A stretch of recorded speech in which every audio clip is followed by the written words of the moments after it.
All right, I don't know what happened, but for some reason the stream got shut down.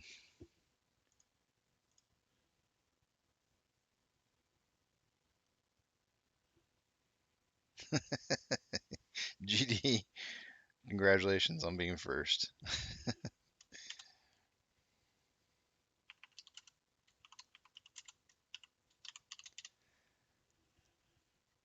I'm back. I don't know. I don't know what happened to the last stream. I came back. The music was supposed to be on. The music wasn't on, and the stream was shut down. I have no idea what happened. But here we are, getting ready for market open, and I have my drinky drink time. Cheers, early. What do we got going on here? So,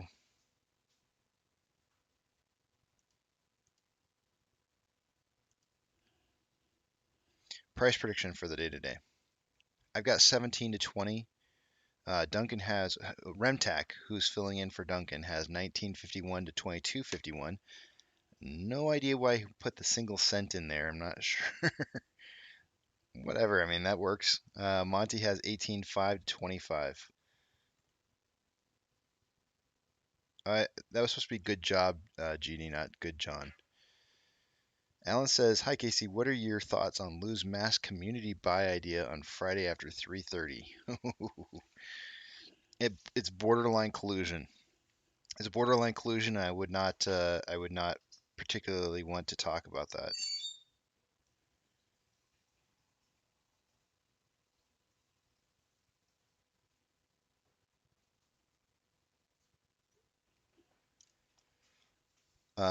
What I will say is that collusion.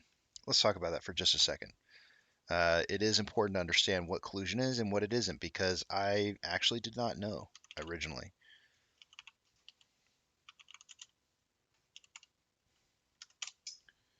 Oh, that's not the right word I'm looking for. What the heck? Why can't I spell? All right, there we go.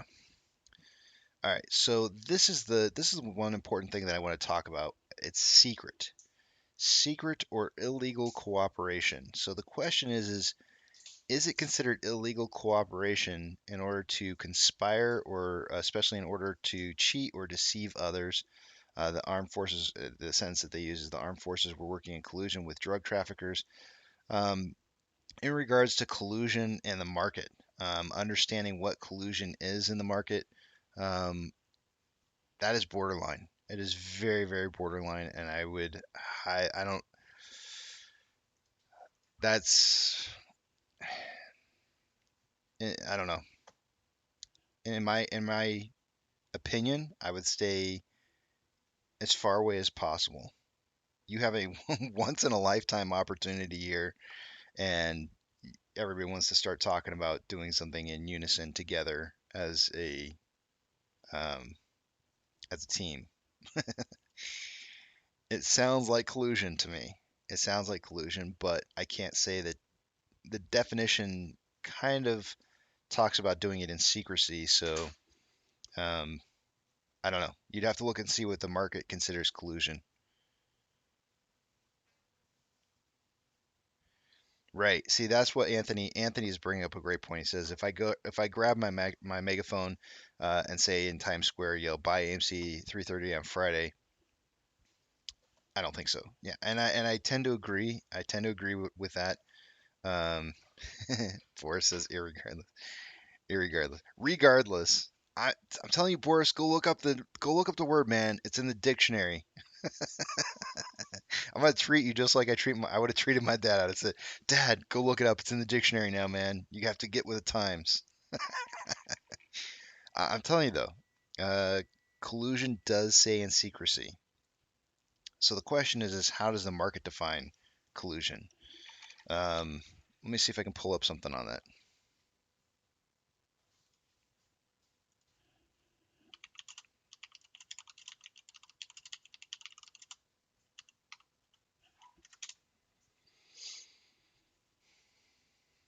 It says here, based on Investopedia, Collusion is a non-competitive, secret, and sometimes illegal agreement between rivals which attempt to dispute the market's equilibrium. The act of collusion involves people or companies which would typically compete against one another, but who conspire to work together to gain an unfair market advantage. I would say that's collusion. I would say that's collusion. I would advise against the idea of collusion. You have a once in a lifetime opportunity. I would steer clear away from those kind of things as much as possible.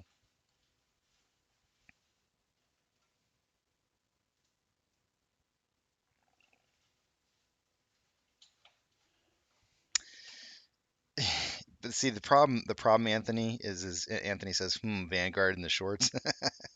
And the problem is that you have to prove it. You have to prove it, right?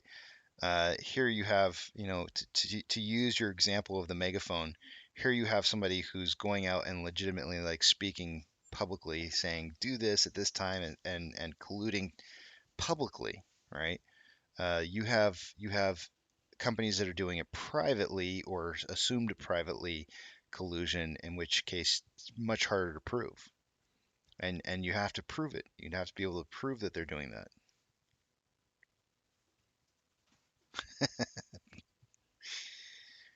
Joe says, stupid question. I'm sorry. What makes this once in a lifetime opportunity compared to other shorted stocks with synthetics? Probably the size. Size is everything, right? Am I right? My wife's right over here. She goes, no. Uh, she's so kind to me. She smiles. Oh man, it's about how you use it.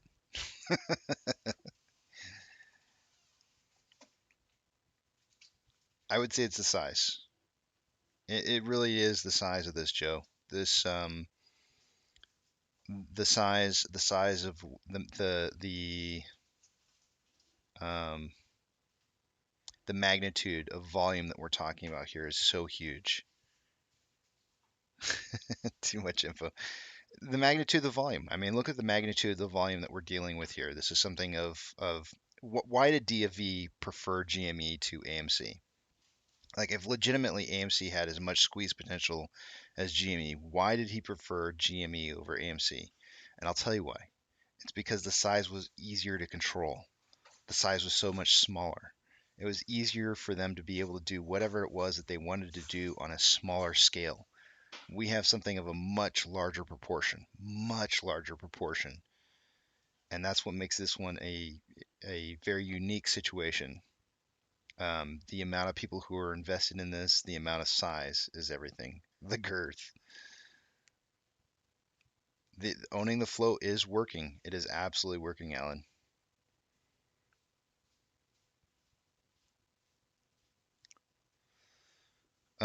Rose says we're getting real close here to opening market, guys, so I'm gonna have to probably cut off questions here at some point and go to the intro. So I apologize when that happens. But Rose says, what do they want more? What do they want? More calls out of the money to bring us down of hitting max pain and then going up? I think the objective here, first off, is you have to understand who's controlling the market, who's controlling specifically the price of AMC right now. I don't necessarily 100% believe that it's hedge funds at this point. I think in November that changed. I think there's long institutions that are controlling price.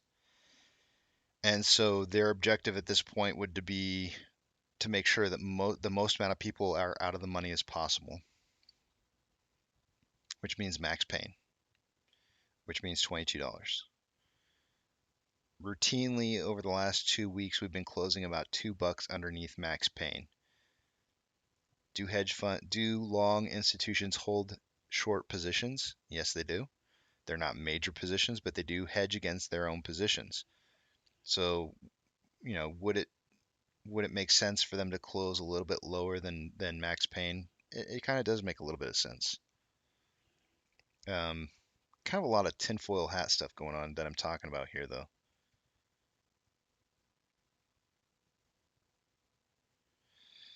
No offense taken, Alan. Alan says no offense, Casey, but if we're so much bigger, then why is this shit happening every day? It makes it easier, right? It makes it easier to control when there's so much volume available.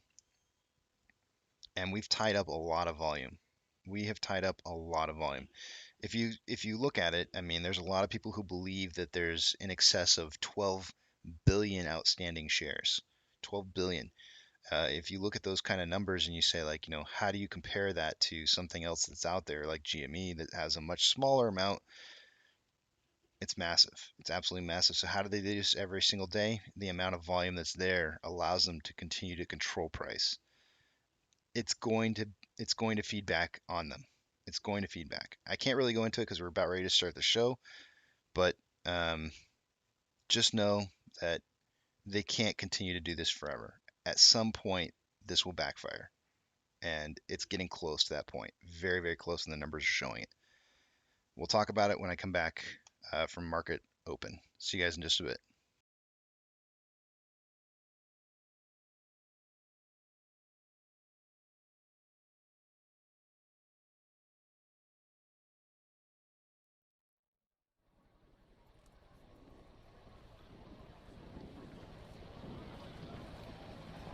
T-minus 90 seconds and counting. All systems are go. We're about 90 seconds from the launch of Space Shuttle Discovery.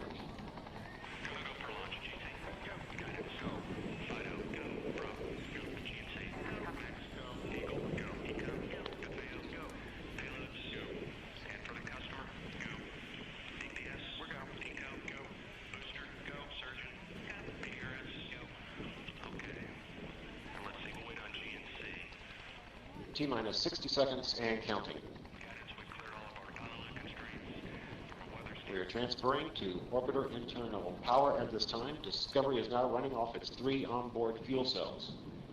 Coming up on a go for auto sequence start.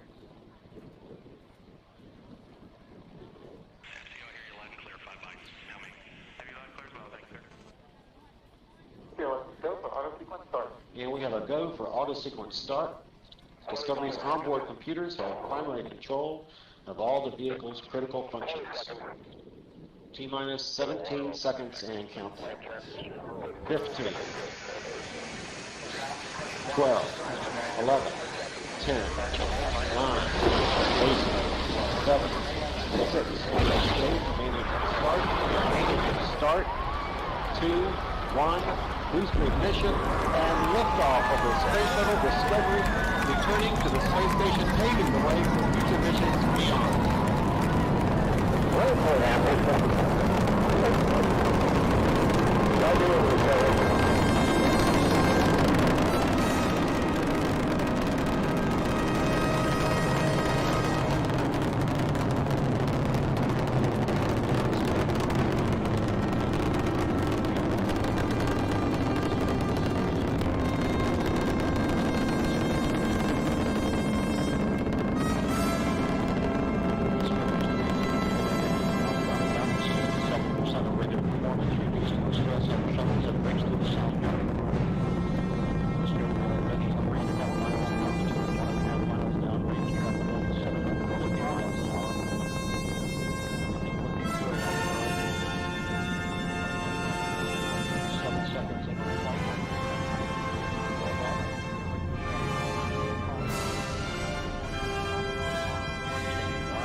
Separation confirmed. Guidance now converging. Discovery's onboard computers commanding the main engine nozzles to swivel, aiming the shuttle for its precise target in space for main engine cutoff. Dan, you sound good.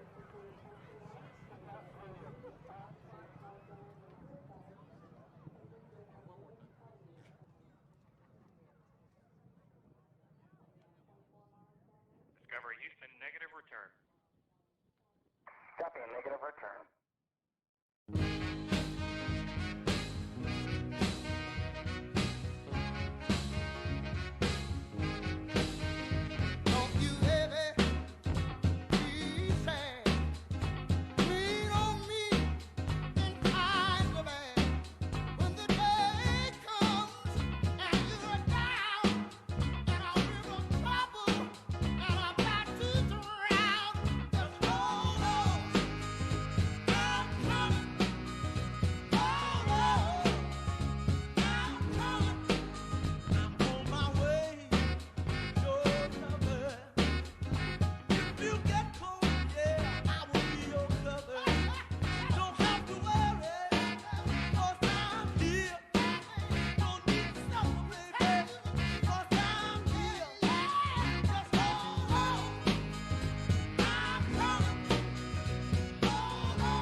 Good morning, you filthy apes. Welcome to AMC and ADD, where we buy, we hold, and we screw the hedgy. So a lot of you guys are asking the question, what is this? Is this a bear trap? Is this a bull trap? What the heck is going on? Uh, you know, um, I said it over this weekend. I really think that we're gonna have red days every single day this week. Every single day this week. I don't know if this is necessarily a bull trap, but I would not put a whole lot of faith into the idea that this is going to continue to hold the way that it is. However, it's still status quo for us. It's still status quo. Buy, hold. That's it. It never changes. It's never anything else. It's never how can we get a share recall? How can we buy options to play with the market? It's just buy and hold. And that's it. It never changes. That's all it needs to be. It's the simplest plan that you can possibly have. Jeff said, "Good morning, Casey. What's the difference between if I buy another 1,000 shares at whatever the low is today or tomorrow versus waiting till Friday per Lou? I see another bear trap this morning going up and to drop hard, up to drop hard, and I'm expecting probably like an eight. Well, let me just read you guys something. I'm going to read you what I wrote this morning. I'm part of a group of people who like to think on the sidelines, and this is what I wrote for my pre-market analysis this morning. I said pre-market volume is higher than yesterday, with SSR tripped. If there was going to be a day where there was a price run a little, today would be the day. However, I've been saying it since this weekend that this entire week is a red week. I changed my view yesterday morning when I saw Ortex reporting 3 million in borrowed share change, but then later realized that was likely all newly opened short interest. I should have stuck with my guns with the red week all week, and so I think today we see around 8.2% down. I'll take it a step further and say that I think it'll be down 5.8% tomorrow, and Friday will be down 6.1%, and that gets us to the magic number for our grand buck into next week. I think I think the pressure to push this underneath $15 by the end of this week is strong. Very, very, very strong. Whether or not that happens or not, we'll see. Time will tell. But I do believe that there's going to be a lot of pressure to try and push this down to under 15 some point between now and Friday. That's going to be a lot. It's going to be a lot to move it down that far. There's going to be pressure from both sides. There's going to be retail that is buying this up as the price is trying to move down. Where the bottom is, I have no idea, but you'll notice the title for today, Opportunity Sometimes Comes Two Times. When I first bought into AMC, I bought in at $12. I think it was $12. Might have been 14. I know, I think it was 12. I bought in at $12. I doubled down. I doubled down when it got down to 6. Why did I double down? Because I looked at all the numbers and I said there's no way this stock is worth $6. I didn't make a mistake. This stock is worth way more than $6. This company is worth way more than $6. Fundamentally, it was looking bad. Fundamentally, it was looking bad. But technically, the company could make a turnaround. And it did. This company is not worth $6, but I got in at $6. I had an opportunity to be able to double down and reduce the amount that I was paying per share. That's the kind of thing that you're giving. Some of those of you who've gotten in at higher values are getting a chance to be able to make a change, to be able to average down your price. I'm not telling you to do that. That is not what I'm telling you to do. But I'm saying you have an opportunity. This is a very rare opportunity. When you see opportunity, you should jump on it. If you see opportunity, consider it. I'm not telling you when to buy. I'm not telling you to buy. I'm telling you to do what you think is right. Do you think this company is worth $19.23?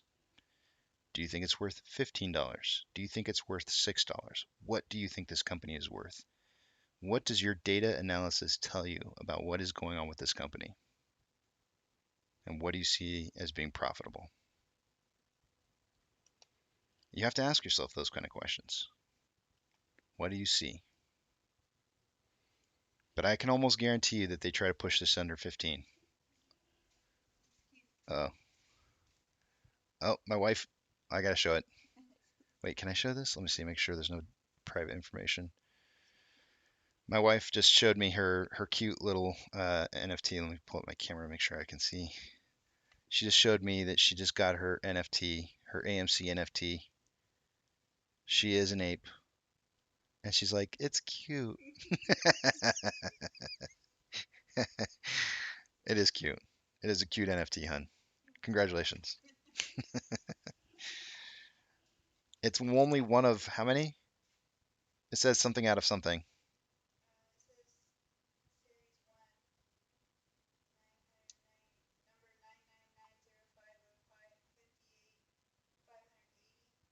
Out of 580,000?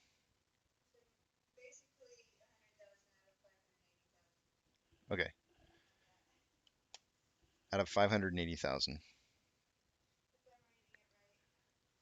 And what was the number that it was? The actual number before that. The something out of 580,000. 99905.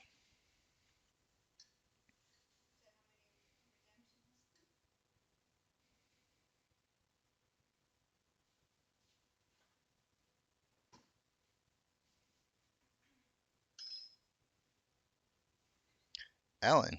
Alan says, "Hun, Alan says, can't believe you just called your missus an ape. No sexy time for you, fella." She laughed at you.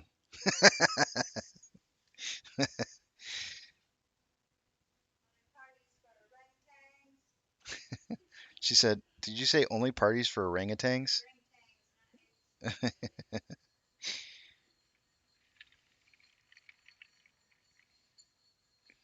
Joe says, at Casey, uh, number 666 was sold for around $300. Oof. Hopefully it's not a synthetic NFT. Joe said his girlfriend would say, "Are you saying I'm hairy?" She says, should I say that out loud? Okay. She says she hasn't shaved her legs. She's going for the real feel.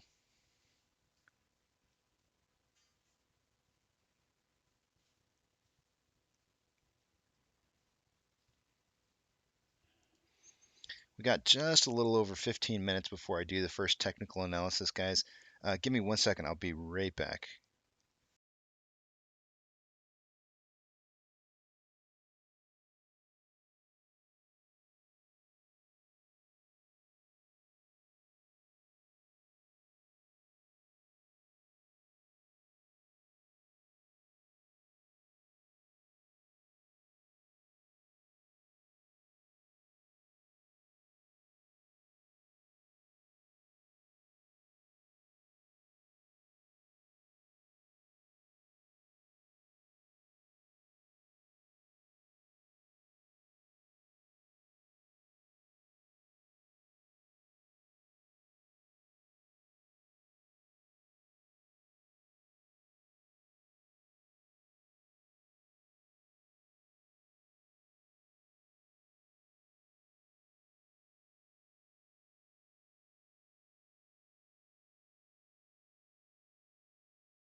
Oh boy.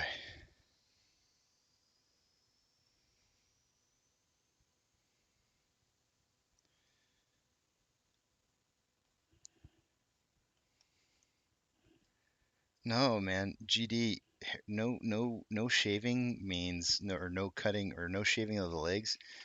That means something really good. That means they're comfortable. That's a good thing.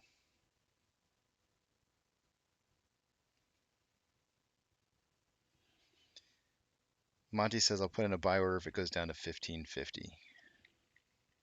Let's see, we got 4.84 million shares having been traded by the first 15 minutes of the day. Man, I need to update my computer. I've got updates everywhere. I just was noticing them just now. Actually, somebody else already pointed it out to me, but I just now saw the updates that are showing up right now.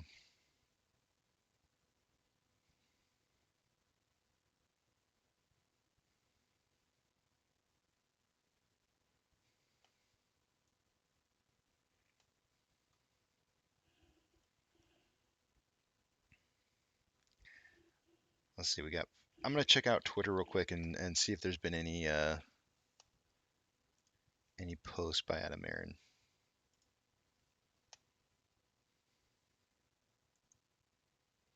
Okay, no new posts by Adam Aaron.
Just kind of looking through to see if there's any new news here.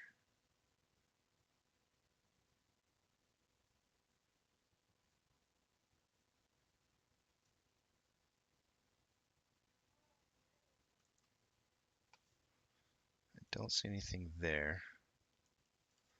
Let's check out AMC.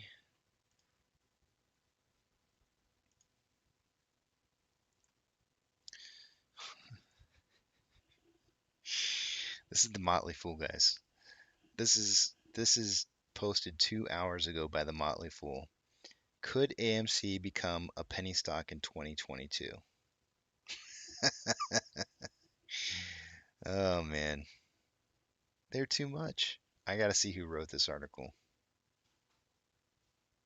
Justin Pope. More like poop.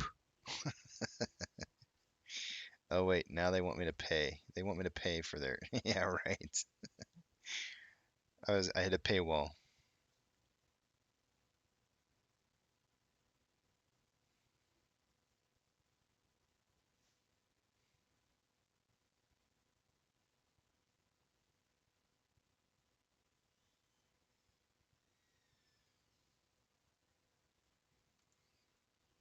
That's funny.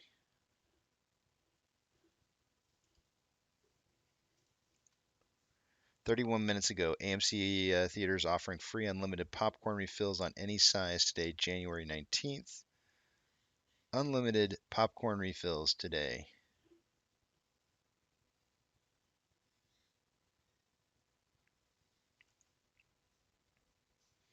AMC dishes out free NFTs to over 425,000 shareholders. Another article.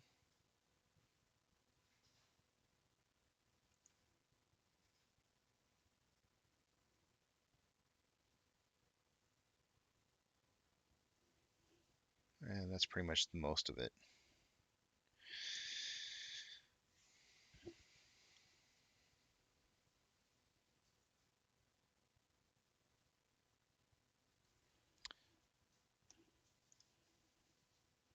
Yeah, I expect that to continue to go up, Monty.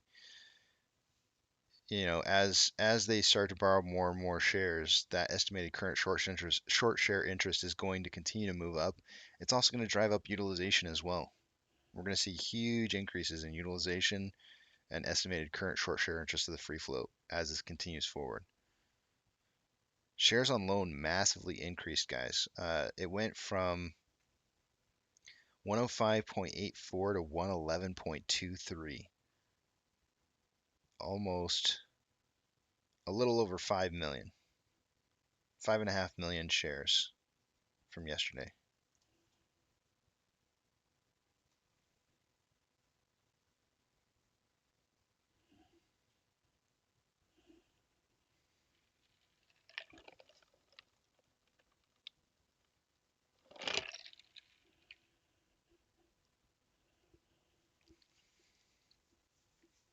I usually wait, Monty, until the hour just because I like to see what the difference is.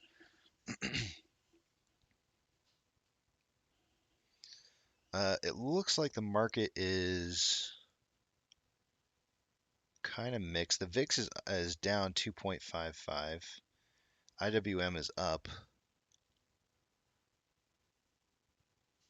The cryptocurrencies are just ever so slightly up.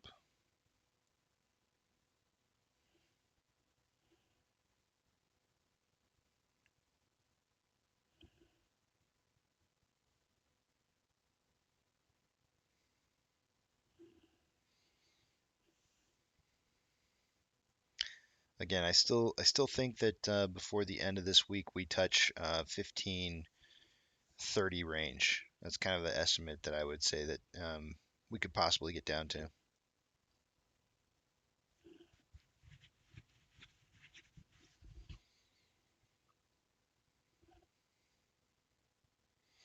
I think it's interesting. Here's what I think is really interesting.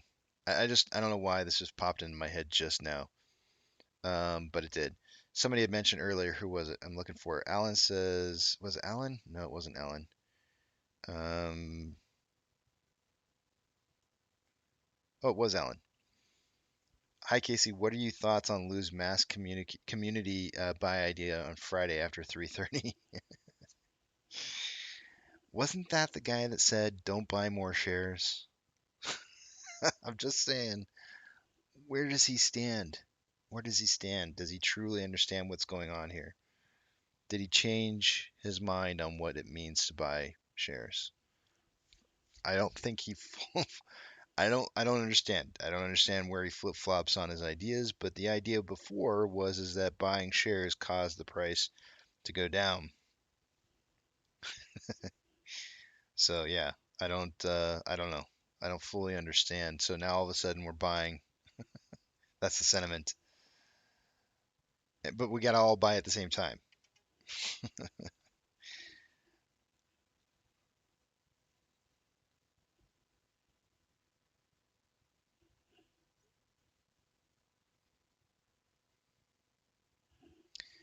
I just don't, that guy flip-flops like you wouldn't believe. Um,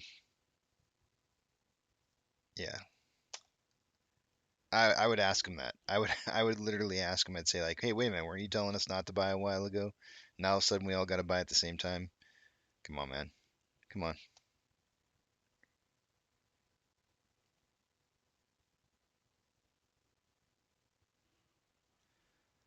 Let's see here. We have all of our predictions in.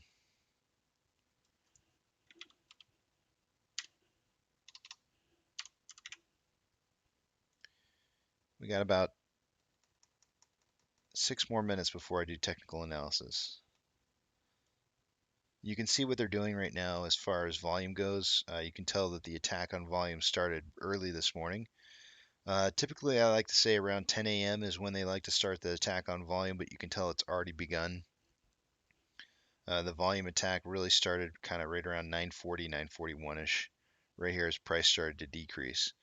And they'll continue to attack this down, trying to attempt to drop volume to within 60,000 shares a minute. And as it stands, the last 2 minutes were 200,000 and 137,000. So it's still really high volume. They're going to want to bring this in. Roll this in here. You can see the Bollinger Bands that I have set for a 3 sigma value for the upper and lower bands touch right here in the first 3 minutes of trading today. So you could expect a a move down to the simple moving average, but then there's still more pressure being applied once it broke through the simple moving average. So they're trying to just, you're going to see volatility really closing up here. They really want to kind of reel in that volume as much as possible. This last minute was 150,000 shares a minute.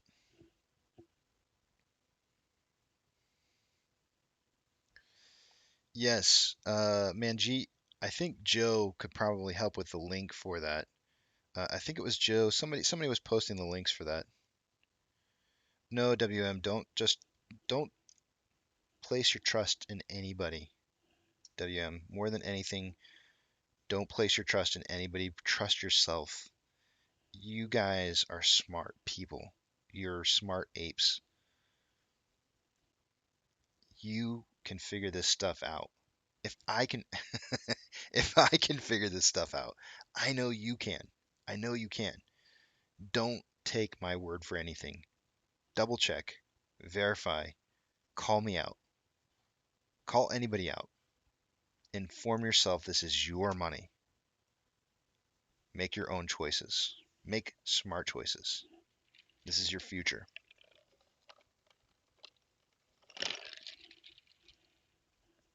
I'm simply here.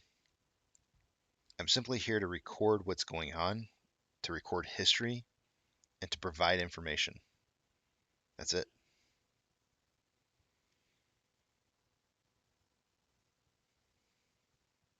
You guys have the power.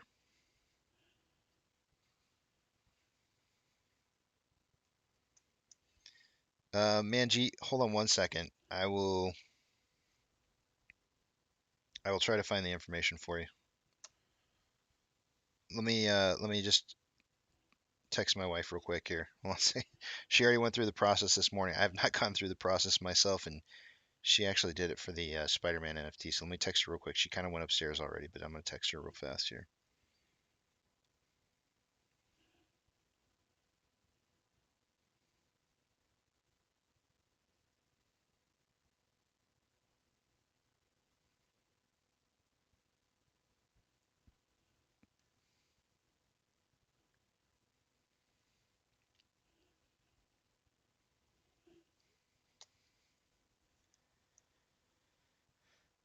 Doctor says, how do we trust anything when there's so much damn corruption in the market? How do we even know the numbers we have really are what it is? Um,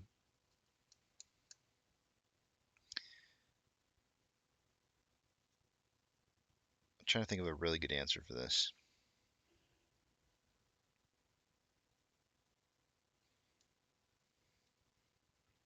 I mean, that's a great question. Like, how do you know? How do you know what truly is real? What's real and what's fake? Um, hmm.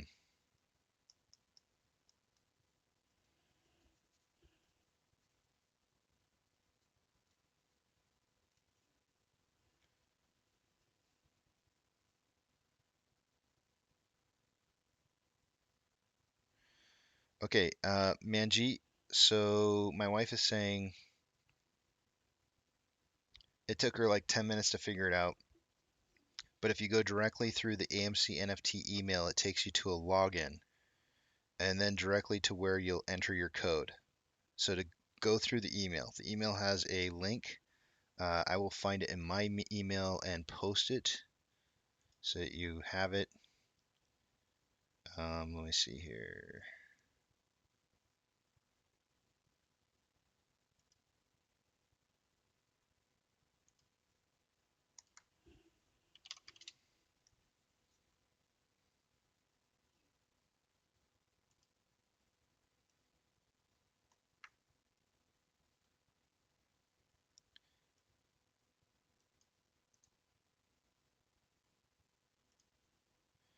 I think this is the link. Manjeet, I think. Oh,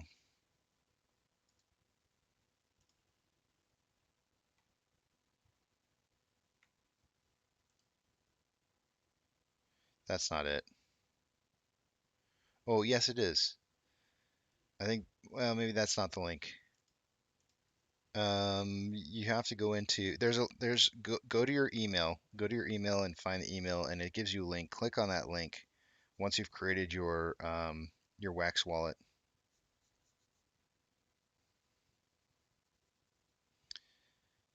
The link that I just provided there may not be very good. Let me get rid of that. That's a bad link. I need to answer Doctor's question. That's a really good question.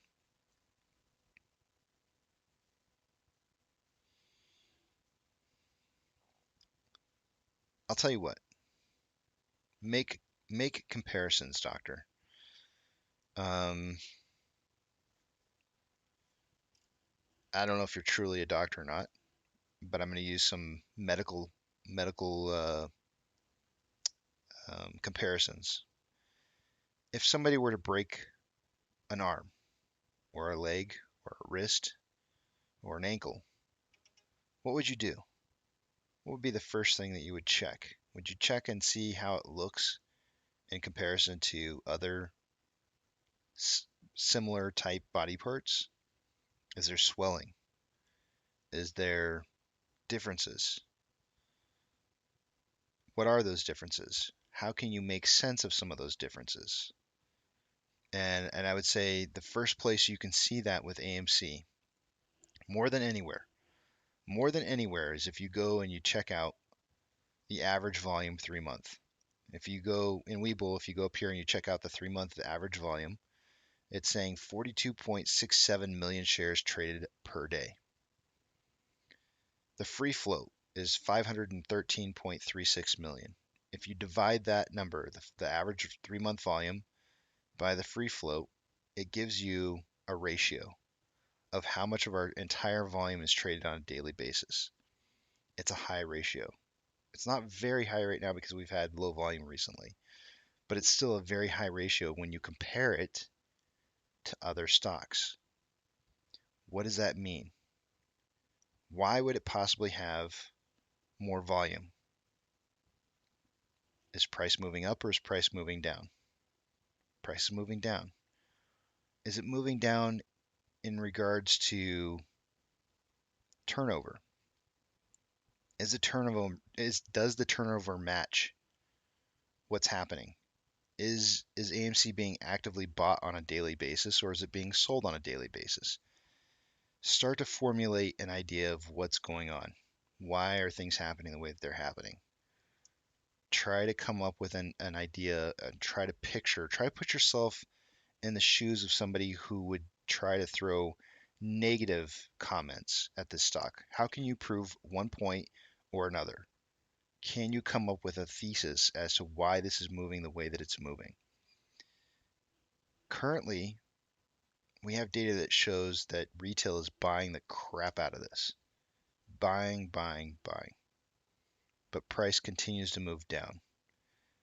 Volume continues to be, the ratio of volume that's traded on a 3 month average continues to be really, really high. Why? The answer to all this is synthetic.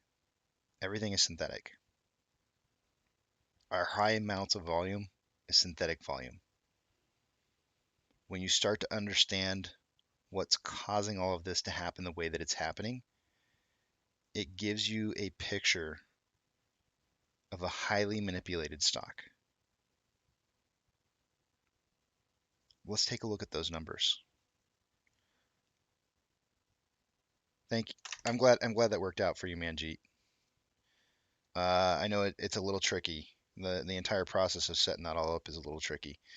We experienced that when we went through the Spider-Man. Let's take a look at these numbers and let's see what's going on here.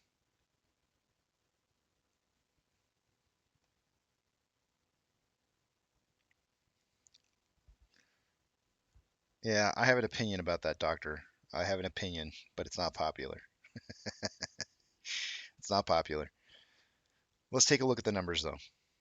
The numbers don't lie. I'm going to update Fidelity really quickly. Give me just a second.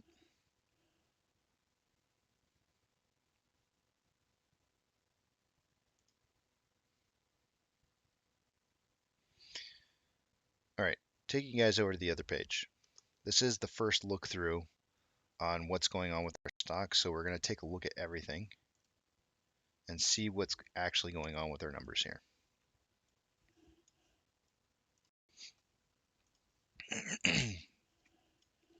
Still got a little bit of congestion going on here, but I'm working through it. All right, first things first, starting in the top left-hand corner, price prediction tallies. The only people who get price prediction points for yesterday's price prediction was Monty and Eric. Congratulations to those two guys. I wish I would have stuck to my gun in predicting a lower price for this week because I have a feeling that we're going to be moving lower in price every single day this week. So congratulations, Monty and Eric. You guys did a great job. I'm sticking to my guns today, so you guys better expect I'm getting a point today. Short exempt volume. Yesterday was like 70 or 80,000, I think. I didn't correct that correctly. I forgot to put a K in the end. Ooh, not a KL. Fat finger. There we go. 283.9 thousand, guys. Short exempt volume is starting to rise really high. Short exempt volume always increases exponentially during periods of time where SSR is tripped. The reason is that legally, when there's low liquidity, they are allowed to create legally synthetic naked shorts. So you will see that number get extremely high during periods of time where SSR is being tripped. So that makes sense. Utilization was up almost 2%. Almost 2% day over day. Day over day price increase was a decrease of 8.41%. Moving down to the off exchange. Those are the numbers from yesterday. Let's take a look and see. Let's refresh that and see where we're at today. 46.26 in the off exchange, and the CBOE EDGX is at 13.77. If you look on the right hand side, that's the 30-day average. You can see those numbers are pretty low for the off exchange, but the number for the CBOE EDGX is very high. We are seeing right now a lot of pressure in the ETFs to be shorted. The ETFs have failure to delivers that are there, so they're trying to get people to sell their shares. They're trying to get sales in the ETFs in order to recoup some of the failure to delivers that are starting to stack up. So that's why that's really, really high right now. The battle, in my opinion, is happening in the ETFs at this time. Moving down to Ortex, let's update that one. Currently, we are at 927,000 shares having been borrowed for the day-to-day. Yesterday was 4.42 million. That's high. Super, super high. As borrowed change goes up, so does estimated current short share interest of the free float, which is currently sitting at 20.29%. Really high number. I expected to see it continue to climb. Going to the top right-hand side of the screen, you'll see where it says, it's kind of funky looking up there. Just updated it. It's currently showing 172.095 million shares owned by institutions. That is slightly down, very slightly down from yesterday. I do expect to see this to decrease over the next few weeks, probably about 3 weeks from now.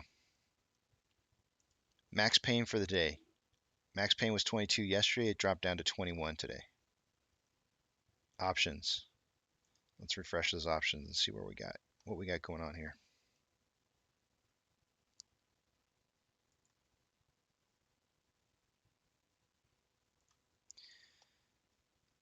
Highest amount of volume for the calls at a $20 strike price, which is the same as what it was yesterday. There's 5.1 thousand contracts. It's kind of high. On the puts, there's 3.8 thousand contracts at $17. Yesterday we ended the day at 20. So highest amount of volume at 17, 3.8 thousand contracts, giving us a spread of about $3, which could mean like an 1850 close. Options signaling for an 1850 close for the day today. I was predicting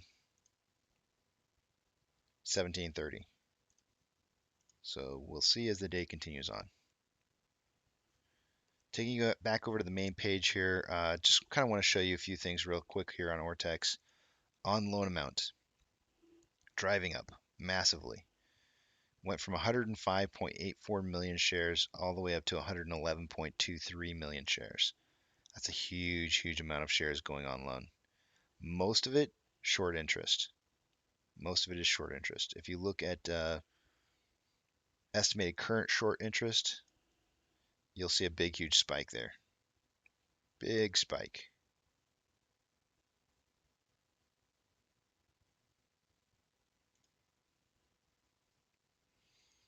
Taking a look at utilization, you'll see that utilization has a big spike as well. Went from 74.27 all the way up to 75.93. Why did it spike up? Well, if I pull over my cheat sheet over here, what you're going to see is that our total amount of shares that are available to loan is 146.49. That is massively up from what it was from the previous day, and we are getting ever so close to the ceiling of 155 million, and that is a boom target. 100% a boom target. That's the most we have ever had for max out, and it is getting up there. There's still a lot of shares left to borrow, which means utilization is going to be low, but I don't know if they're actually there to borrow. We have not seen them borrow them yet, and I'm not sure if they may be reporting them there to be borrowed, but they may not actually be there. So taking a look at that exchange reported short interest of the free float, there's that, oops, wrong number. There's the big increase right there on that one.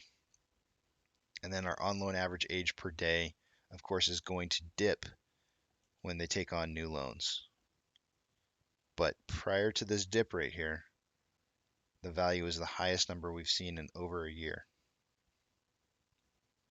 Remember, when this number starts to dip, whenever it reaches a bottom, that's when we start to see price increases between 0 and 15 business days afterwards, whenever it hits the bottom.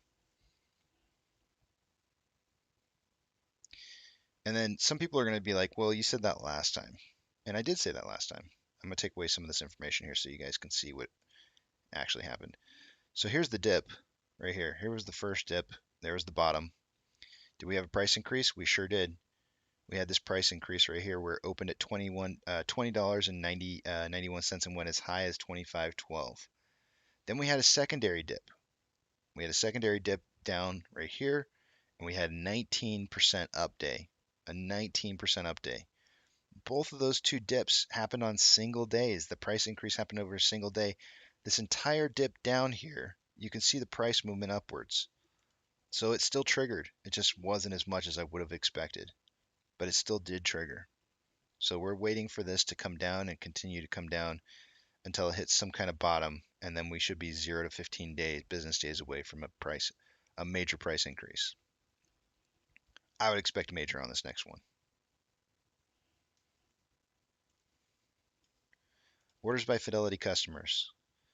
AMC is not in the top 10 list on volume. AMC is 13th. GME is actually in 12th. GME is beating out AMC in volume. 81% bias to 19% sales on GME. AMC currently at 67% bias to 33% sales. When I talk to you guys about numbers, what makes sense? You have a 67% buy order ratio to 33% sales. That's a 2 to 1. That's over 2 to 1, just slightly. 2 to 1 ratio of buy orders versus sell orders. That's a good number. That's a really good number. If price is dipping, but people are buying, retail is buying, something else is going on. Something unusual. Because these are good numbers.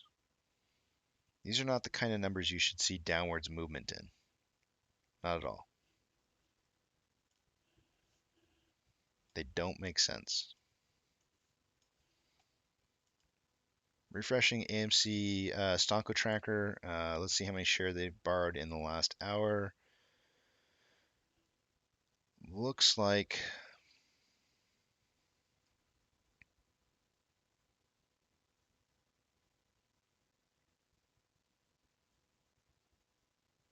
Only 100K. So the total amount of shares borrowed for the day so far is 2.9 million. I was expecting to see heavier borrowing today, but due to the fact that SSR is tripped, that may not end up being the case. 63.1 thousand contracts are in the money on the calls. 260,000 contracts are out of the money on the puts. SSR does trip today at 1696. Just throwing that out there.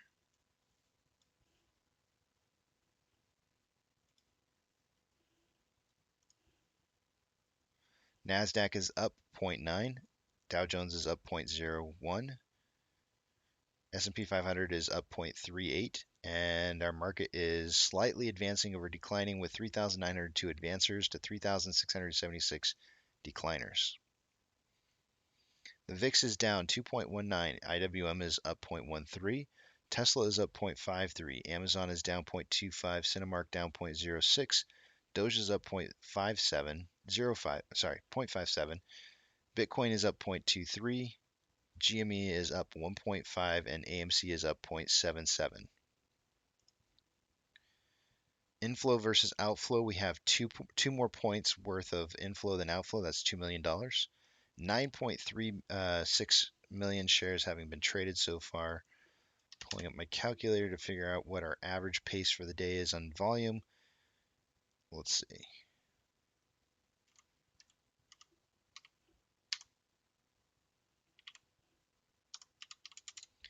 We're on pace for 79.6 million shares traded for the day today. That is pretty low pace. Pretty low pace. I was guessing between 40 and 60 million. It's going to be close. I don't know if I'll hit. We'll have to continue to see high volume continuing forward. We are still seeing over 100,000 shares traded a minute, which is not bad. If you did 100,000, if we averaged 100,000 shares a minute, we would come up with 39 million shares traded for the day. So I'm gonna be really, really close. I may be on the slight high side, just slightly high. We might just come in just a little bit underneath. We'll see. We'll see how the rest of the day goes. Volatility has definitely decreased. Volume doesn't seem to be decreasing, but volatility has. On the daily interval, I'm just looking at Vortex Indicator and RSI down here at the bottom. We have more buying pressure than selling pressure, which has changed over the last 2 days. 25.3% RSI currently, which is oversold. On a 1 hour, we have more buying pressure than selling pressure with an RSI of 44.08. On a 30-minute interval, more buying pressure than selling pressure with an RSI of 50.94. And on a 5-minute interval, more buying pressure than selling pressure with an RSI of 48.81 and dropping. So most of the indicators are saying more buying pressure than selling pressure. However, we're kind of in the red as of right now. Let's get rid of the Bollinger Bands here and see where it is that we're heading, because it kind of looks like a little bit of a wedge. I have a feeling this will be much similar as yesterday's numbers, where if we go back and we look at yesterday, very similar kind of thing happening, where we kind of had like a bit of a wedge in the beginning portion of the morning, and it broke out going down into a descending parallel channel, which it finally broke out of, but not like a really hard break. It just kind of climbed out of it right around like 2 o'clock-ish, to where it moved into what appeared to be another descending parallel channel, but of course market closed and traded sideways. So could we be seeing something similar today? I think so.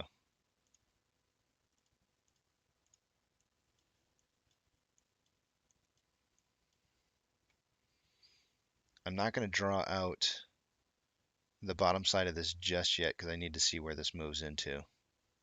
What kind of movement this turns into right here. All right, going back to seeing what you guys are putting in here.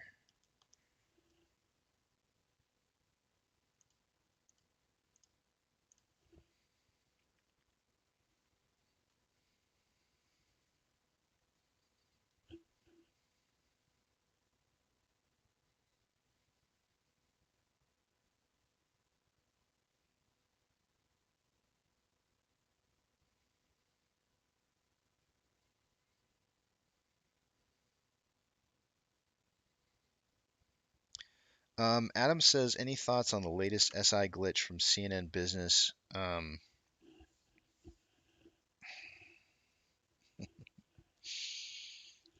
I really feel like, and we're actually Duncan's gonna get on here.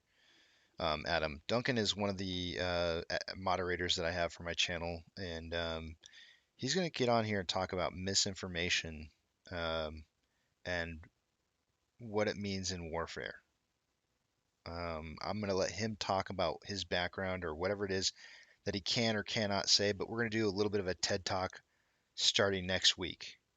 I'm not sure exactly what day is going to be the best day for him, but we are going to talk about misinformation and how that can be used against us. I would suggest to you, Adam, that when you see abnormal numbers that do not make sense, that are obvious misreportings of what's actually out there, that it's simply just trying to lead your attention away from what's really there as accurate information and trying to skew you away from what is accurate information. You know, how much are you going to doubt? How much are you going to doubt the actual real data that you are seeing that's correct when you see data like that? How does that play into your psyche?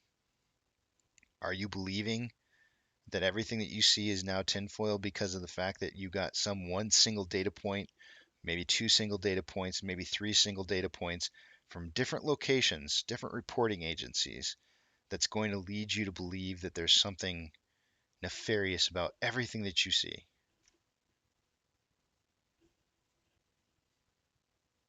What what is the narrative? What are they trying to make you believe?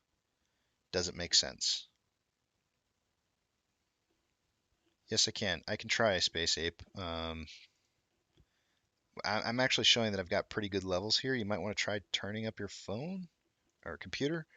I don't see low levels on my microphone. My mic. I'm seeing pretty standard levels here. I don't want to pop. If I turned up too much more, I might start popping people's microphones.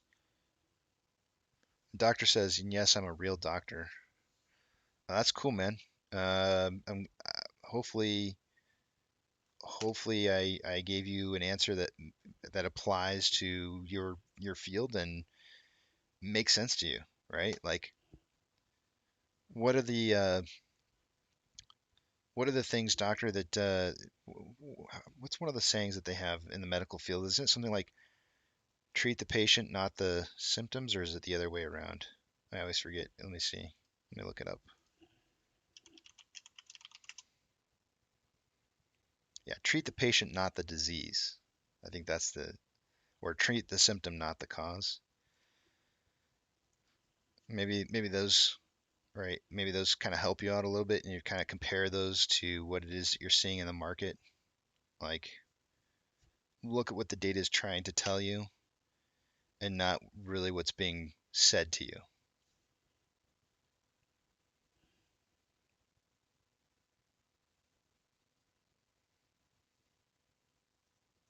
You're welcome.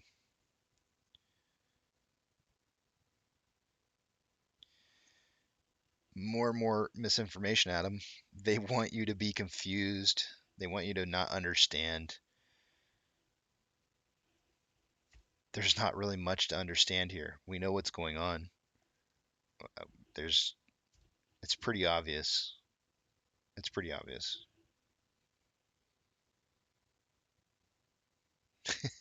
Bill says, in this play, everything's nefarious. I don't want to disagree with you, man. There is a lot of shenanigans going on here. There is a lot of shenanigans, absolutely.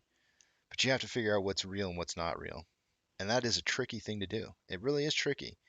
Like I would never sit there and say to doctor, I would never say, doctor, how is it just you should be able to know exactly what this is right off the top of your head. Anytime somebody comes in and you see something, it's the same. It should be the same thing every time, right? No, never is. It's probably new and interesting a lot of the times.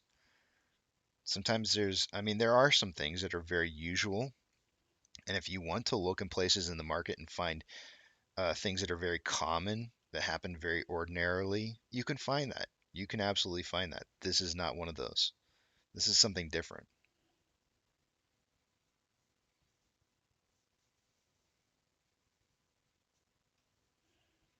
try to find the good, try to find the good information, the solid, repeatable information that doesn't seem to change. Figure out where your information is coming from. If that information is good information coming from a certain source consistently, follow that information.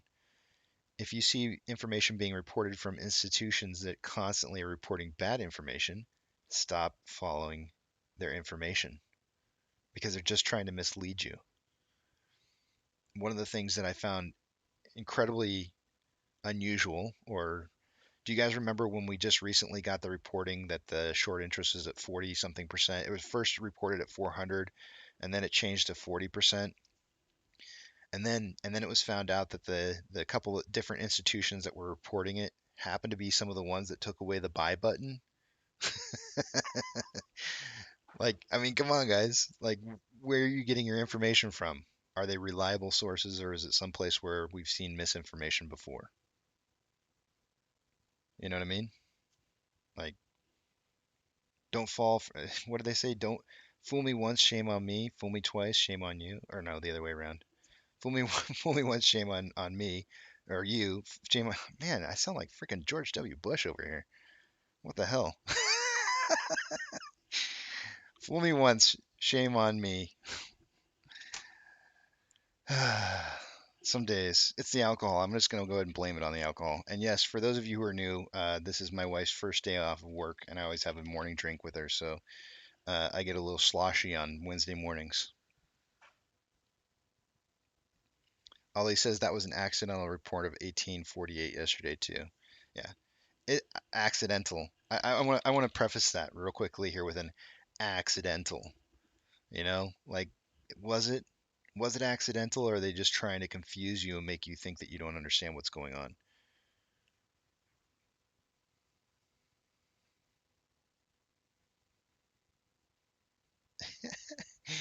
Doctor said, I'm a doctor of psychiatry, but I quit practicing some years ago because people are just, I want to just, yeah, accidental, Ollie. Doctor, I just want to say that, thank you for what it is that you did when you did it. That's awesome. When I was in college, I took a Psych 101 course as a prerequisite my freshman year of at a university. I took it as a substitute for another class.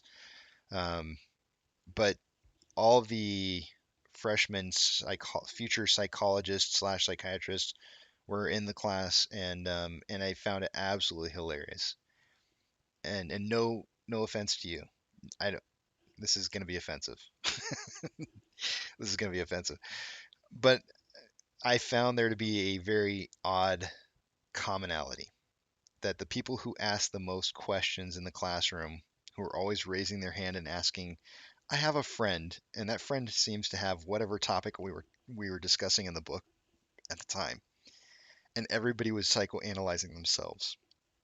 If you want to find some messed up people, go sit in a Psych 101 class.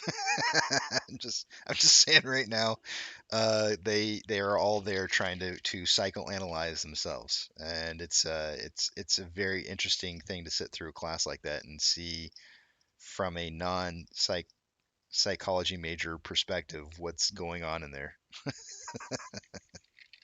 It was funny because one time the teacher stopped the class. The teacher stopped the class because somebody did the typical raise their hand and said, I have a friend that thinks this, this, and this.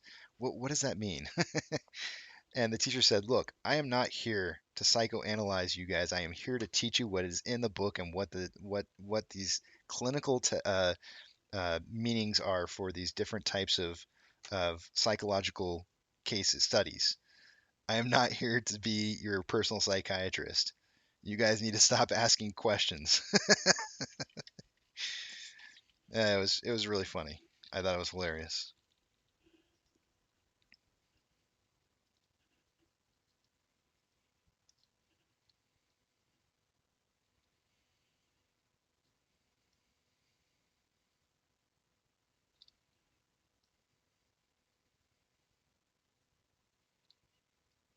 Whenever my wife and I get a saying mixed up, we quote Tommy Boy, you could get a good look at a T-bone.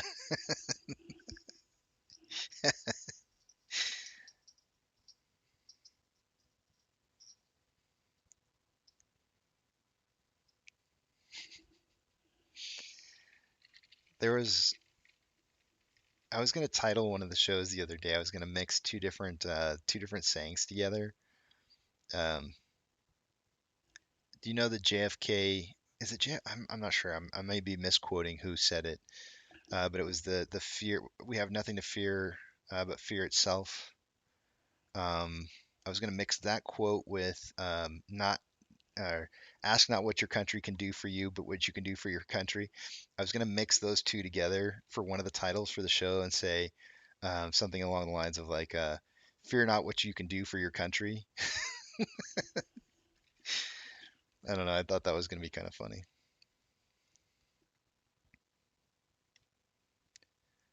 Doctor says, yes, newbies in psychology tend to overdo it. The mastery of psychiatry comes full circle. The psyche boils down to a few basic issues always.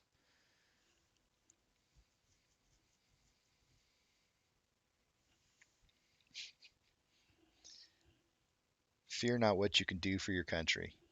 That's going to be my new saying. CM saying the next support level is 1641 and 1368 respectively. A provability question. At what price point could it be the bottom price in your opinion? Um, I see like this is just my opinion, of course, right? CM, no financial advice. I tend to think right now that 1530 would be the target turnaround point that I'm looking for. I do think that there's a very good chance that between now and before the end of the week that we tend to see something in that range, something very close. I'm really kind of looking. The range that I have is 1530 to 17, somewhere in there. And the reason for that is that's 35 to 40% down from our last previous high. Our last previous high being $26.17. Why am I saying 35 and 40% down from that number? When I did an analysis of the GME model, I found gaps. I found gaps at 35 and 40% turnaround points. I do not think that they changed the algorithms. I do not believe that they changed the algorithms from how they work from a year ago. That's not how algorithms work. You don't just change an algorithm.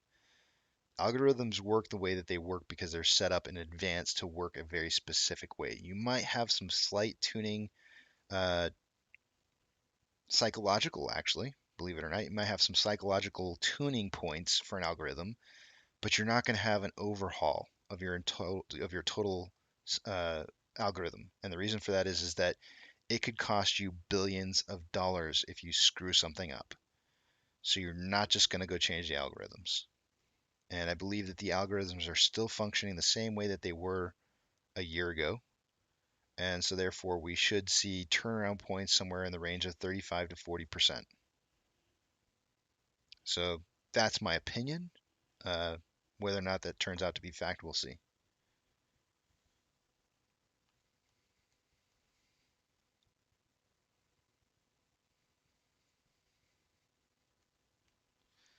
It doesn't just seem like that, dog. It is absolutely the case. It is absolutely the case, not just seeming. It is that way. But I do expect that to change though.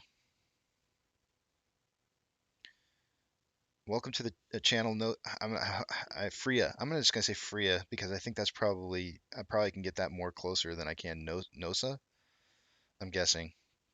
You don't have to correct me if I'm wrong.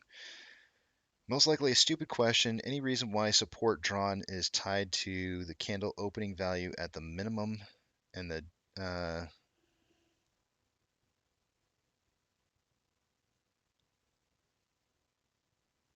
holy moly, that is one hell of a sentence right there. Okay, I want to pull this up and see what it is you're talking about. Any reason why support drawn is tied to the candle opening value at the minimum and the drag down line takes max value of the candle touched instead of closure values. Holy moly, guys. We got a technical question here.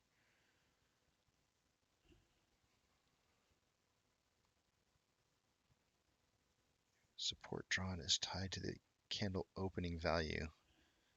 Oh, are you talking about what I have set up right here?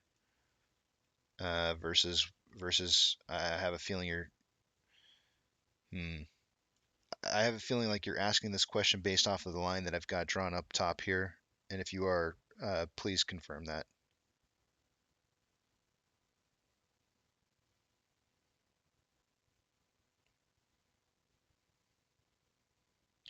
Hey, doctor, I do what I can, man.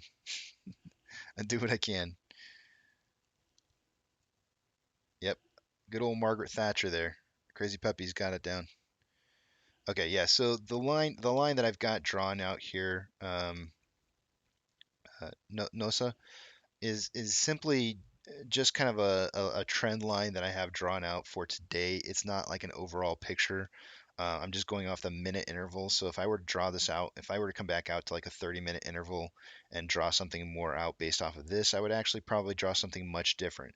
So I'm just kind of looking at like the daily pattern, the interval, the minute interval for the day versus a much larger perspective, just to kind of get an idea on where we're moving to. So I do like to look at it from different perspectives. I do believe that I have a much larger pattern drawn out here on a much bigger wedge that's going, a descending wedge that I have here.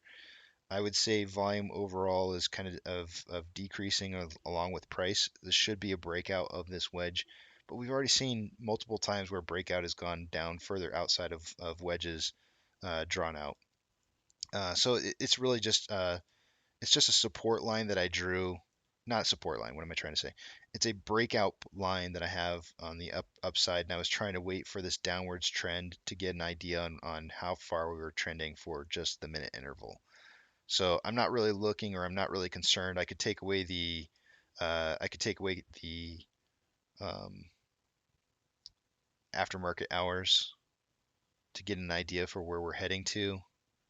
Um, in which case I would probably draw a line across here, and perhaps this could be a triangle formation depending if we see a turn on this going back upwards. You could see a triangle, which would be bullish, a bullish indicator.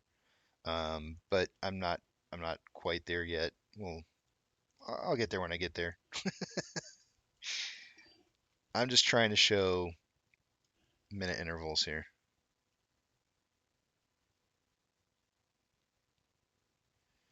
Wicks and bodies with the line, I'm guessing. Yes, I've had that discussion before with Bondaro, another person on this channel, and I do use Wicks. Um, in my field, I am not a while I have been trading since 1998, I am not what I would consider to be a career analyst of stocks. I'm an engineer. I've worked in the engineering field for 20 some odd year, 22 years, and one of the things that I know from my line of field, or my field that I've worked in, is that you don't disclude any data. All data needs to be counted as eligible data for possibilities on where we move to. And I tend to feel like whenever I include just the candles and not the candle wicks, that the breakouts seem to be false. So I use the candle wicks as well because I do see breakouts that tend to happen um, when you include that data. So that's my opinion. That's kind of how I feel about it. I don't necessarily say, I'm not trying to convince anybody that I'm right. Um, but I feel like it gives me a little bit better of an idea of where breakout's going to happen.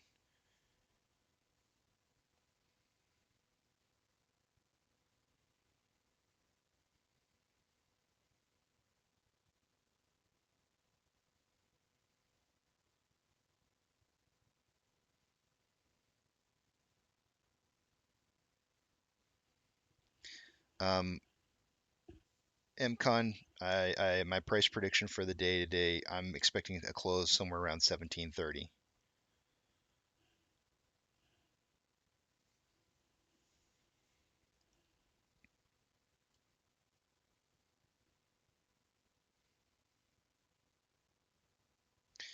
15 could be a possibility, Tano.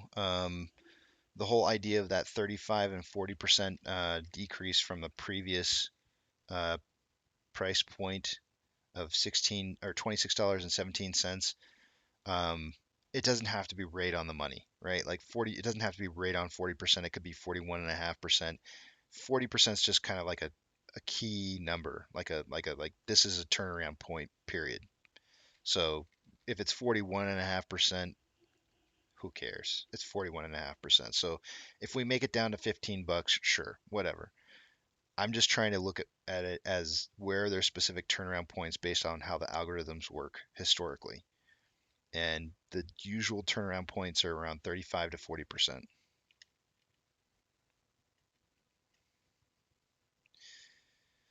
I'm trying to understand where you're going with this, Nosa. With max value instead of closure value to draw the line.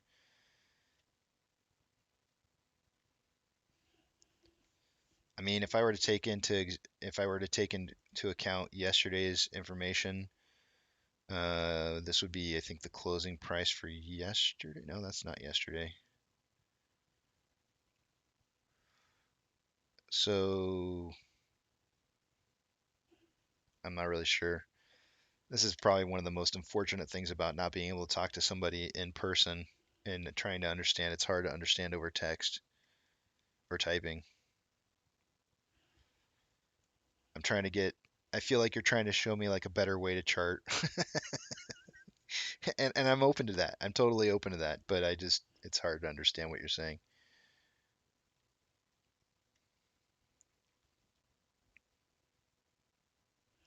But don't give up on me. Don't give up on me.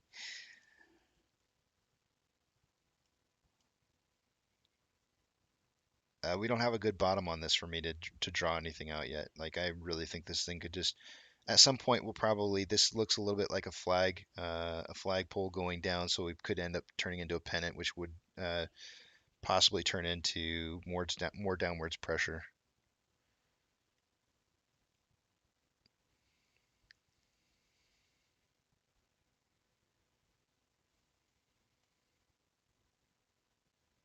Someone is going to go to jail or a casket if price doesn't increase. Don't make it personal, money. Don't make it personal.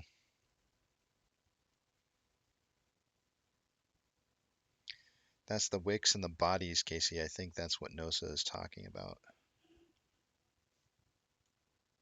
I'm confused though. Like what am I supposed to be like? Do you guys want me to just like move this down based off the bodies like this? Like I don't know.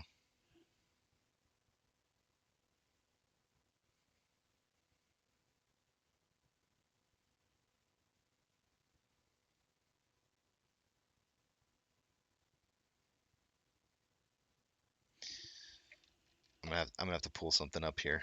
Let me see what you're. 1 second.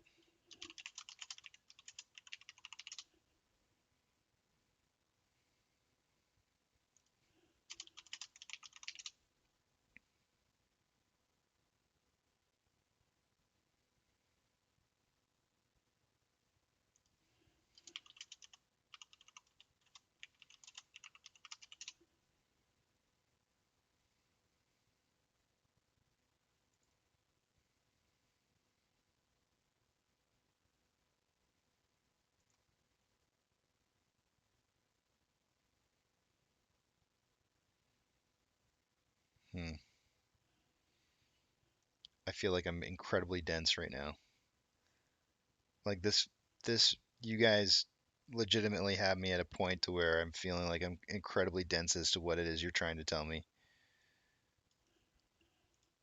I feel totally inadequate inadequate at this point in time. Max value equals wick closure line equals body. Max value equals wick. I'm assuming you meant on daily because you wouldn't look at that on an interval, right? You'd look at that on the daily.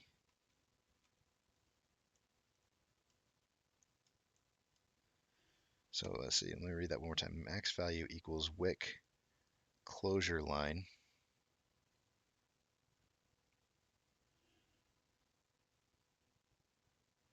No, I know what wick is. That's not the part I don't understand. Okay, so okay, I understand what you're saying now. So the maximum value at which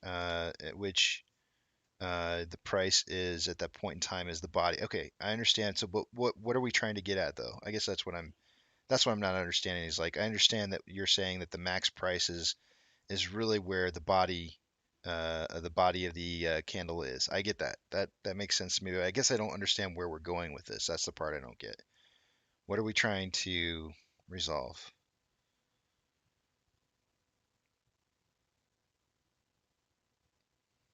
Okay, so this is just a measurement. This is just a measurement issue of like whether or not we should be measuring the wicks or the candle. And this is just, I think, this is a matter of charting. I personally believe that the wicks play an important part about discovery of where price movement is. For example, for example, what I would say is that if you were to, let me take you over to the other page, OBL2. Um, if you were to take a look at these, right? If wick is not important on max price, then why in the world would we have candlestick analysis that includes wicks? In other words, like why would something like a dragonfly be a issue? And it's because understanding that the wick is part of the price movement or a indicator of where price is moving to is very, very important. It's part of the data. It's part of the moving data. So I would not personally myself subtract that from technical analysis on your charting patterns. To to to take that out of play when you're doing technical analysis on your charting, I think it's just, and this is just an opinion. It's just an opinion, but we can disagree and still be friends. But I think that that's important information. And so I don't know when I'm drawing this out, but I've definitely had this conversation before. I've definitely, me and Bondaro have gotten into this before.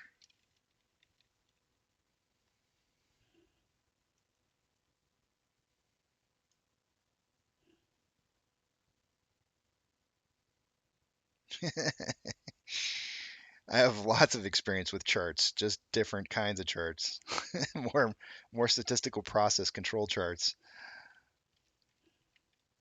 Man, I can't even tell you how long I sat there. 22 years of charting. Um, it's it's tough. Good booze is the best treatment.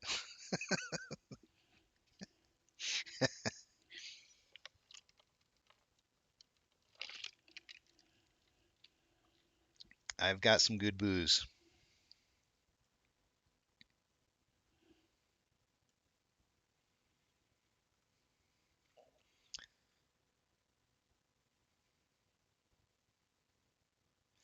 I think I think when you're drawing,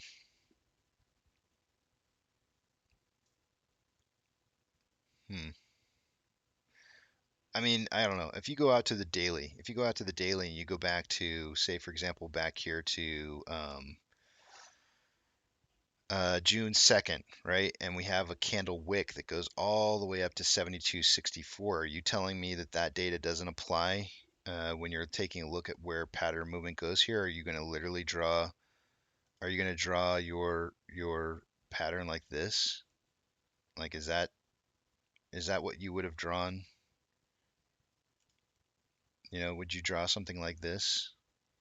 And it's okay. I mean, I see how that works. It's showing an ascending parallel channel where the price is going to break out going down on a daily pattern like that. But wouldn't you also be able to draw something like this as well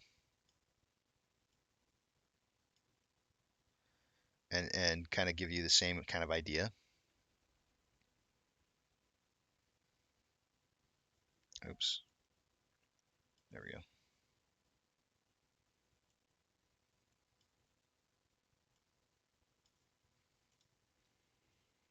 And that to me, when you look at that, when you try to look at this and you say, okay, what is the pattern feature that you have here?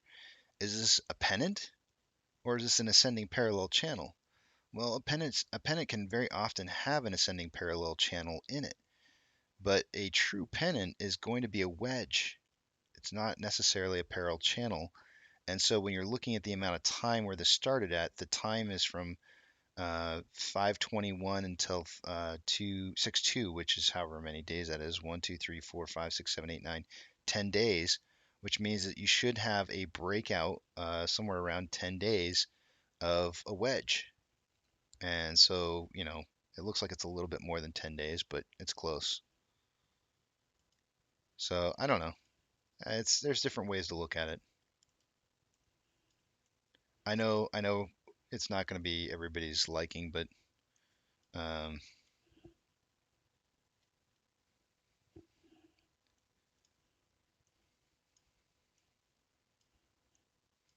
see, in other words, like what do you have right here?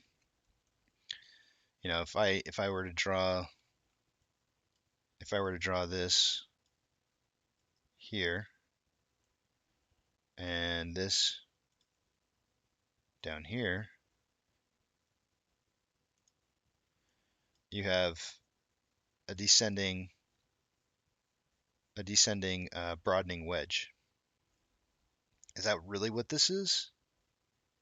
Is this really a descending broadening wedge, or is this more a flag with a pennant formation starting to form, which is going to be a much smaller indicator here? Like it's going to be, this is why when I drew this one at the top here, I'm waiting for the bottom to show up, right? I'm waiting for the bottom to show up and I'm realizing that this is not going to be a wedge situation.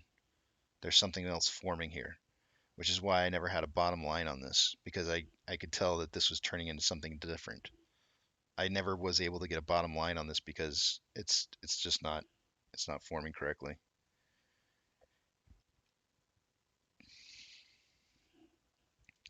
I'm not even going to answer your questions, Zach. I'm not even going to answer your questions, man. You're just coming in here trying to stir up shit, and I'm just not going to answer.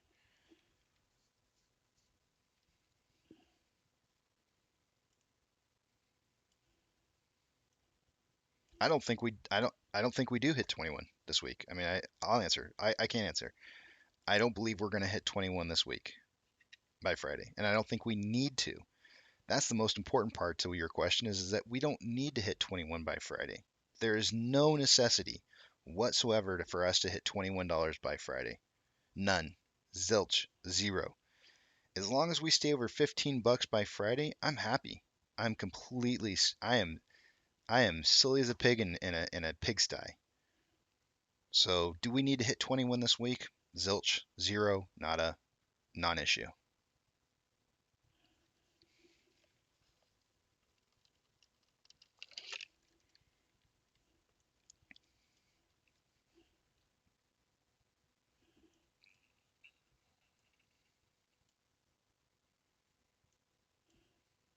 9:54, guys. We got 6 more minutes before we take a look at the rest of the data here. Yeah. See, I'm really bad with quotes, JP. I'm really, really bad with quotes. Why is everyone saying 21? I have no idea, Zach. I have no idea. I don't care. I don't care because really all I need to see is supporting $15 because if you look at how much open interest there is below $15 before the end of this week, there is so much open interest under 15 bucks.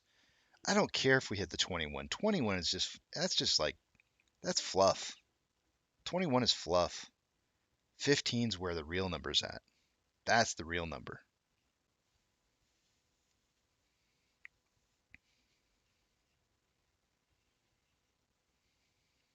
Well, I know what's there, Otto.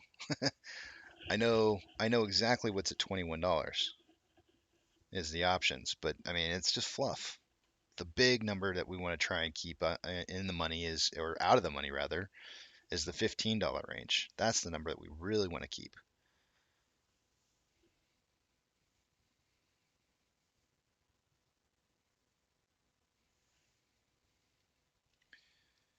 I'm so bad with sayings, JP. I screw them up all the time. Like legit, I might be able to beat George W. Bush on screwing up sayings.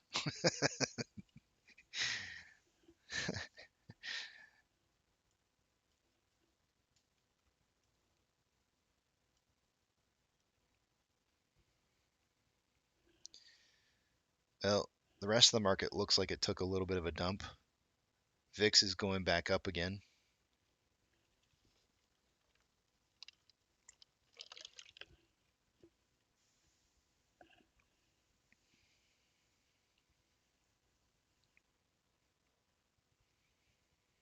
Oh yeah, Yishin, I absolutely understand. I mean, I get why people are saying 21. I shouldn't have said I don't get it. I understand why people are saying 21. But I have said from day one this week when I came in Tuesday, when I came in yesterday morning, I told you guys do not expect options to be the save all savior for this week. I expected to see red days every single day this week. Every single day. And I think they're going to continue to try and drive this price down to 15 bucks as hard as they can.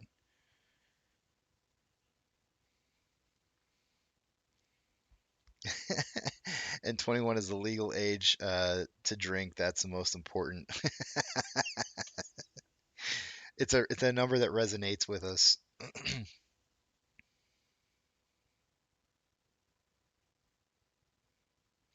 Ooh, doctor bringing up a great point. Telling people to buy, but then not reminding them to buy on the lit exchange is sort of useless. That is a very, very good point. That is a super good point. Now, the problem, doctor, the problem is getting people to take the extra step. If you take a look at my description box on the channel, you're going to see that there's 3 golden rules. I should call them golden. I never did. I'm gonna make that change right now.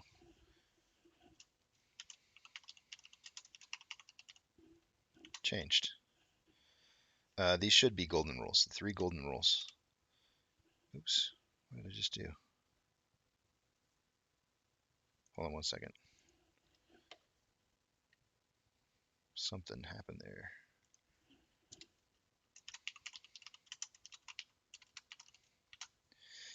Golden rules. So in my description box, I've got the golden rules, which is rule 1, 2, and 3. And then what I have under that is levels of participation, right? Levels of participation are a little bit different than the golden rules. Um, One of them is actually exactly the same, which is level 1, which is buy and hold. Your level of participation, as far as your ape hood, is number 1 is to buy and hold. Number 2 is when you buy, slap that ask, buy at market price, and number 3 is make sure you buy to the lit market through your broker if you can. Not everybody can do that. Not everybody can do that. Some people are limited. If you have to choose, doctor, if you have to choose between telling people to buy and buy to the lit market, and you're not going to get that extra level of participation, the buying is enough. And I understand what you're saying. And it is super important to buy at the lit market. I cannot stress that enough. And you're absolutely right, 100%. But people aren't going to participate always. People want discounts. People don't always want to pay the ask price. It is what it is. You can't force people to do things, but it does help. What doctor is saying is absolutely correct. It does help.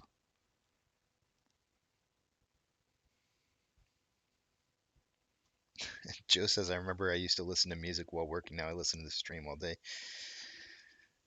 You're crazy. You're crazy, Joe. I love you for it, man. I love you for it. No homo.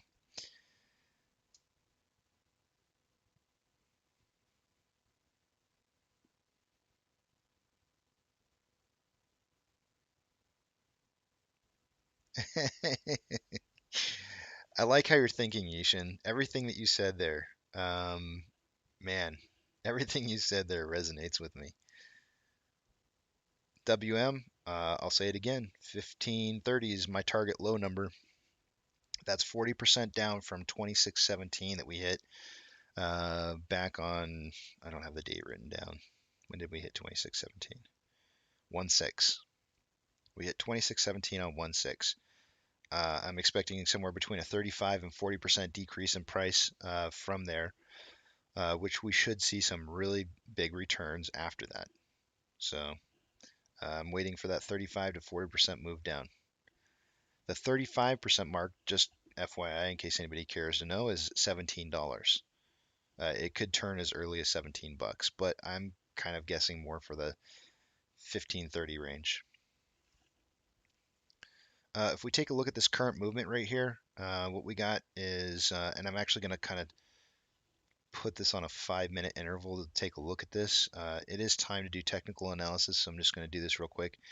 It looks to me like price really started decreasing right around like 1010 and stopped decreasing at around 1050, which is a 40-minute, no, sorry, 30-minute, no, that is 40 minutes. 40 minutes of decreasing period of time. So if this is a true indeed pennant formation off this flag, then I would suggest that the price would start to decrease again off of this after an additional 40 minutes of 1050, which would put us at 1120. No, 1130. So 1130. So if this is indeed truly a flag pattern, so let's put in a box here, and let's shoot for 1130, which is actually quite a ways out. So we might see a breakout kind of like in this time frame in here, going down further.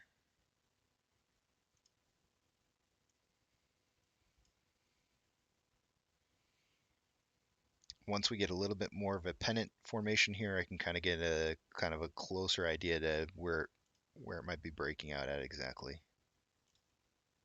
You know, if I were to draw something like this. Oops, that's the wrong one.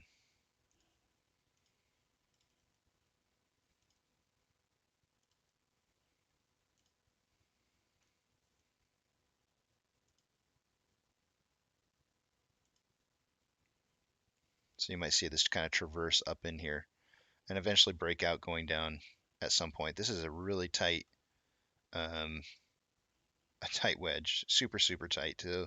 So to see this actually kind of increase and continue up into this and then break out going back down again, oh, we'll see.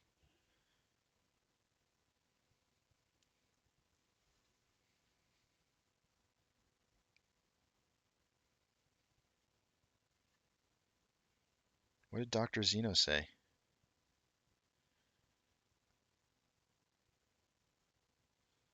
Oh. All right, well, let's take a look at our numbers, guys. It's time. Let me refresh Fidelity and get into this. Taking you to the other page.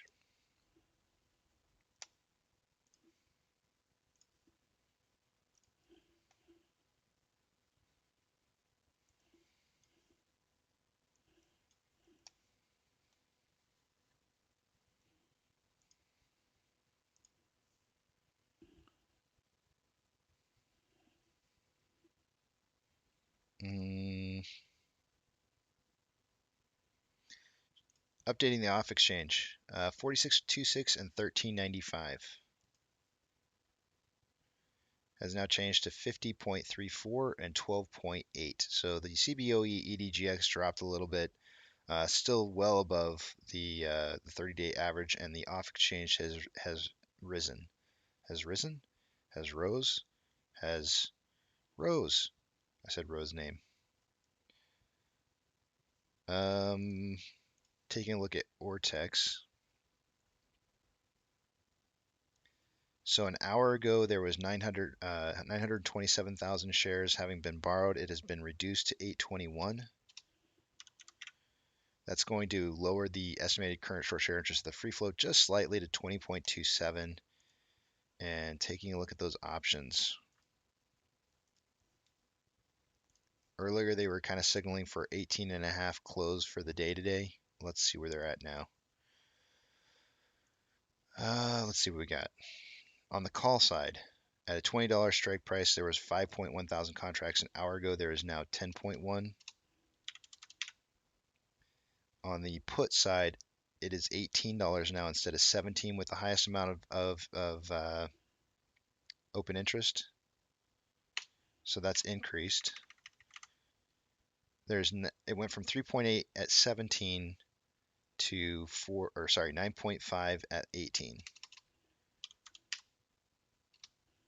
I'm just going to call it 9.6 because it's really close. So now market's kind of suggesting instead of an 1850 close, it's suggesting a 19 close, even though price is kind of suggesting that it might drop some more. So we'll see what happens with those options. I've been saying this for a long time, guys. If you're playing options and you're not winning consistently on an 80% of the time basis, this is not your play for options. It really just isn't, especially if you're going long on this. Um, I just, this is not financial advice, but I think that we are continuing to see more downwards pressure on AMC the longer that we see the cows being milked at the options. So long as those derivatives have more milk to give, we will continue to see price dropping. So just throwing it out there, take it or leave it. There's some milking happening. Orders by Fidelity customers. AMC and GME not in the top 10, but we were really close. GME was beating AMC out just slightly. Still is. Actually moved up a spot. GME is currently in 11th with a very strong 84% buy to 16% sell ratio. AMC in 13th, the same where it was an hour ago, with a stronger 68% buy to 32% sell ratio. So looking really, really strong there.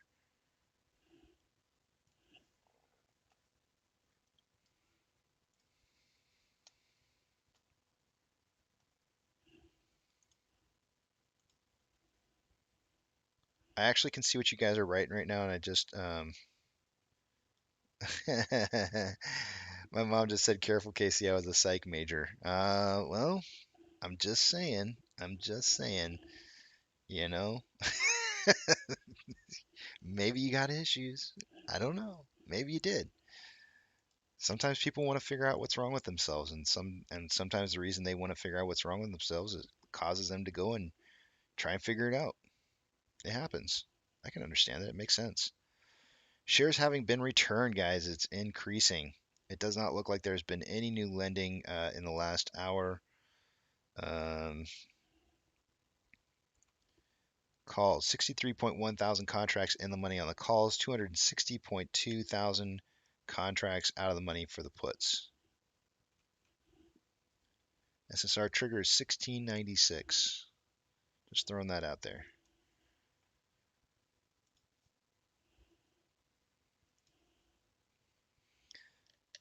Nasdaq is down 0.15, Dow Jones is down 0.22, and S&P 500 is down 0.13. The market is definitely declining compared to how it was advancing earlier by a slight margin, with 4,677 decliners to 2,933 advancers. The VIX is up 1.49. IWM is down 0.64. Tesla is down 1.85. Amazon is down 1.09. Cinemark down 1.12. Doge down 0.65. Bitcoin down 1.12. GME is down 2.45 and AMC is down 2.65. We currently have more inflow than outflow. We are buying this up. We are definitely buying this up with 5 more points of inflow than there is outflow, with a total of 15.75 million shares having been traded after 99 minutes. Let's check out and see what kind of pace we're on. 62 million share pace. That is definitely a drop from where we were at earlier. That is just now starting to come into the range that I predicted for the day for volume, which was 40 to 60 million shares in volume for the day today. I have a feeling I'm going to be just slightly on the high side on my prediction. I have a feeling. We'll see what happens as this price moves up here. If this breaks down, we may see some more volume coming in. Currently, the volume is trending around 60,000 shares a minute. It's where they want to see it.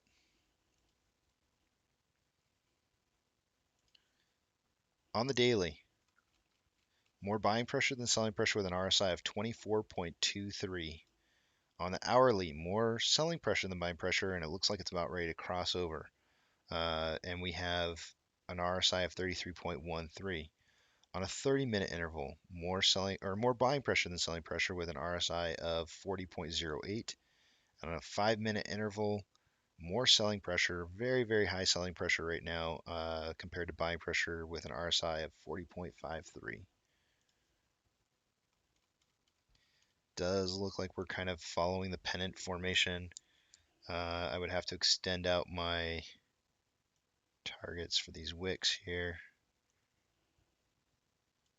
See, this is the thing that I was talking about earlier. If I were to use bodies versus if I were to use bodies versus wicks, I would have drawn something like this earlier, which we would have already broken out of, and it would have given you a bad representation of where the breakout is, because this hasn't really officially broken out yet. This is why I think it's really important to use that information. Whereas if I use the top of these wicks, come on,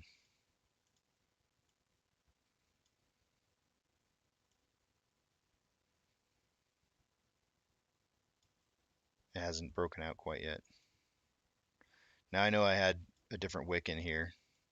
I think I had like this one, perhaps. And you could make a case that it hasn't technically broken out of this yet. And I could probably keep it on this one and it would probably still trend in here. It might see a little bit of a breakout and then trending back in, but I like to try and keep the chart looking pretty. So I'm going to follow the, I'm just going to move it up just a tad bit there and call that good.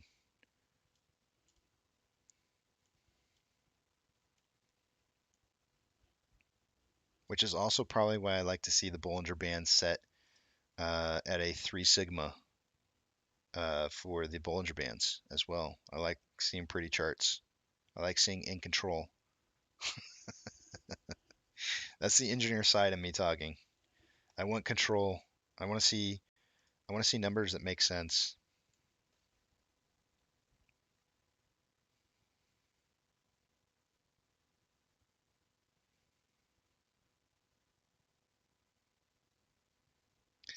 Doctor says hi, Mom.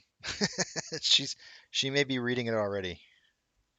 Rose said, "Do you think we have to fill this gap everyone is talking about?"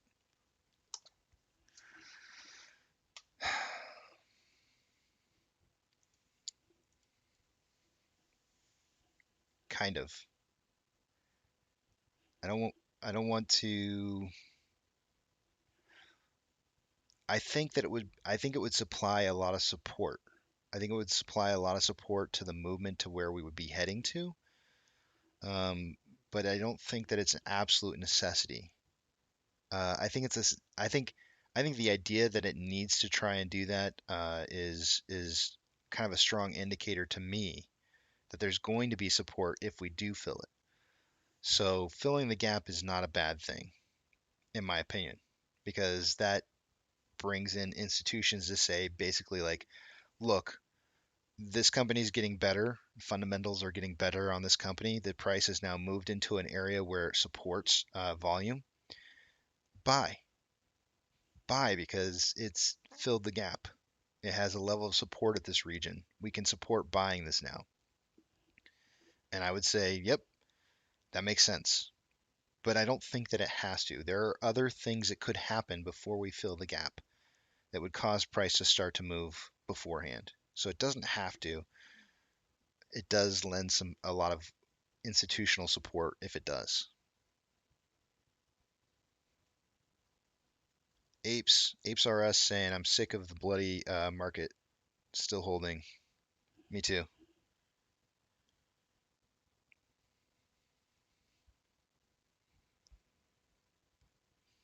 Long-term capital gains for Monty will be 129. 129 happens to be the day, Monty, that I bought into AMC as well for the very first time. I went back and looked and saw it was, I believe it was 129 as well for myself. Initially, I had bought into the movement in GME. Okay, so we did have a breakout here going a little bit earlier than I would have anticipated, guys. So it does look like this is a pennant formation. We should see, even though it broke out like, oh,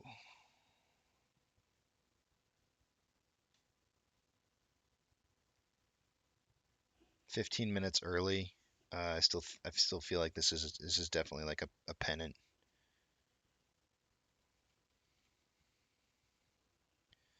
I mean, it might come back in here. We'll just watch it.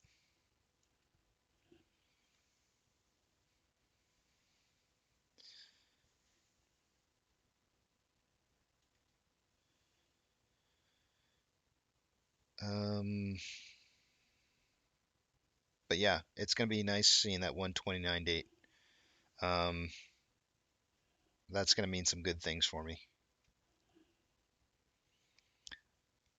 One thing I would mention, Monty, just throwing this out there. I mean, do you, right? Do you more than everybody should do you. That sounds wrong. Everybody do themselves. Everybody do themselves. But what I'm trying to get at here is without sidetracking, is that remember first in, first out. Remember that rule. If you don't know what first in, first out is, look it up, please. Go figure out what first in, first out means.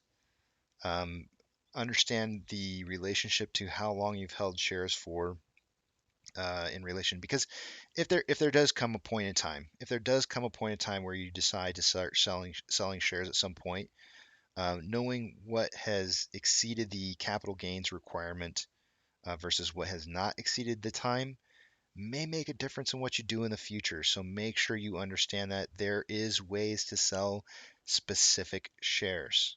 There is ways to do that. I have never covered this. There is absolutely 100% a way to sell specific shares. Think about that. Know what your broker does. Like if your broker automatically sells first in, first out, then you don't have to worry about it. Not a big deal. Know what your broker does. These are important things to know. If you don't know, call your broker up and ask them, how do you sell my shares? Do you sell them FIFO or not? Some people say FIFO, FIFO, whatever. Fee, FIFO, FOM. Doctor says it's hilarious how we have been concerned with collusion. Meanwhile, the big Wall Street crooks collude daily and F in the whole market.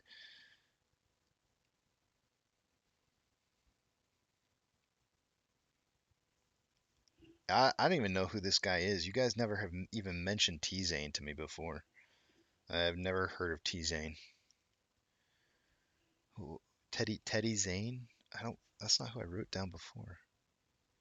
That's funny though, because Tony DeNaro is close.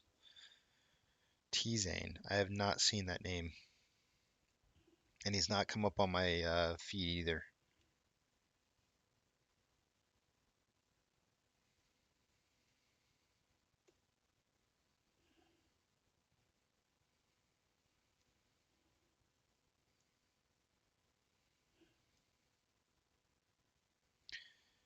Trenbolone Zane. I've not seen it. Question everything, guys. Question everything. Like where you guys got to remember, like where you're getting your information from. It's like how you eat food. And I know I'm not. I'm probably like you like to look at me and go like, this guy's like the least valuable person to talk to me about nutrition. And I understand that. I get that. All right. But I've been healthy in my life before. I'm an ex triathlete. I can tell you guys what you put in your body is what you get out of it.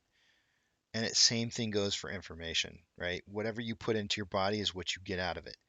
If you guys are going and watching information that you don't go back and double verify and check yourself and see if it makes sense and question it, and you're feeding your body bad information, you're going to get bad output. Absolutely 100%. Do not feed your body bad input. Not on a play like this. It's not worth it. It is really not worth it.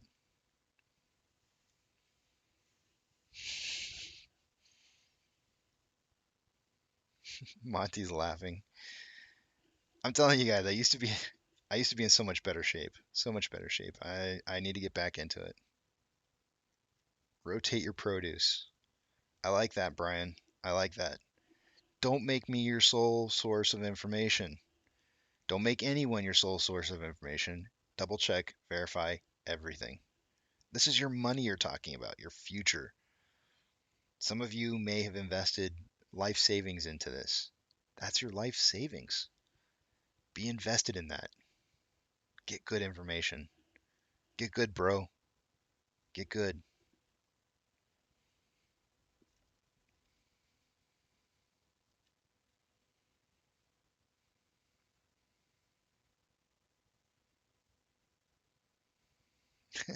I don't even know who Rich Piana is.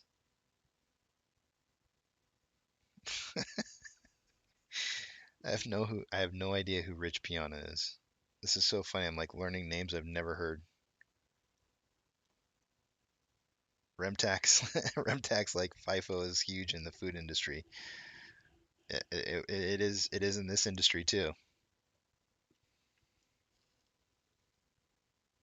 Mm, just to let you guys know, I'll have to look them up, Joe. I will.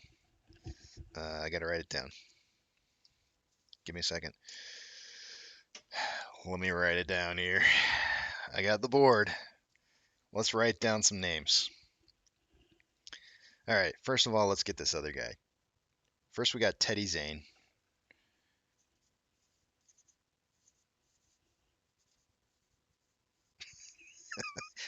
This is a Christmas gift that I got, guys. This is a random gift that I got in one of the family contests for prizes, and I got a kind of whiteboard to write on too.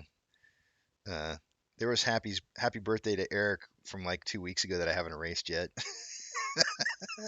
The first time that I used the board. What's the other name here? Let's see. Rich Piana. Piana. That looks like it looks like somebody was trying to spell pizza and piano and came up with piana. Okay, Teddy Zane and Rich Piana. Never heard of them. I'll check them out. Not maybe not on my break today, but because I normally eat on my first break, but I will check them out. I do like checking everybody out.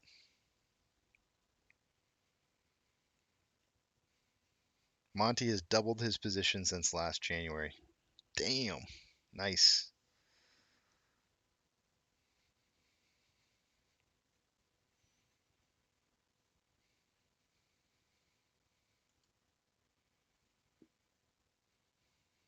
Oh, I better write a one and a two here. Look up Rich Piana first and then Teddy Zane. So, okay, so number one, I gotta write a number one here. One and then two. So let me just get this straight here. So Rich Piana is a number one and Teddy Zane is a number two. Got it. Okay. I'm going to break, guys. Uh, Teddy Zane is a regular YouTuber. He covers AMC, some crypto, and a few other stocks. Cool guy, but probably not the best to take seriously. Sounds good. I'll check him out just to see what it's all about. I'm probably.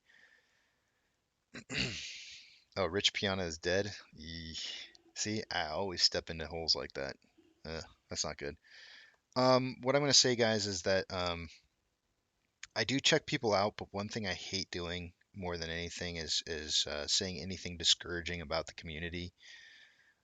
There are people out there for everybody, right? And sometimes they have bad advice. Sometimes I have bad advice. I mean, I think I already forgot her name. I'm assuming it's a her. Um, Nosa, Nosa Freya. Uh, she would she would say I draw my lines wrong. I probably do. I probably do draw my lines wrong. We're not all perfect, but I get the job done, and that's probably the most important part than anything. Um, but yeah, I like to see what other people do, and I'm not gonna sit there and I'm not gonna dog on other people's analysis unless I think it's something that's extremely harmful to the community, which is probably one of the reasons why I talked about what it was Lion Trader. Oh my gosh, guys, did I even cover that? Lion Trader came out with another video. I didn't say this yet. Lion Trader came out with another video yesterday, and in that video, he basically debunks everything that he has said so far in those previous two videos that I've covered. Everything that he says in that video counters his ideas on how you should trade this. And I don't understand why he's still backing it. It makes no sense. Who cares? Whatever. It's not for me. I can tell you it's not for me. I'm gonna go ahead and get rid of this right here. How far this price can move down? Um, I technically think that they're shooting for about $17 for a price close. 17.30 I think is probably a little more realistic, but 17 is what they're probably shooting for eventually, and so I do expect this to drop down some more. With maybe like a late rise in the day, later on in the day. So maybe they drop it down to 17 and it rises back up to 17.30 before it closes. That's kind of what I'm looking for, but it may not do that full amount. We'll see. I don't really have anything I want to draw at this point. Let me just see here.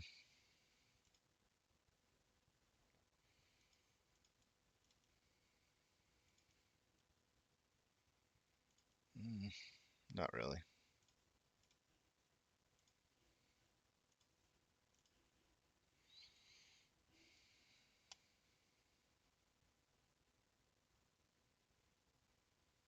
Let me look at a bigger scale.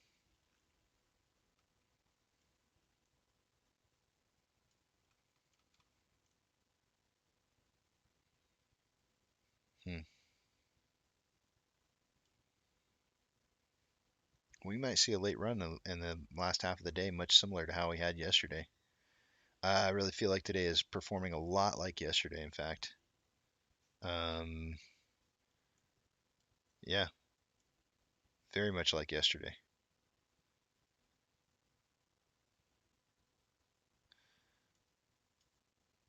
When I get back, we're gonna use Tradingview to draw, take this pattern formation and lay it over the top of this and see how similar it is. But I gotta get to my break here, otherwise I'm just not gonna get one. Oh no no no no! So I wasn't taking it personally. I promise you. I promise you I was not taking it personally at all. It's not a dumb question. There is no dumb questions here. None. Absolute zero. Zilch. We're all learning here. We're all learning. I promise you. And I don't take it personally at all.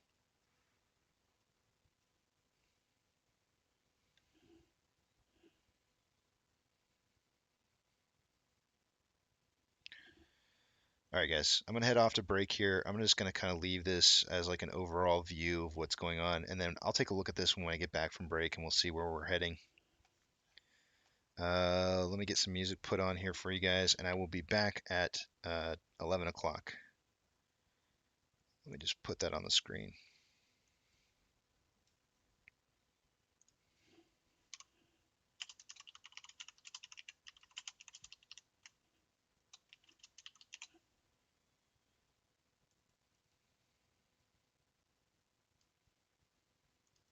All right, see you guys in just a bit.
Alrighty, I'm back.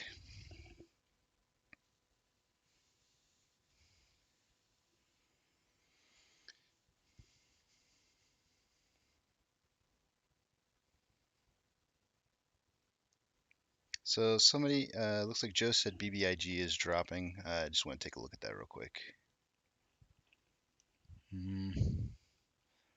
Pretty sure I used to have this on my list of stocks I was watching. Guess not.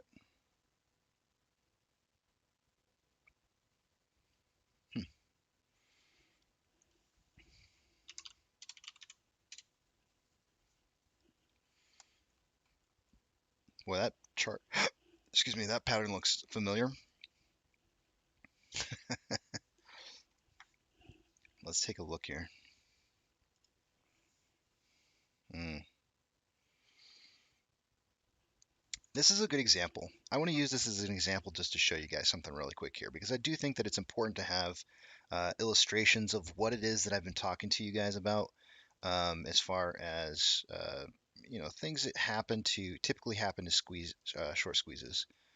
And it's not necessarily short squeezes. It's actually any type of stock that does have a large price movement over a short period of time. And I've been talking about this since Lion Trader had been talking about this. Let's take this down to a 5-minute interval, because I think what you're going to find is that you'll see some patterns here as the price is moving up.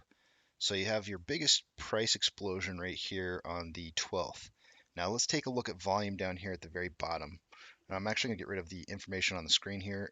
This is an important learning lesson point here.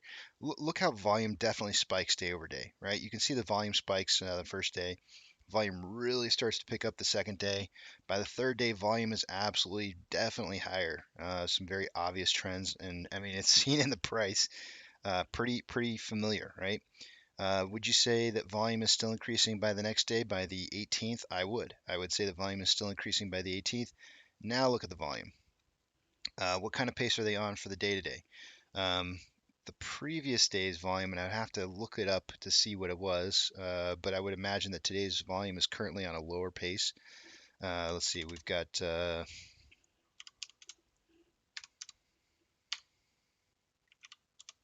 158 minutes into the day.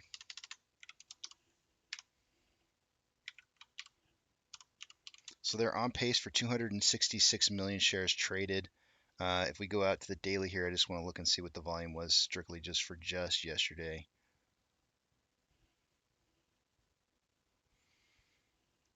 Uh, 108. Is that right? No, that's today. Previous days was 287. 287, and their pace for today is 266. So their pace is already lower. So could it pick up in the later half of the day today? Absolutely, 100%. It could definitely pick up. But as it stands at this point in time, day over day volume is starting to decrease. Now, next thing we need to look at, 5.9% on this drop from right here down to this point right here.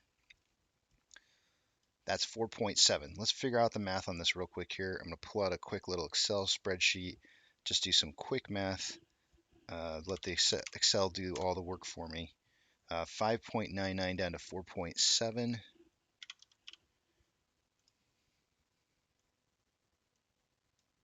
That is a 21.5% drop in price. That is acceptable to be considered a synthetic price failure. The question is how much is the next dip, or how much did it go up after that? Did it go up at least 15%? Probably not. Probably not right here.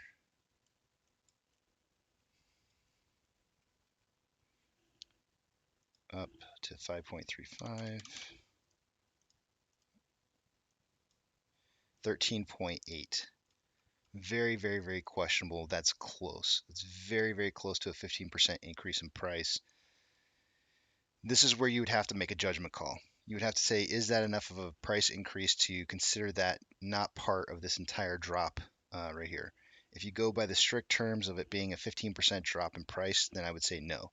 That is not enough of a price increase in order for you to count this, and so you would have to continue to count the further drop in price here, 5.9 all the way down to 4.34. and this is going to make more sense. That's a 27.5% decrease in price.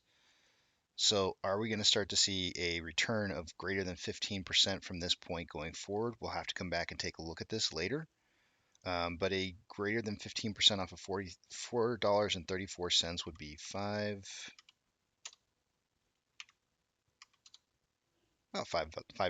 making it back up to $5. But the one thing that I really want you guys to see more than anything is the stair-stepping action that the stock took as it went up.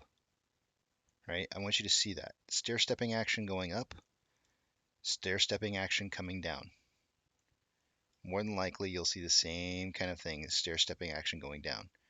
Is this indicative of what a squeeze normally looks like? This is not technically what I would define as like squeeze properties because first off, this first dip right here was only 27.5%. A real squeeze play would be like in the range of like 60 or greater percent down.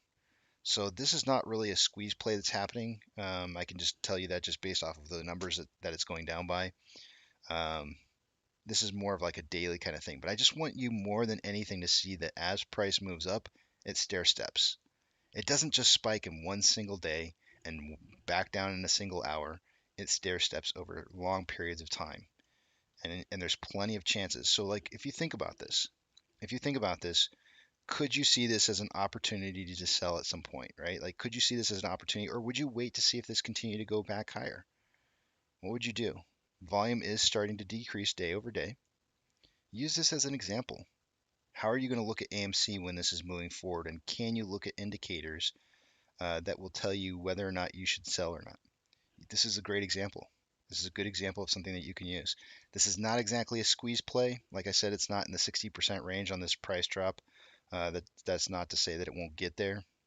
Um, but we'll see. We'll watch it as it plays out, and we'll see if we can use this as like a learning experience.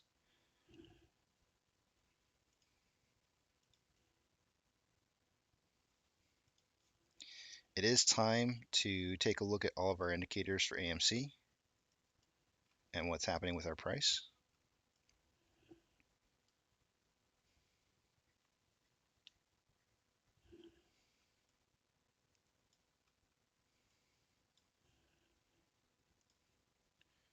But yeah, I mean, I just wouldn't call, from what I'm seeing on the price drop right there, that's not a squeeze. It's 21 and a half. I mean, we're seeing much larger drops in price right now on this stock alone. You go back and you look at GME and they had like 60%, 70% drops before they ever hit the top. Actually no, it's 60%. 60% drops before they ever hit the top. It's BBIG is not a squeeze play. It's just not. But there is information there that we can learn from, and we can look at it and see what happens. What generally happens when the market buys and sells? How does it work? Does it just shoot up massively and then you go take a poo and next thing you know you come back and the thing's gone and you miss out? Or does it take time? Does it take time and can you look at indicators and make smart, educated decisions on when you're going to exit your position? And I'm here to tell you, you can make smart, educated decisions. You do not have to set price targets. You absolutely do not have to set them. All right, let's get the info back on the screen here. And let's see here.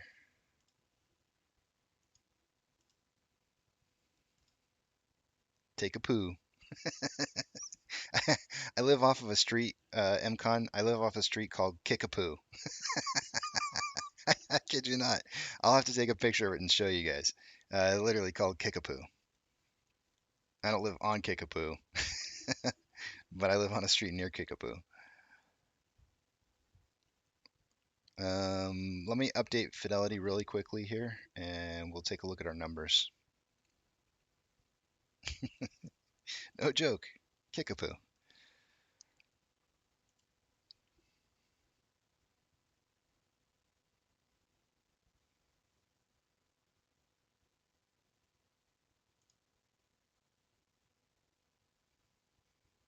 All right, taking you guys over to the other screen.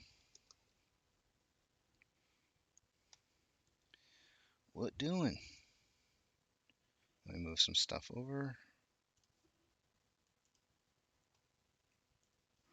There's some really interesting things happening right here, guys, and I don't know if I've figured it out, but I have a theory as to what we may be seeing happening. Just a theory. It's a hunch. I don't have any proof yet, but it's a hunch, and I'll share it with you here in just a few minutes.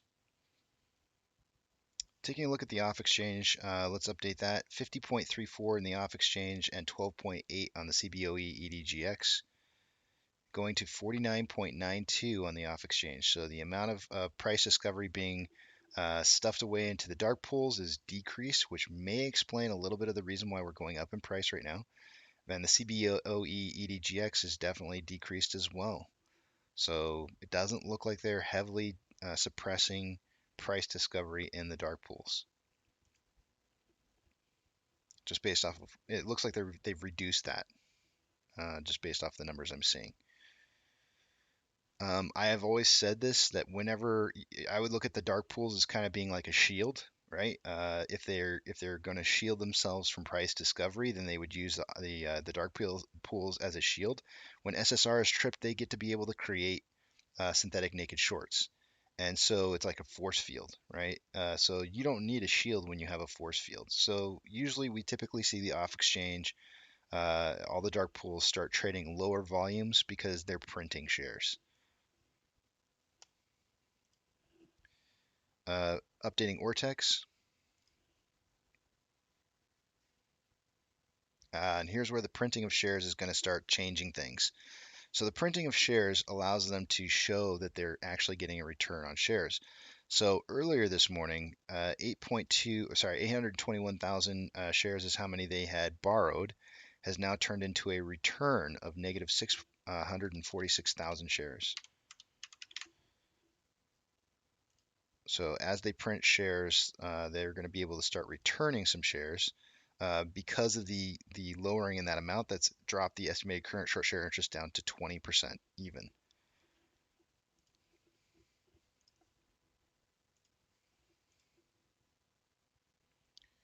Refreshing the options.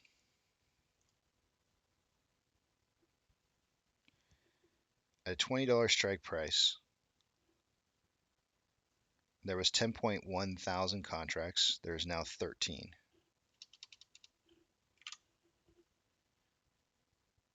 At a $18 strike price, an hour ago there was 9.6. Now there's 13.8. Put volume is starting to outweigh the call volume, and there still is a $2 gap between the two, signaling for a $19 close for the day today.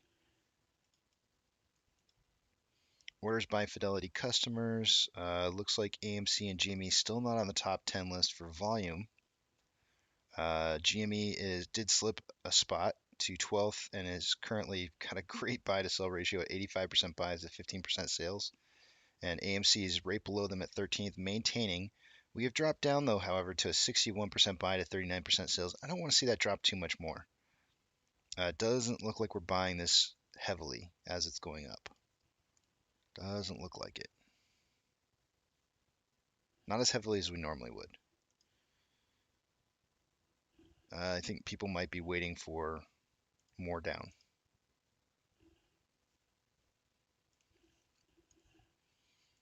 This is the interesting thing here, guys. When was the last time we saw 7.3 million shares available to borrow? It's really getting high. Super, super high. It does look like they borrowed another 100,000 shares right here. Another 100K here.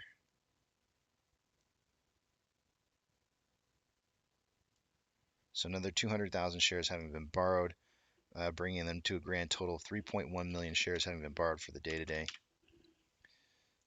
What I want to mention, do I mention it now or do I wait?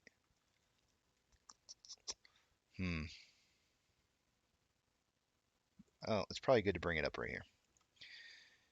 63.1 thousand contracts are in the money on the calls. 260.2 thousand contracts are out of the money on the puts. Let's just assume for a second 260,000 shares that are out of the money on the puts.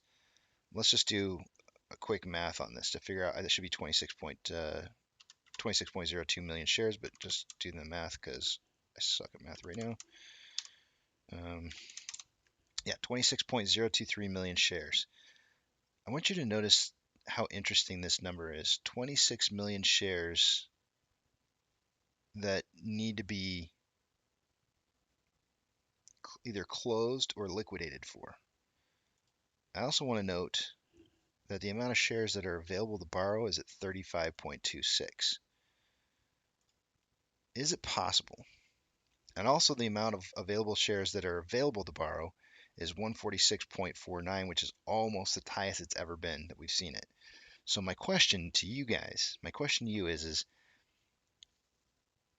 are they leaving a large amount of shares for them to be able to borrow on a single chunk on a single period of time so that they could potentially push us down further down the road to be able to um, what's the word I was looking for? Satisfy. In order to satisfy uh, failure to deliver amounts? Is that a possibility? And with the remaining amount of shares that's left over, the other additional, if they were to borrow some of these shares and push it out, would they need an additional 10 million to suppress price as that happened? That's a possibility. So what would happen? What would happen if they instantly borrowed that 35.26 million shares next week, and then they use those to push down or push out the puts that are currently out of the money? It would drive up utilization to 100%. Borrowing 35 million shares would push the estimated short share interest of the free float to an insane amount. It'd probably be over 30 something percent, if I had to guess. It's kind of interesting. Kind of interesting to see that these numbers are stacking as the way that they are. We'll have to see what happens. It's going to be an interesting week, I think, next week. You think this week's going to be interesting. I think next week's going to be interesting. SSR is 16.96 for those of you who were wondering what it was for the day today. NASDAQ. Oh, here's the other part to what I was thinking. What if institutions started requiring shares to be returned? What if they started requiring it?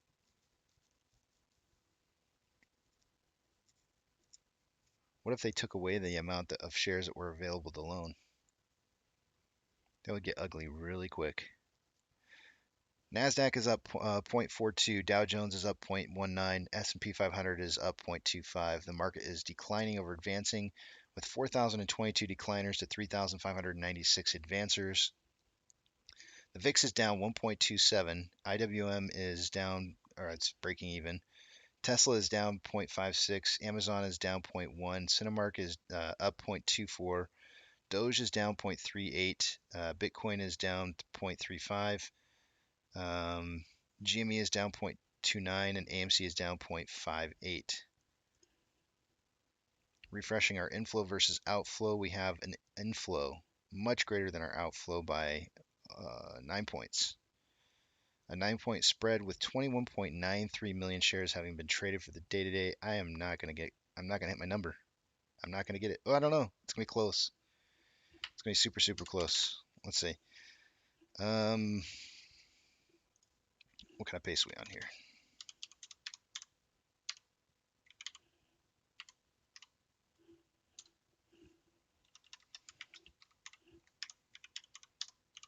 Looks like we're on pace for 48.9 million shares for the day-to-day traded. I expect that to obviously fall some more, and my volume prediction for the day-to-day was 40 to 60 million.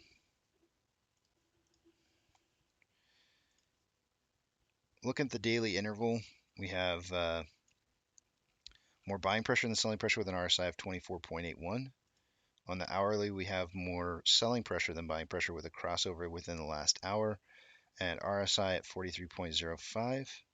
On a 30-minute interval, we have more buying pressure than selling pressure with an RSI of 49.78, which is right down the middle. And on a 5-minute interval, we have more buying pressure than selling pressure with an RSI of 58.87. if this were to be a pennant situation right here, I would expect the breakout to be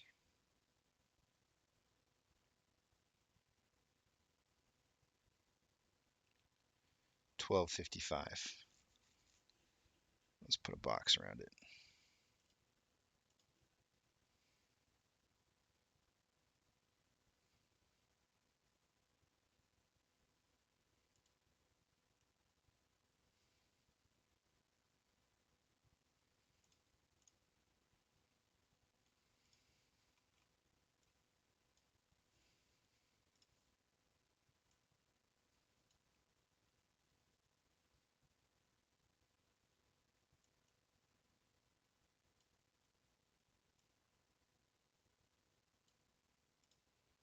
We're looking for price to consolidate into this box and head back up more if it is going to be a pennant situation.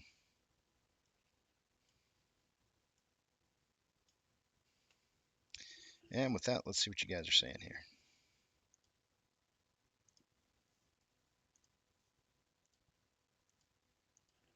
Oh, I didn't take you guys back to the main page. Oh, my bad. I was showing you guys stuff that you couldn't even see. Well, at least you heard it.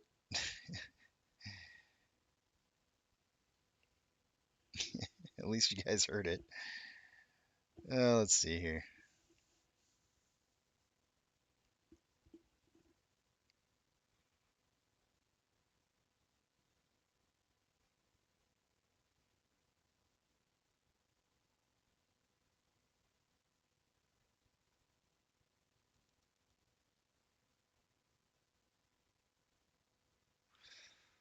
That's fine. I understand what you're saying, bad back, but I don't think you can argue with a 3-to-1 ratio. I think 3-to-1 ratios are insane. I think 2-to-1 ratios are insane. And I stand by a 60-40. I think 60-40 is a good representation of more buying than selling. And that's why I say anything less than 60-40, and you run the risk of saying that absolutely what you're saying is true, is that you could potentially be having more sales in value and not value, but an amount of shares being sold. So, but I do maintain that a 60-40 is enough to project that you have more buying pressure than selling pressure.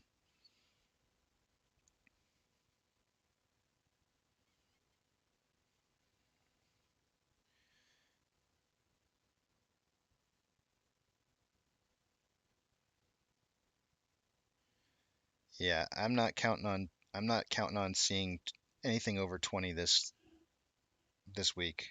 I'm just not.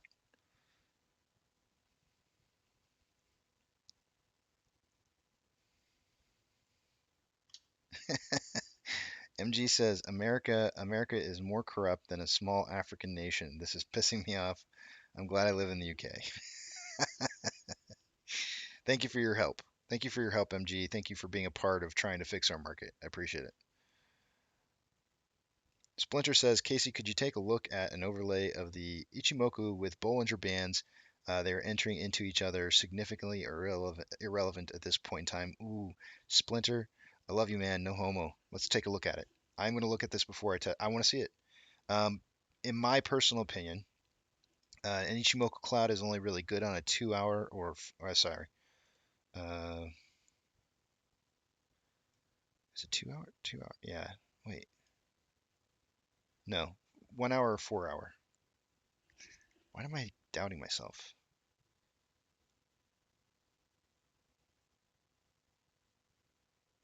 Let's go to 4 hours. I know 4 hours for sure, but let's pull up the Bollinger Bands. Let's get rid of all the noise in here. We'll get the Bollinger Band in. We'll get we'll get rid of everything else in here. Let's see, Bollinger Band and oh man, I don't have IC in here. There it is. And then let's take a look at moving out all these other random noises in here. I haven't looked at this in a hot minute. Last week I had told you guys we needed this lagging line to drive up through the price for us to see some good price movement upwards, and it never happened. It's ended up falling lower, which means it wasn't going to move through it. This lagging line, we're not going to see some good price movement until this lagging line starts to drive through the price range. I don't see which, this lags behind 6 periods, right? So one, two, three, four, oh, 5 periods. I'm sorry, 5 periods behind. So, figure the soonest that this could, if price did start driving up, potentially maybe like the soonest would be 3 periods out or 3 days, 3 trading days, which would potentially be like uh, 1, 2, 3. So basically like the 24th. But realistically, if you just drew a line straight across, it wouldn't start going through until right about here. So you draw out five periods from here would be 1, 2, 3, 4, 5, which would be the 26th. That would be the point in time at where we would start seeing that kind of as a potential point in time to where we could be trading through the cloud. Do I see that as a potential possible date? I actually do. The 26th, I think, is a really. I'm kind of looking at the 25th and 26th dates as being possible dates to break through this cloud. That would put us above that 20. To break through the cloud would be $22 by that period of time. So taking a look at this at the Bollinger Bands here, I do have my Bollinger Band set up for a 3 sigma. So you're going to see a little bit different numbers than what you're used to seeing for the Bollinger Bands, which are the white lines on both the top and bottom side of this. The conversion line is trending below the baseline. Usually, a good sign for price improvement is when the conversion line starts to cross through the baseline. That's a conversion. It's moving over to a buying side. An example of that, if we go back in time, here's a crossover right here, but it was short-lived, very short-lived. Let's find a better point in time where the conversion crossed through the base right here. So here you have base and you have conversion. Your conversion line drives up through the baseline right here, and sure enough, right after that, price starts moving upwards pretty severely. And remember this lagging line lags back 5 periods. One, let's see, let's start from right here. 1, 2, 3, 4, 5. What do you know? Lagging line crossing through the price point right there, right at that moment in time. So yeah, pretty kind of crazy how that happens. Good indicator to look at. I love Ichimoku Cloud. I think it really does kind of tell you where you're possibly heading. Notice a lot of times the price movement drives up through the red clouds and down through the green clouds. So that's what we could be looking at potentially is maybe a drive up through the red cloud somewhere in this range, in the 25th, 26th range for dates. Great indicator. I think that's awesome that you brought that up. Thanks for making me look at it. Let's go to the 1 hour. 1 hour is the other chart that I think that a lot of day traders might look at. Volatility super pinching in here. You can see some heavy volatility pinching in. On this particular chart, it lags. The lagging line is only lagging behind 1.5 days, or 1.5. Well, it's more than one periods. I said periods earlier. It's wrong. I'm using days as like an indicator, so it's like 1.5 days that it lags behind. In this particular case, it always lags. I think it's 26 periods. Let me go to the formula. I think it's 26. It doesn't say. I'm pretty sure it's 26 periods. Well, yeah, it is. It's 26 periods. So the lagging line is lagging back by 26 hours worth of trading time, essentially. But it's 1.5 days on the 1 hour, 1.5. And so if price were to continue to move sideways, you could potentially see this driving through the price range within the next half day. If that's the case, then you'd be looking at like a potential breakout on the 1 hour. The conversion line is not crossing the baseline, but it is getting close. You can see the baseline traveling down here, and you're seeing the simple moving average coming down here as well on the Bollinger Bands. You can see a bottoming out of the price on the 1 hour, and then returning to the simple moving average. This is kind of looking promising on this one. It's definitely looking more promising than it was than the 4 hour chart.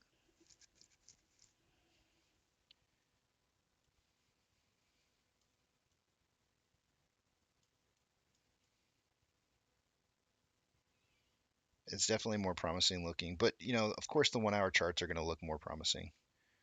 I think the Ichimoku should be used more on like a 4 hour chart though. Um, Good question. I love it.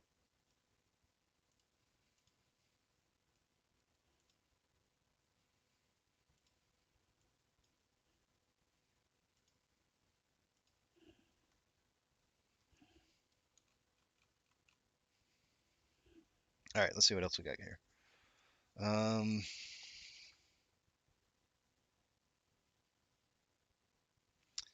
yeah, I understand bad back, but those are unrealistic numbers. It's not how the market works, buddy. Nice try, but that's not how it works. Casey, how long can this continue? Another way to look at it too, bad back, is all you have to do is look at turnover, right? Turnover is another way of looking at it, or inflow versus outflow. That's another way to look at it. You can see that our inflow right now is at 66 to outflow of 57. So retail's buying. I mean, all the data suggests that retail's buying here and not selling. Yeah, this is not selling. Very low turnover, higher inflow, 2 to 1 ratio of buying versus selling. It looks good.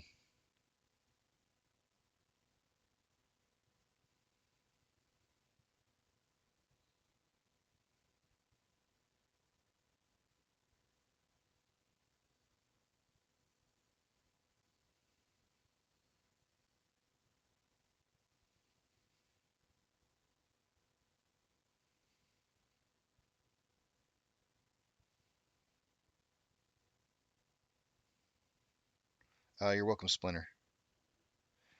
Otto says, Casey, what happens if they go on like this for years? I don't see that happening. I don't see it happening for years. The best thing that I can tell you this, Otto, is, and this, I think this is probably a great learning time, a great learning lesson for all of us. What was the golden rule number one that I have for this channel? When I talk to you guys about this stock and this play, golden rule number one: only buy shares with money you don't need in the foreseeable future. Why? Because it's an investment. If you believe in your investment and you think that you have a good investment, how long does it matter that you hold it for? You should hold it until you have returns. If you still believe that the data supports the idea that this is going to move in the positive direction, you should be looking at this as a high yield savings account. Extremely high yield. If you look at what the yield was on AMC for this last year, super high. Super, super high. So let me return that question with is how long are you willing to wait for insane amounts of money on a return on this investment? How much are you willing to lose on an investment that has some high risk, but also has very high rewards? Those are important questions to ask yourself anytime you're investing in a company, period. Across the board, doesn't matter if it's AMC, could be anybody. But that's why it's important not to throw so much money into something that you're not, completely over leveraged and hurting. You know what I'm saying? Take the emotions out. Get rid of the emotions. Throw them aside. They're not going to do you any good in a play like this. Wondering how long this is going to take, that's just gonna eat at your mind. Don't look at it like that. Look at it about as how much money could I potentially walk away with this no matter how long this takes. That's the better way to look at it. I waited 2 years for Facebook to put out. 2 years, and I doubled my money. That's an incredible amount. To double your money in 2 years period of time is not a bad effort. Not a bad effort at all. But I had to wait 2 years. Was it worth it? Hell yeah, it was. Absolutely. 100%. That's a lot of money to double your money. So think of it like that. You have to think in different terms to be a good investor.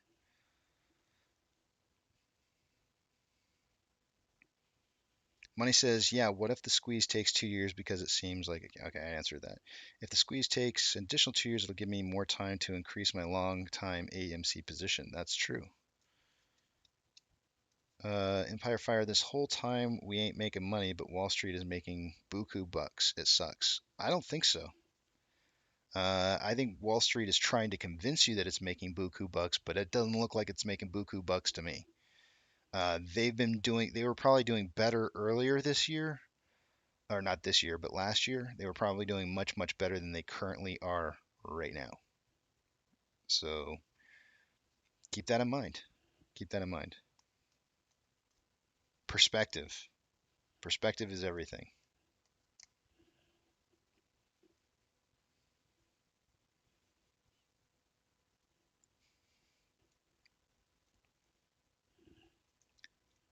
I got some indigestion. I thought oatmeal was supposed to be good for you when you had indigestion.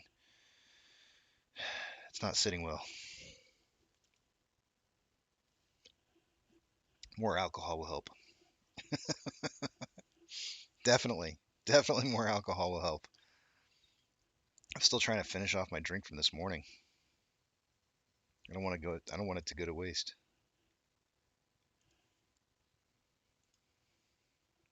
For those of you who are new to the channel, it's only on Wednesdays that I do this. My wife works a compressed shift week. She gets her last night that she works is Tuesday night, so on Wednesday morning when she gets home, I have a drink with her in the morning, just a kick back, kind of relax, kind of thing. Like how was your week? Welcome to the weekend kind of moment. So this is not usual. It is not usual for me. If it comes down to MOASS, don't you guys worry. Alcohol will not be a play. Uh, if there's anything that you learn as a poker player, is that you never, ever, ever play real money poker with alcohol involved. Ever. There will not be alcohol involved in me at all, period, until after MOASS is over. So when this thing starts kicking off, don't you guys worry. I'm not going to be a lush on you. I promise. I am extremely convicted in my habits. I will not drink and trade. Right now, I'm just holding, so it doesn't hurt me at all. Doctor says, is it possible that there is something we are all missing? Some way these bastards can crooked weasel their way out of this. Is it naive to think not?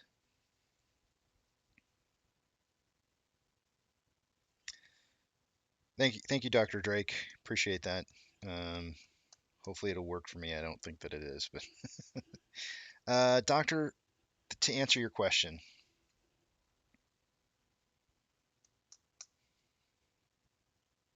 I can't give you any definitive answers, right? I can't promise you that this is going to absolutely 100% work out for us. I can't. I can't promise you that. Um, I think that there's a high probability. I think there's a high probability that this is going to work out for us. That's why I'm here. That's why I'm holding. I believe that this can work for us. Until I see indicators that tell me otherwise, I'm going to continue to stay here until I see indicators otherwise. But I still see this as a very viable option.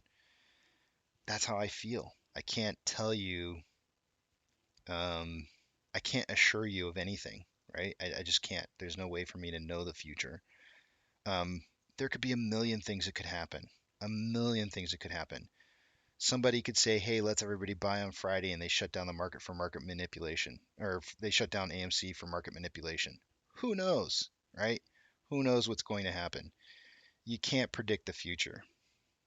I'm not saying that's going to happen, guys. I'm not saying that. But who knows what the future has in store for us? Let's take it one step at a time and try and look at indicators that tell us what's happening. That's all you can do.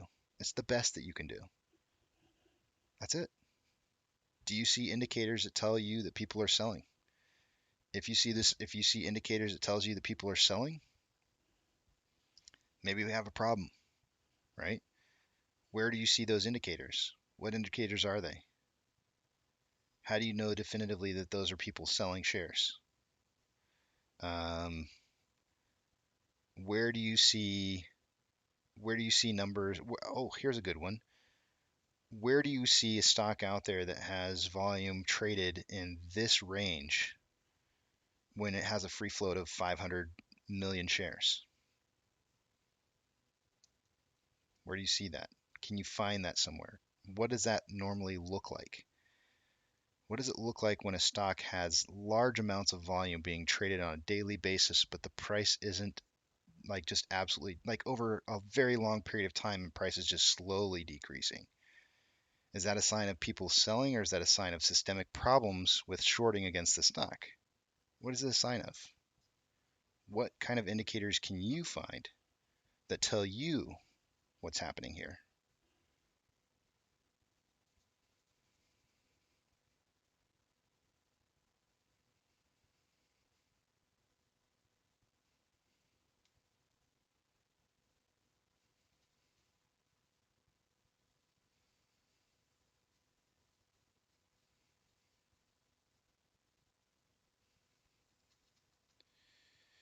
I'll tell you what they're doing, money. They're going out and they're seeking for the first time ever additional monies and allowing people to sit on their board for $1.15 billion. How much is Citadel worth? Do you know? Do you know how much Citadel is worth? Do you think $1.15 billion is worth a first time ever allowance of letting an outside investor come in and sit on your board of directors? Is it worth $1.15 billion? I'll tell you where there's indicators. That's a pretty good indicator.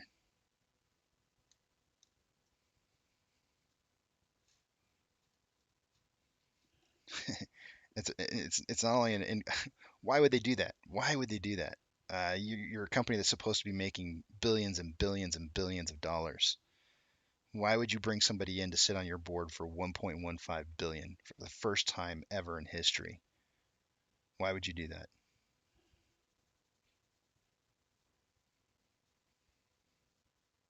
They're doing good. Citadel's doing great.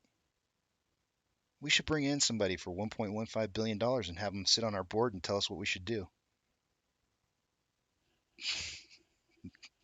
That's not how the story goes. That's not how it goes. It just doesn't.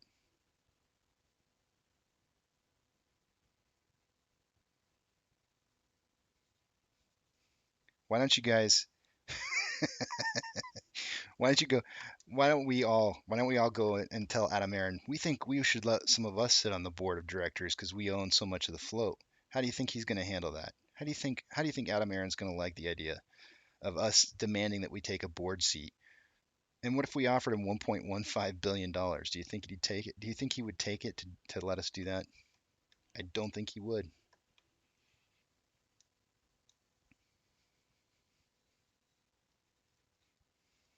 Bad back, they haven't had a chance to sell their shares in years.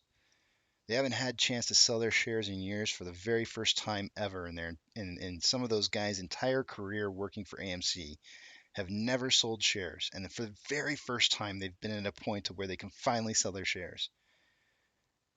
What do you expect them to do? Hold some more? Hell no. That's their money that they've been holding on to for years and years and years. That's theirs. That's their money. We gave it to them. Those are their bonuses. They can do what they want with them. I'm not going to give them more, but that's theirs. That's theirs to do what they choose.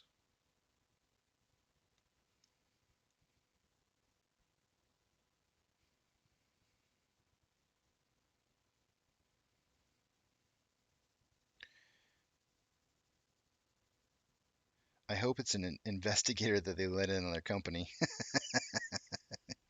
Yeah, no kidding. No kidding. It would be nice if that was the case.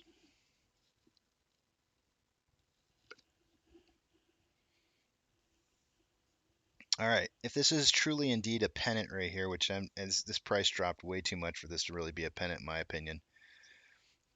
But if this were to be a pennant here, we should see a breakout going on. I don't. This is not a pennant situation. I'm positive. Pretty positive. Not 100% sure, but that doesn't look like a pennant.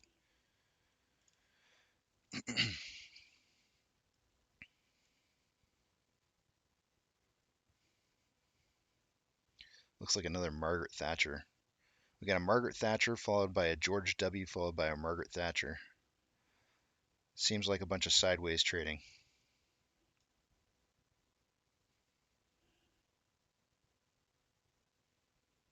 Sweet Monty, what number did you get?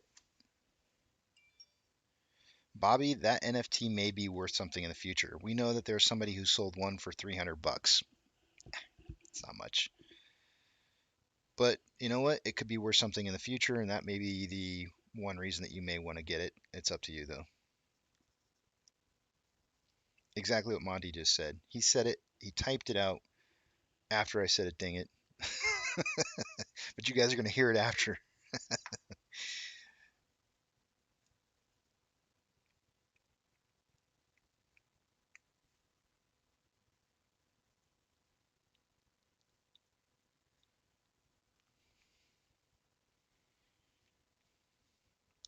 580025, Monty. Not bad. That's a pretty high number.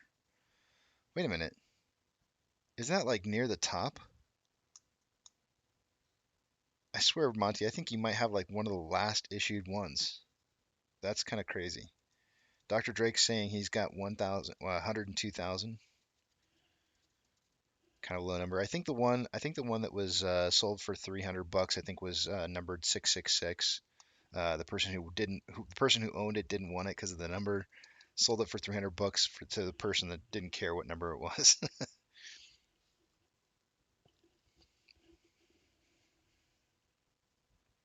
Welcome back, WM.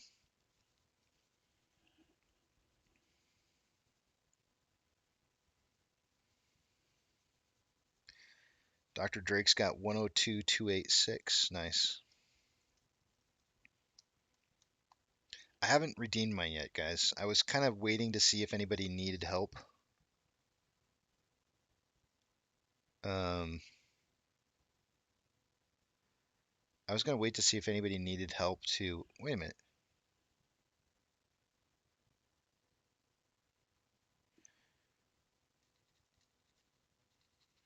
Oh, Monty says his numbers. I was gonna say that number that you just read off is like the last number, I think.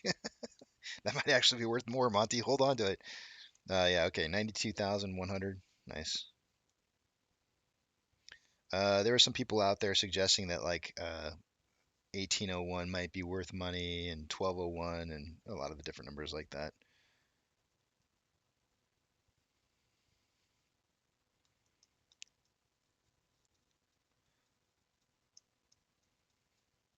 I was gonna say, Bad Back, shouldn't don't you have your own NFT? Like I thought you had your own NFT.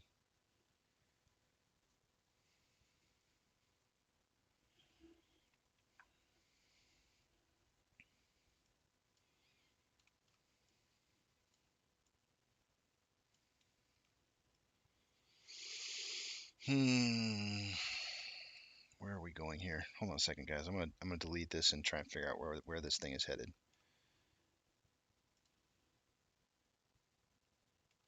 Yeah.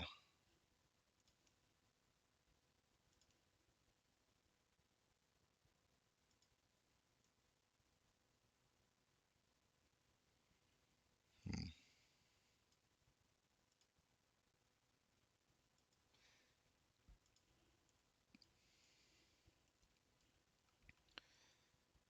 I like that. That's on a 1 minute. That's on a 1 minute without the extended hours in the trading. So we might really just kind of trade kind of sideways for the day to day, for the most part. At least that's what it's looking like.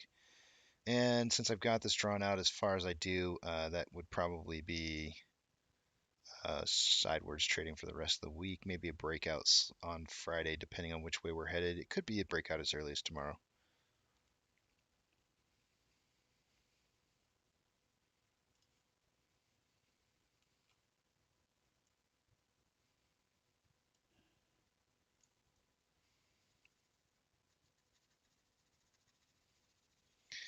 Yeah, I mean, it's a free NFT. Why not, right? I mean, if somebody's willing to pay money for it, let them pay money for it. I don't know. I don't know why anything like that would be worth money to somebody, but if it is and it's free, take advantage of it. Oh, Bobby got a good number, good low number, 5206.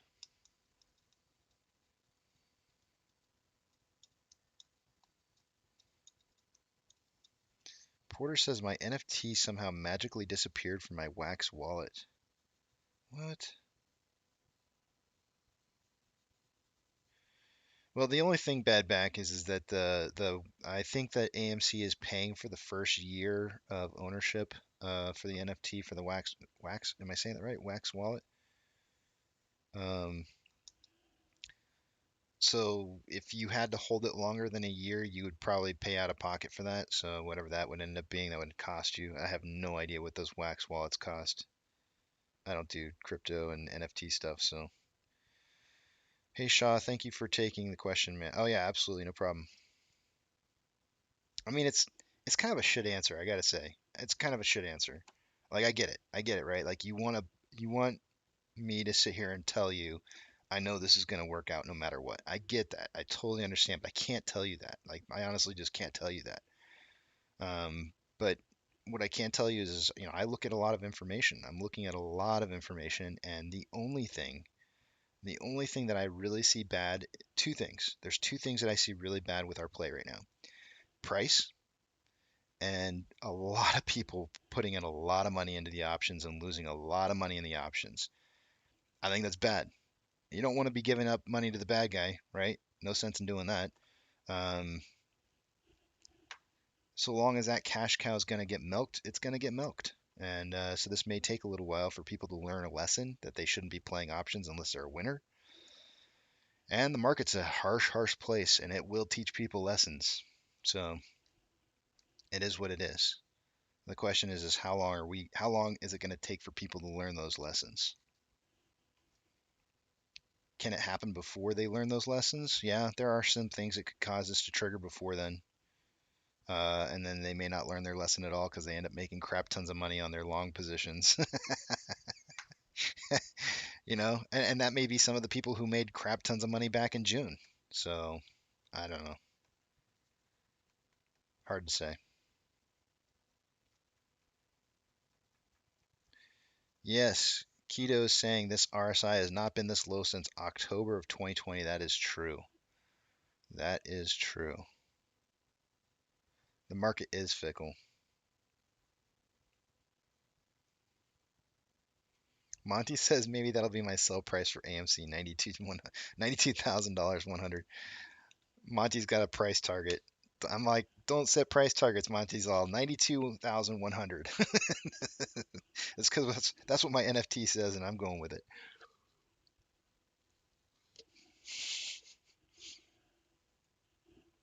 And if there's anybody, if there's anybody out there of you guys who would stick to their convictions, if Monty says he's going to do it, he will do it.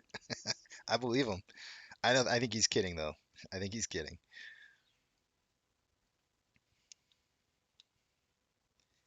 Is that what it is, bad back? I don't know. I don't know what the. I have no idea what wax wallets cost these days. I say these days like I ever knew.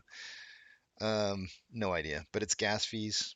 That makes sense. I don't know how much it costs in gas fees to keep a wax wallet open, but whatever that may be. WM said, Casey, you mentioned that we may move up without touching 1716. Any confirmation, please? I can't. It all depends on what happens between now and I would suggest potentially the 24th. The question and I don't know. I really don't know what's going to happen between now and the 24th, but I do think that we're going to start seeing some more positive pressure price movement between now and the 24th. But I think for the short term period, we're going to be seeing more downwards pressure in price movement. So that's just kind of like my prediction for this week. I felt like um, we would lose about $1 a day. That's what I said. I said we would lose about $1 a day over the next 4 days. And when we came into the week, we came in at what did we come in at?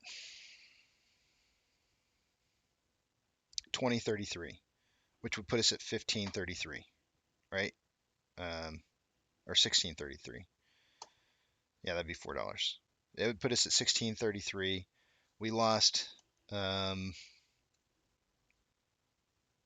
we lost a little more than that yesterday, right? We were down 8.4%. Um, The second dollar would be 18.33 today, right? That would put us at a closing price of 18.33. Seems reasonable for where we're at right now.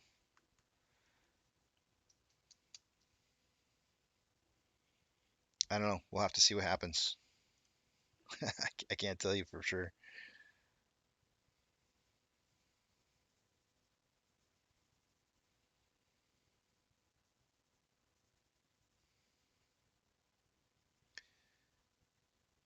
Isn't it fun to look at, Monty? It's fun to look at it. I do that too. Every once in a while, I'll come up with some. I'll hear some random number and I'll just punch it in just to see how much I could get if I were to sell anywhere near those prices. And it's fun to look at, but I don't let it try to sway me as to what I'm going to see for indicators. I would love to get 19 or $90,000 a share, but I'm going to be trading off of something other than targets. So, all right, let's take a look at everything that's going on, guys. It's time to pull up the indicators and see what's happening.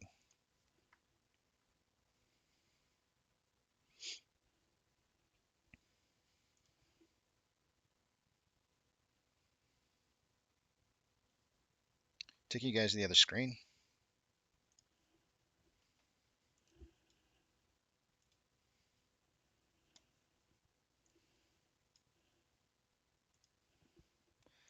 Off exchange an hour ago was 49.92 and CBOE EDGX was 12.65. 49.92, 12.65. So the off exchange has increased to 50.98 and the EDGX is down a little bit to 12.24. Those look like standard numbers to me for SSR being tripped. Those look pretty standard. Shares having been borrowed versus returned, it's showing a return of $553,000 or yeah, 553,000 shares, which is it was 646 an hour ago, so it's actually increased. It's going to increase the estimated current short share interest of the free float just slightly to 20.02. And taking a look at those sweet options that everybody loves and that I think are the bane of our existence. And let's see, what do we got here? On the call options, on a $20 strike price an hour ago, there's 13,000 contracts. There's now 14 this hour. And on the put side, at a strike of $18, there's 13.8 thousand contracts an hour ago. There's now 14.6. So slightly higher volume on puts than calls. Still kind of signaling for like a $19 closing price for the day today, but I have a feeling it'll be a little bit lower than that. I don't know. We'll see. Taking you back over to the main screen here. This time you can actually see it. No, you can't. Give me 1 second. Let me refresh that. Why did that not refresh?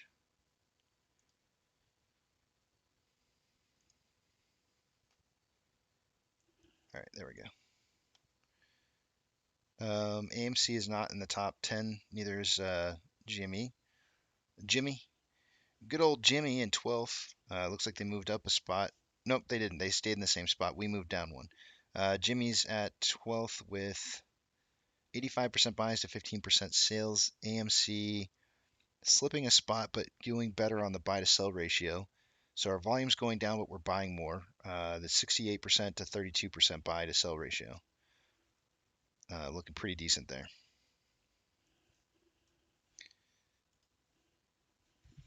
7.2 million shares available to borrow. It's getting higher. Looks like they borrowed another 100K. That brings them to a grand total of 3.2 million shares having been borrowed for the day today. An normal average day would be about 4.5.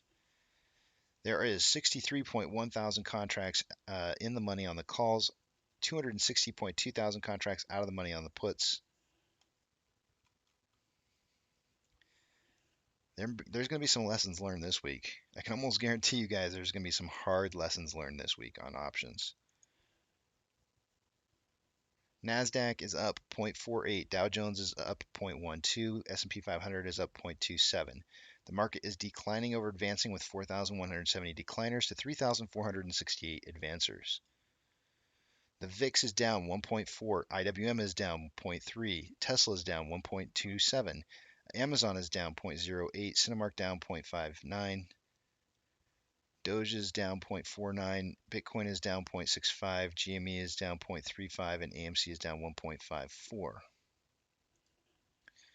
Refreshing our inflow versus outflow, we have an 11-point spread between inflow and outflow, with more money coming in to buy shares than out. Volume is severely taking a tanking, very, very severely. In fact, now I'm probably not going to be right on my volume prediction for the day today, but that happens. I'm actually going to be high, which I don't like at all.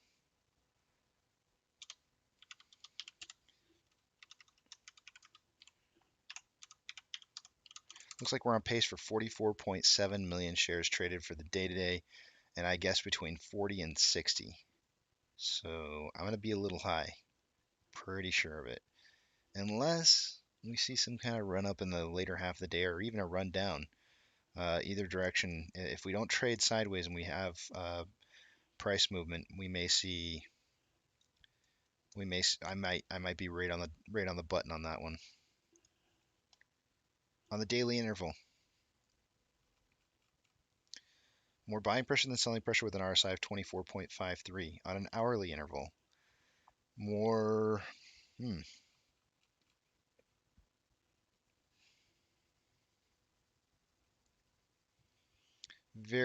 Ever so slightly higher buying pressure than selling pressure with an RSI of 42.07. On a 30-minute interval, more selling pressure than buying pressure with what appears to be a crossover happening right now, and RSI at 47.87. And on a 5-minute interval, more selling pressure than buying pressure with an RSI of 51.69. Based off of the trends for the last couple days, it kind of looks to me like we have how in the world did I get out there? Oh, okay, there we go. Yeah, we kind of have like this, like I took out the extended hours. That's how I got to this. It looks like we have like a 2-day pattern right now of consolidation heading sideways, which is going to wedge into a breakout potentially. I don't know. This is tough to say.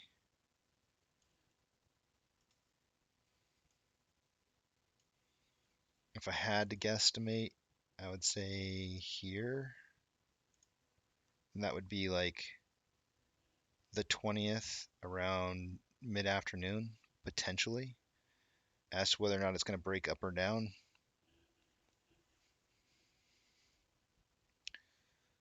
It looks like we have falling volume.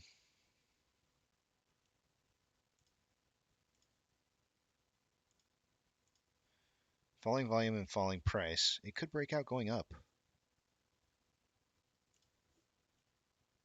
It could. I'm going to leave this here.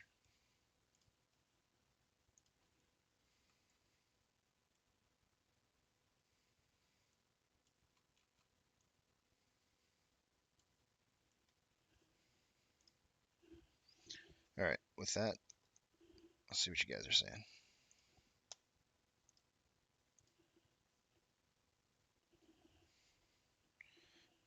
What's the value of a dime?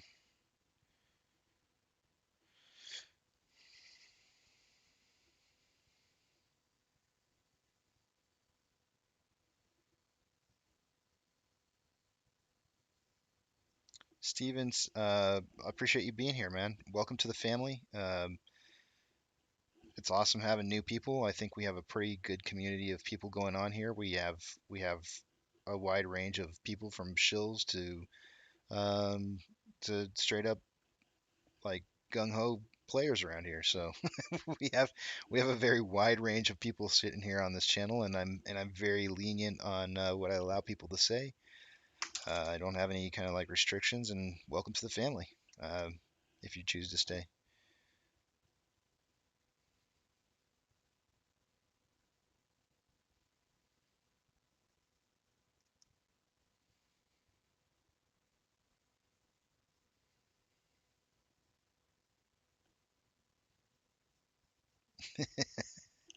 Bad back's gonna go ahead and raise his hand and say, "I'm the shill." Well, if you're the shill bad back, you have company because you're not the only one. So there's definitely others. Nice try on being the only one.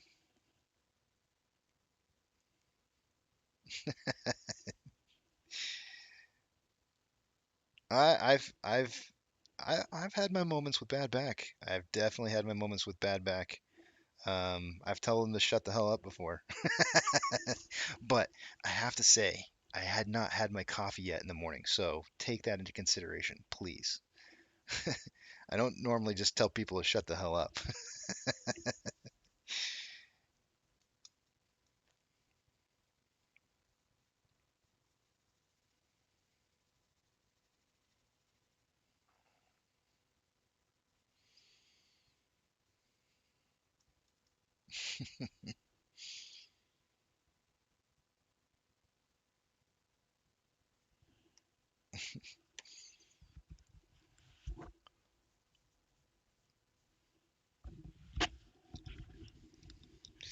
I'm not used to wearing glasses. I'm trying to get used to it.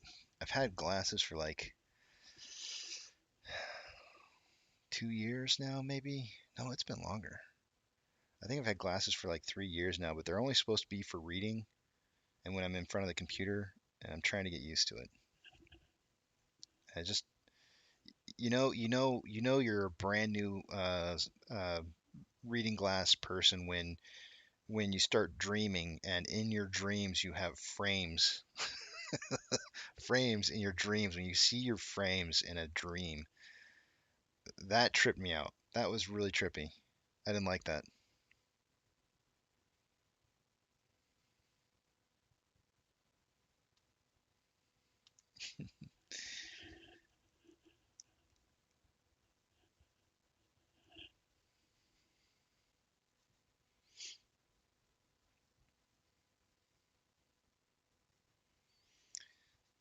What's someone knows what the difference between Fidelity Spire app and Fidelity Investment app? I actually don't know. Let me check and see.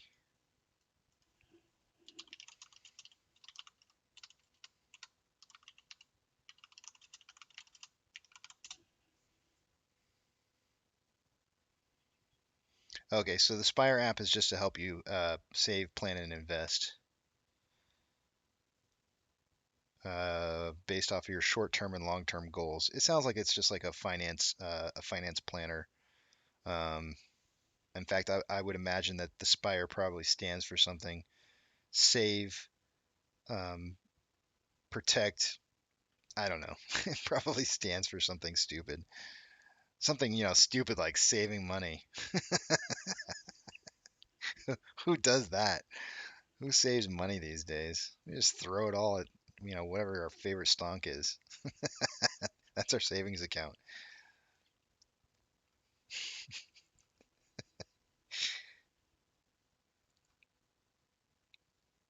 I actually didn't know that they had this app.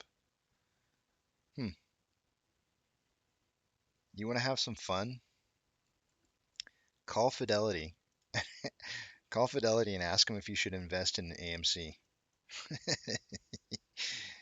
Uh, call Fidelity, Bobby, and ask them if you should invest in AMC. They're going to tell you, they're going to advise you not to, that it's probably a high risk and that you should not invest in it. I love it.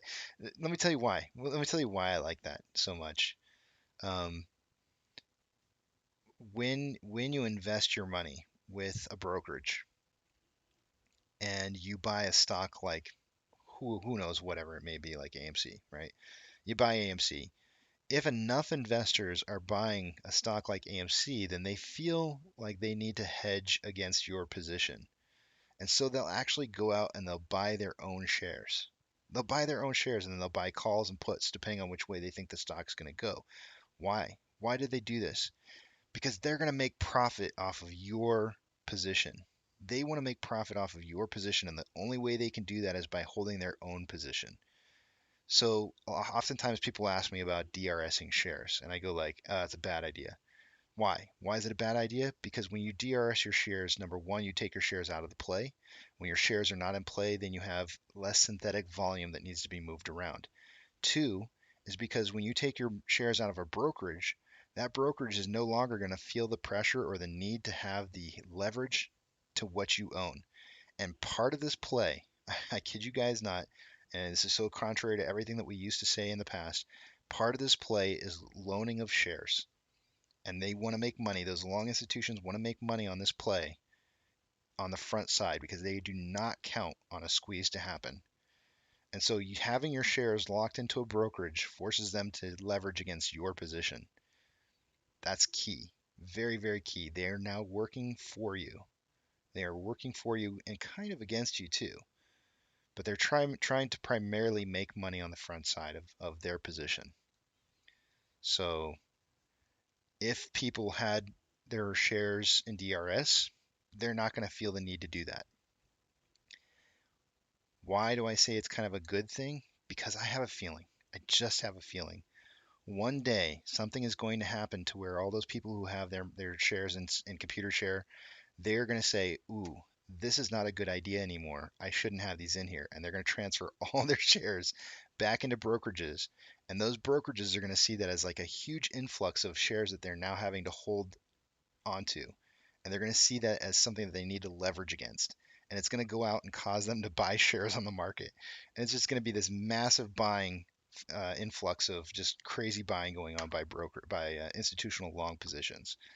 Um, whether or not that ever happens, we'll see. But one of these days, I'm pretty sure something's going to happen with DRS, and everybody's just going to flock out of the DRS like it's kryptonite.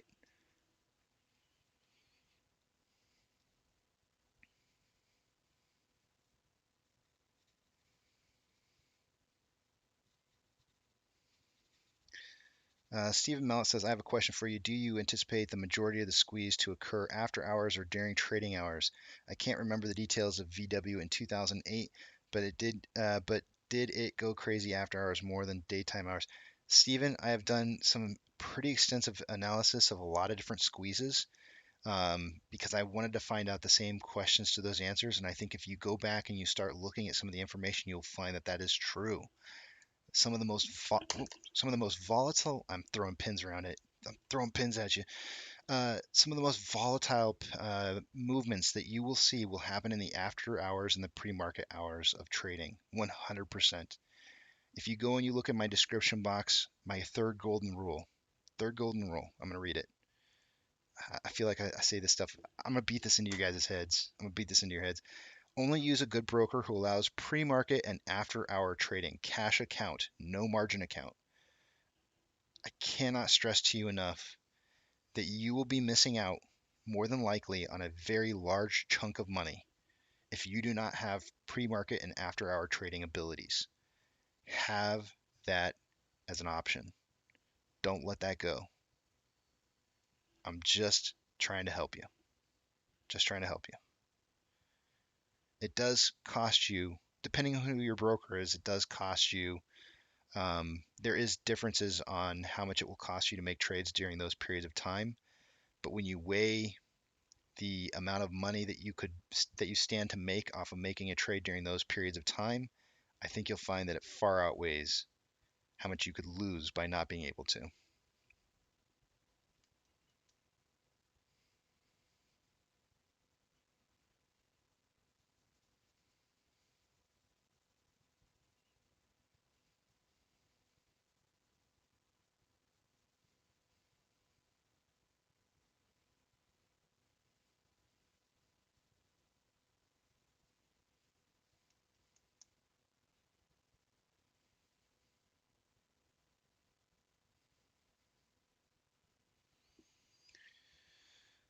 Oh yeah, there are some things too that you need to know about aftermarket hour and pre-market trading is that oftentimes you cannot buy orders for less than 100 or sell orders for less than 100 shares at a time. So keep that, find out what the limitations are for your brokerage. Like don't get caught in MOASS and not understand the rules for your each broker. Know what your broker limitations are and are not. Like if you have a limitation is on how many shares you can, then you're looking to sell shares in chunks of 100 or more, right? And so if you have some oddball amount of shares, let's just say 175 shares, you're probably going to want to sell all 175 in a chunk, right? Because you sell the first 100 and then you got 75 sitting there just waiting to be sold and you can't do anything with them, right? If you have 275 shares, you're probably going to sell some of it in one chunk and some of it in another chunk. 150, 175, I don't know, whatever. 150, 125, whatever it's going to be. You know what I'm saying? But like, make sure you know what the limitations are of the pre-market and after-hour trading abilities that your broker has for you. Each one of them has slightly different limitations. Some only limit you to certain hours of trading. Some have larger periods of time that you can trade in. Know these things. Know these things in advance. It's so important.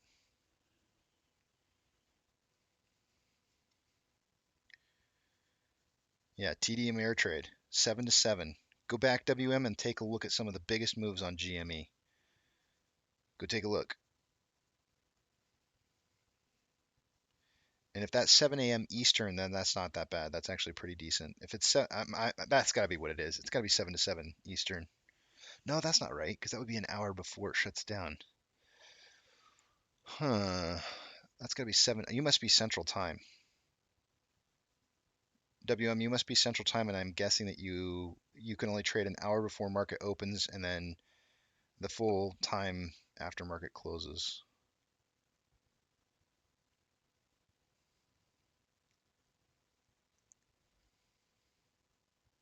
Yes, Bad Back has a great point there about options.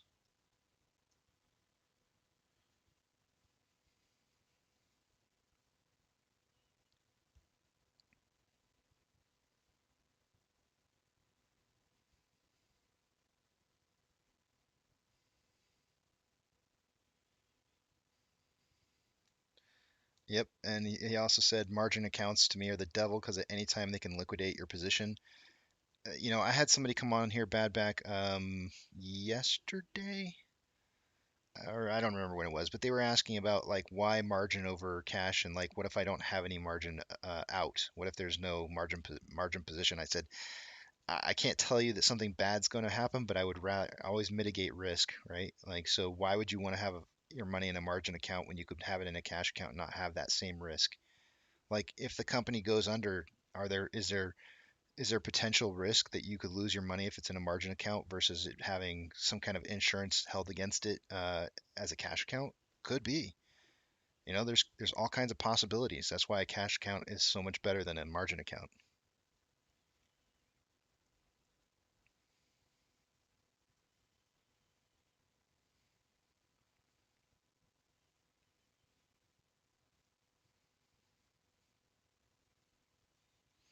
AP says, "Hi Casey, first time caller, long time listener here. I'm interested in learning more about Wyckoff. Could you give us your opinion? Maybe using learning that strategy. Thanks. You guys, he is not new. He is not new. That man is a liar. That man is a liar right there. I know. Um,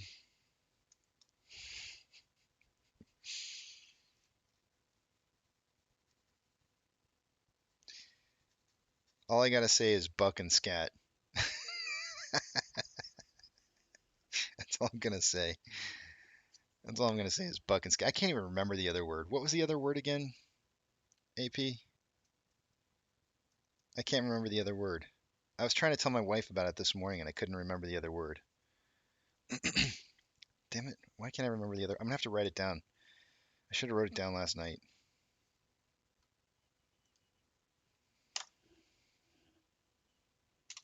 Please tell me what the other word was. He's not AP's not even gonna remember what the other word is. This is all inside stuff, guys. It's me and him laughing only.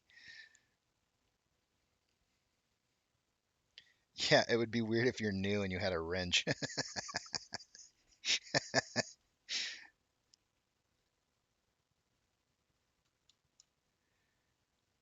we couldn't pronounce it. What was it again? Okay, I'm gonna look it up. Hold on.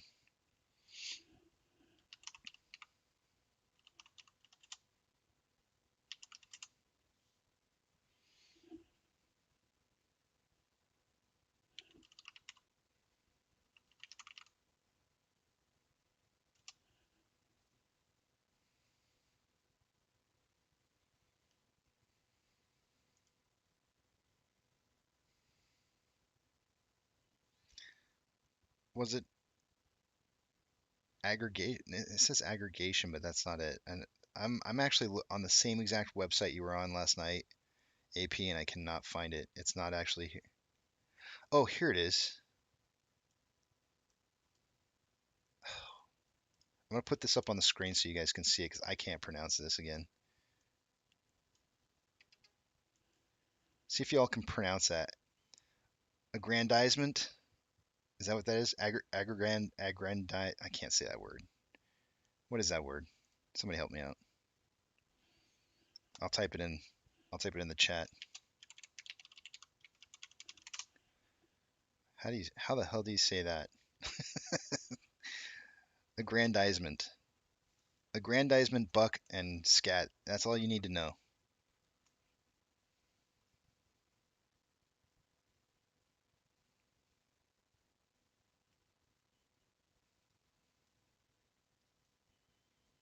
Aggrandizement. It's pronounced aggreviating.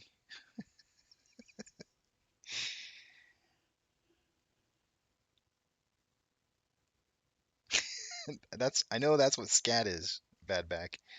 I know that's what scat is, but aggrandizement is something else. I think I'm saying it right. Yeah, aggrandizement. Aggrandizement. That's all you need to know about Wyckoff theory.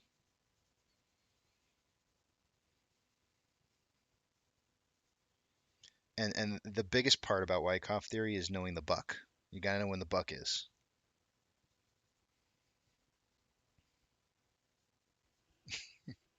Because if you don't know what the buck is, you ain't making a buck. Am I right? Am I right or am I wrong, AP? If you don't know where the buck is, then you're not gonna make a buck.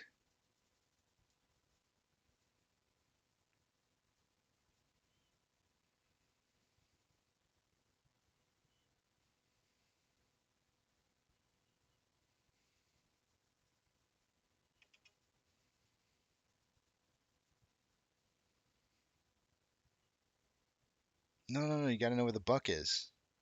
You gotta know where the buck is.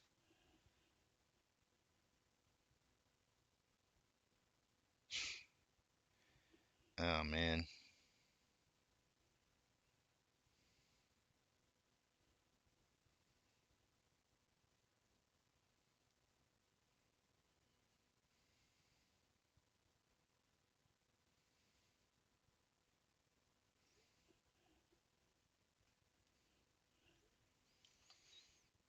Yeah.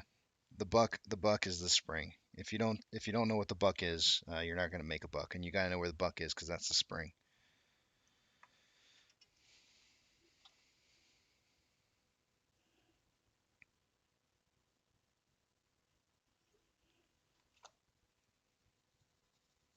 Scat. Scat is distribution. You do not want the scat. Distribution is not what you want. You do not want to buy when there's scat because that's distribution. If you're buying when it's scatting, then you're screwed. You're absolutely 100% screwed. You do not buy when there's scat. You only buy when there's buck. I know everybody is so lost right now. Everybody's so lost. They have no idea what we're talking about.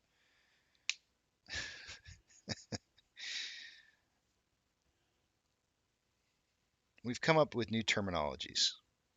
AP and I work on reverse psychological warfare, reverse psychological warfare to combat against hedge funds. And so uh, we've come up with different terminologies for things that mean the same thing, synonyms, right? We've come up with synonyms that help us to identify or understand what it is that we're talking about. And so when you talk about accumulation, it's really aggrandizement, okay? Aggrandizement. Then when you talk about buck, that's the spring. The buck is the spring. And the last one is scat. Scat, that's distribution. You want to avoid buying when there's distribution going on because that means the price is going to start falling.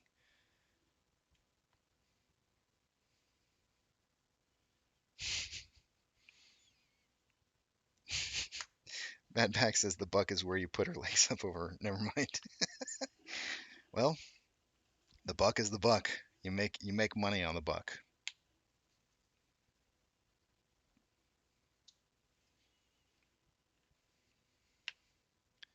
But yeah, reverse psychological warfare.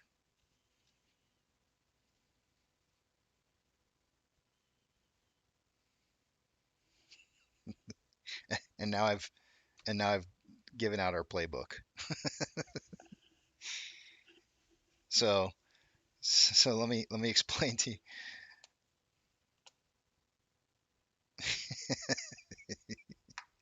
Exactly. Bad Back's got it. He knows what it's all about. That's the buck. Anyways, moving on. What did we do for football this weekend?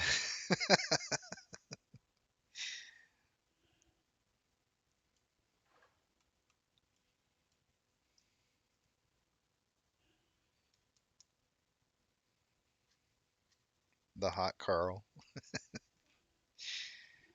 I think the spring is where you would want to. I think the buck is where you would want to make the buck. I think you'd want to buy at the buck.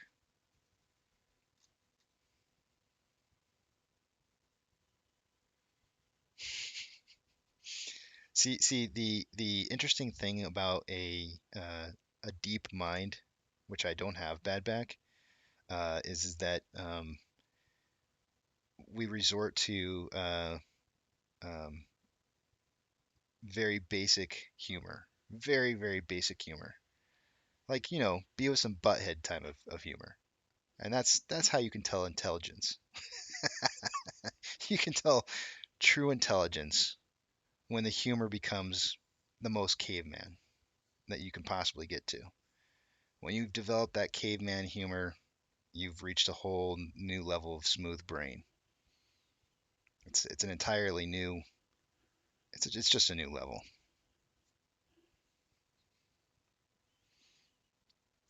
Steven says, "What? Steven trying to reel us in here. What do you see for the price points needed to be to reach for this to move quickly over 23 and then over 30, or for starters, or does that sound like a good start?" Um, I actually have price points in, believe it or not. And I haven't changed these in a hot minute. 2054 was one of them, but that had to do with I'm pretty sure. Let me pull up my Bollinger Band and see where I should probably adjust these. So let's take a look at them. Let's see what's going on here. I said Bollinger Band, but I meant something else. Let's see that, and let's take it to the 4 hour. So one of the first things that we're kind of looking for is we're going to be looking to cross that upper threshold on the Ichimoku cloud on a 4 hour. That's really kind of one of the first places that we want to cross. And so in this particular instance right now, for today, that price would be 25.58. But you can see as we move into Friday, that number starts to decrease, and by Monday, Tuesday, and Wednesday of next week, that lowers well down into the 22 rate range or region. So that first number, I'm going to go ahead and change my value right now as it stands, just because I kind of want to keep on track with where we're at. But 25.50 kind of lasts for most of the rest of this week. So I'm going to go ahead and change that first line to 25.50. The next line that I would put is the 200 MA. So if we get rid of the Ichimoku cloud in here and we just put up our moving averages, which I don't have up here. There we go. 200 MA I think is kind of like the next level, 2550. So 200 MA for today would be 2823. That's pretty high. that's pretty high. Do notice that the MA 100 is $25. Each one of these I think is kind of a level to spring off of. Buck. Each one of these is a buck level, right? I think it's very, very interesting how these numbers, if you look at them over time, how they've kind of compressed down to a single kind of point, not necessarily 100% single. This is on a 4 hour, of course. If I look at this on the daily, you'll see how it kind of moves to a. They're all kind of driving back. They got really spread out, and then most of these averages are all kind of coming back down into a point here. And I do think that these are going to be some buck points. We're gonna buck it. We're gonna buck it here on each one of these moving averages. I'm pretty sure. So 2550, and what was the other one that I? Let's see.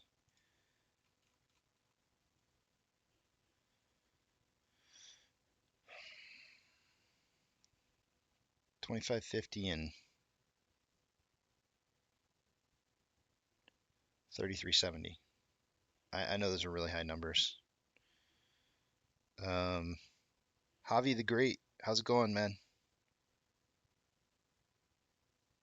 I know those are really high numbers, but I'm gonna go ahead and throw them in there.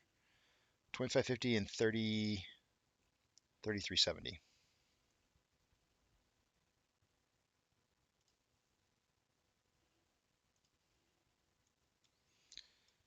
Let me just change these real quick.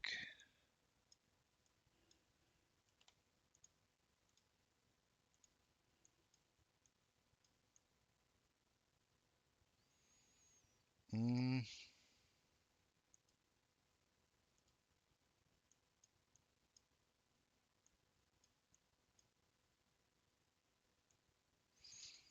One of the most important numbers that we're gonna the very first number that we're gonna see that we kind of launch off of a little bit is gonna be 50% up. Sorry, 15% up from whatever value. Son of a gun.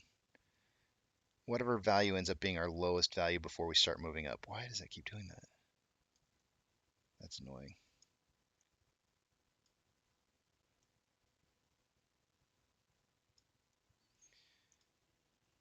Um, so so for example, and I can't really draw this in until we hit a bottom, and I don't want to say that we've hit bottom yet. But if I were to say that we hit bottom, it would have been at 1780 over here. So if I go to my handy dandy little calculator over here, 1780.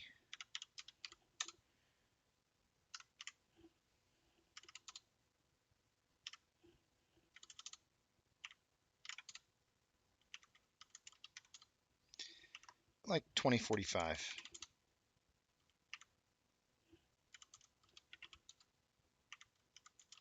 2047. Yeah, let's go 2047. So that's going to be the first number, really.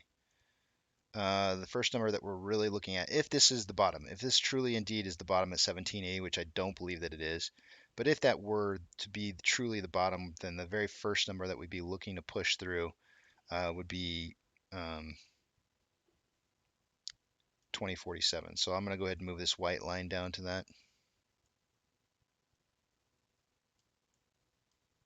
That's going to be a good level to push through.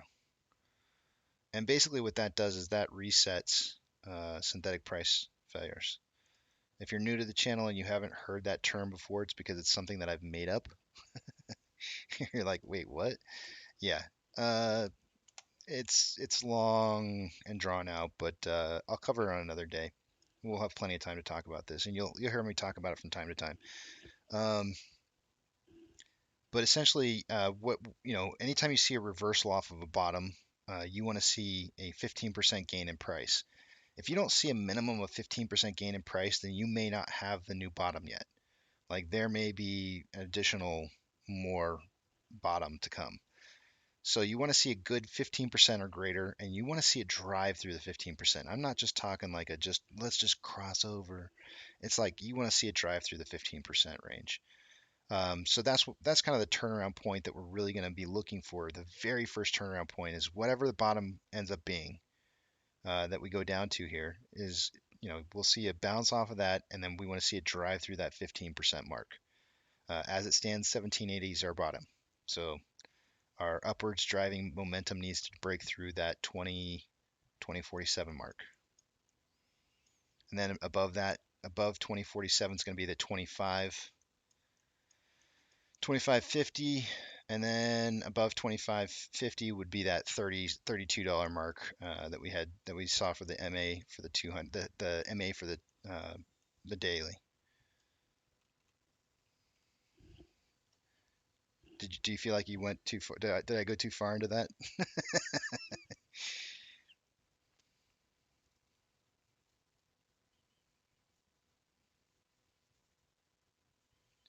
Aggrandizement, that's an SAT word.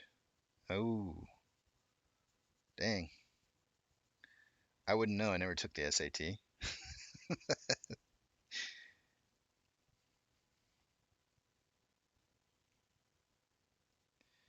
Javi says, do you see a buy signal coming or wait? That's going to be your choice, Javi. That's going to be your choice to decide what you want to do with your money. I tend to think that there's going to be a little bit of a more downwards pressure in price continuing through the week. However, the trading signal that I'm looking at right now kind of shows us in a wedge, this particular wedge formation or pattern that on a 5-minute interval that we could be coming down to a breakout possibly by tomorrow. Um, Probably more likely into Friday, and at this point, kind of looks like a breakout going up, but it's hard to say on wedges. They're very unpredictable. Um, I personally believe, and this is just my personal belief, I think we're going to see some more downwards movement. Typically speaking, I think we see once you start doing 35 and 40% downwards price movements, you typically see those over and over and over, and they keep repeating themselves. And we've already hit a couple 40 percenters now. So I would suggest that we're going to hit somewhere between 35 and 40% down on this next round down, which puts us somewhere between $15.30 and $17. And so I'm thinking like that's kind of the range we got to get down to before we see that buck off the bottom. But you have to decide when you're going to put your money in there because you're the man or the woman or the whoa man. But you got to make that decision, not me. Steven says it's like it fat bottomed girls making the world go round. See, nobody knew they'd make the world go round until they went up 15%.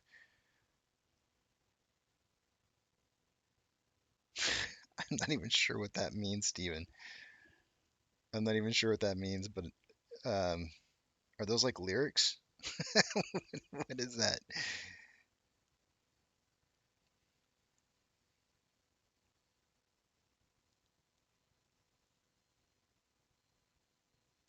I seriously feel like those are like lyrics or something. What is that? That's funny. Like you got me, like you literally have me copying your words right now and going to the internet to see what that is because I don't know.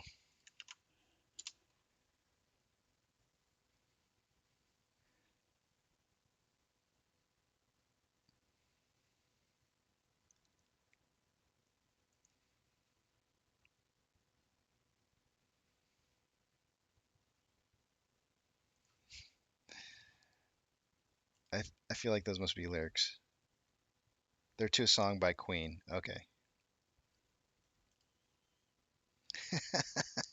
I was like, wait a minute.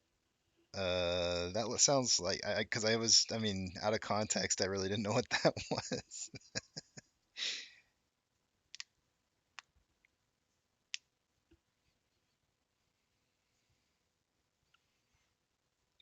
Can I ask what song that is by Queen? Because actually, it did pull up when I think it did pull. Actually, I just copy and paste that back in again. It does say Queen, Fat Bottom Girls.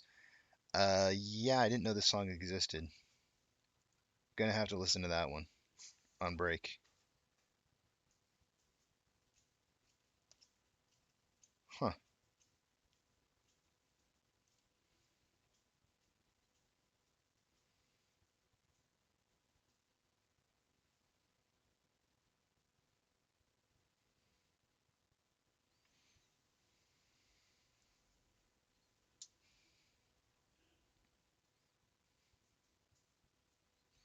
Whoa, whoa, whoa, whoa. Remtac, what are you talking about?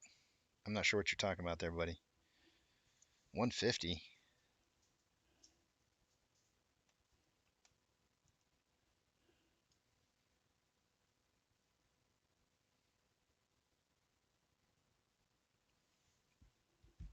I'm not talking about going down, if that's what you're saying, Remtac. Did I say 150? I meant six. I thought I said 1630. No, 1530. I'm sorry. 1530 to 17 is the range I'm looking for. I don't know if I said something like 150. I don't know where that came from. I didn't mean to say 150. 15 1530 to 17 is my range.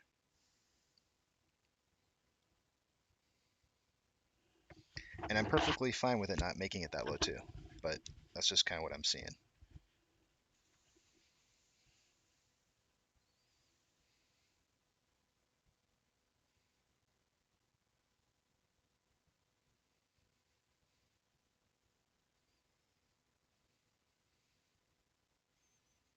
Oh, he said that? Oh, he retracted the message though.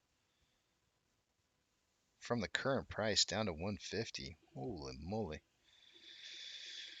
I don't see how that could happen. That's my opinion. We're all entitled to our opinions.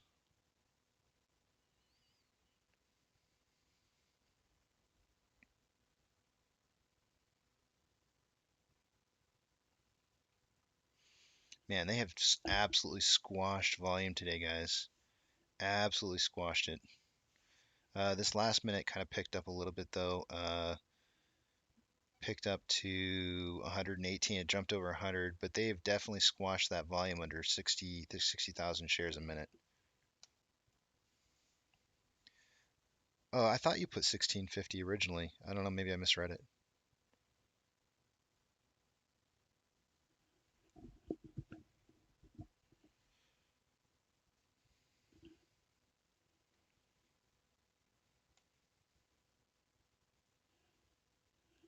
We got some tense people around here, Javi. They can't take a joke, man. Careful.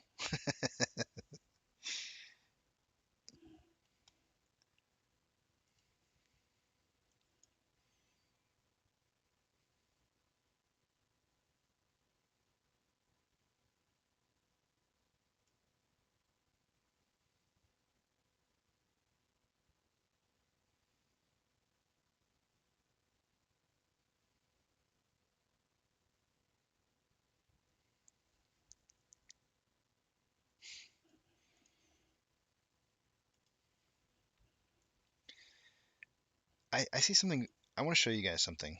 I want to show you something that I think is systemically wrong in corporate America.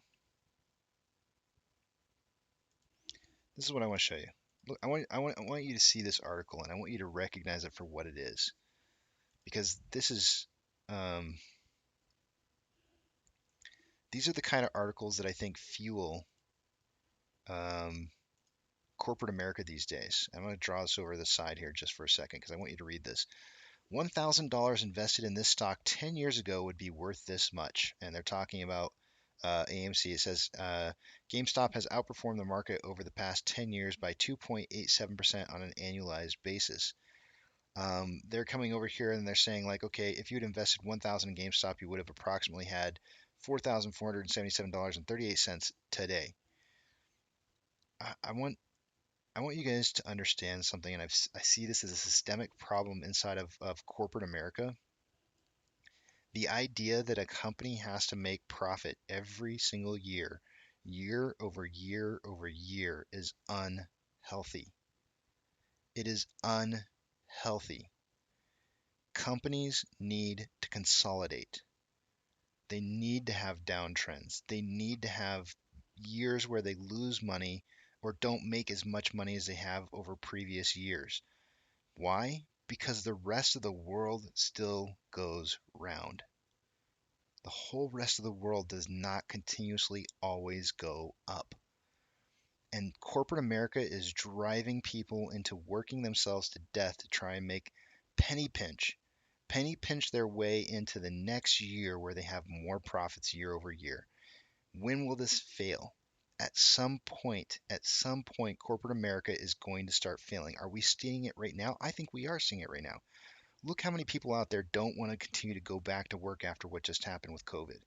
People don't want to go back to work because they life sucks. Life sucks working for a company when you're being asked to work two or three other people's jobs because they keep trying to penny pinch on how much you get done in your productivity every single year because they have to make earnings just a little bit more every single year. That's unhealthy. You can't have those kind of expectations, and the market drives that. I'm tired of seeing this. This is bullshit. $1,000 invested 10 years ago, saying that oh, even if they're saying this is great, and it does kind of appear like they're saying this is a great return, this is not healthy. It's not healthy to have. We've had a huge correction, a huge market correction that happened this last year due to COVID or the year before, whenever it was. You cannot have the same expectations on a company after something like that as you had prior. Those expectations need to change. They need to be reflective of what has happened to the entire economy. And you cannot just expect the company to continue to make fistfuls worth of money, the same amounts that they did after COVID. COVID is a resetting. It's a resetting of how much people are willing to spend and how much people are willing to everything. So, are we going to have a market correction? There's articles already out there that are saying, I just read an article this morning, 50%. There is an analyst that is saying that NASDAQ is going to go down 50% correction. I'm telling you guys, the idea that you can continue to drive people to do this kind of work consistently is what is systemically wrong with our economy. They cannot continue to penny pinch like this. They have to be allowed to have down years. It needs to have proper flow. In my industry, and in my field, when you see a trend that has nothing but upwards movement, that's bad. That's bad. Really, really bad. That's out of control. Super out of control because you should have ebb and flow. There should always be a nice ebb and flow.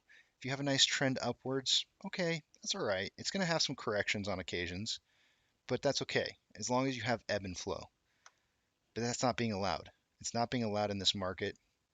And this kind of article right here is the kind of crap that perpetuates that kind of mentality. And I think it's terrible. It's bad for our economy. It's bad for blue collar workers. It's bad for morale. It's systemically wrong. And we're going to see a market correction because of it. I'm convinced. Yeah, I see it, Javi. I see it, man. Let's see. You guys got me going on a tangent.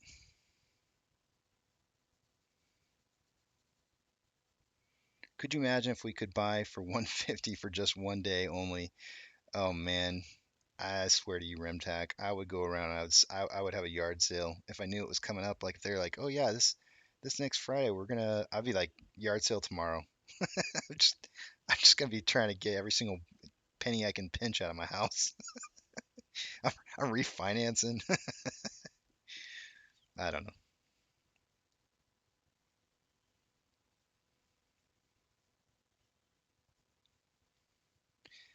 Remtac said, yep, that's what happened to me with my job, and they ran me literally until I couldn't walk again. And then after 10 years, I just went out on a medical leave and they terminated me. I'm telling you, man, it's bad. It's bad.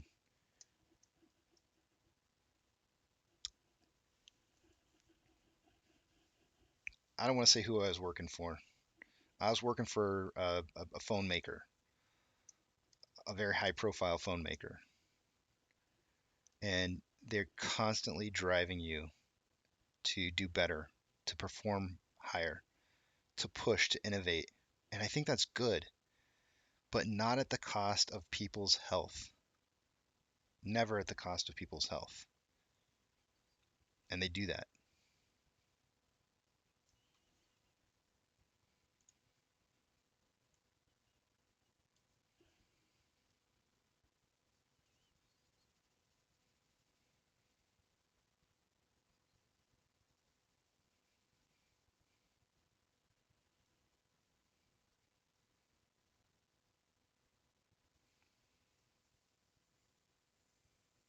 Rummage sale.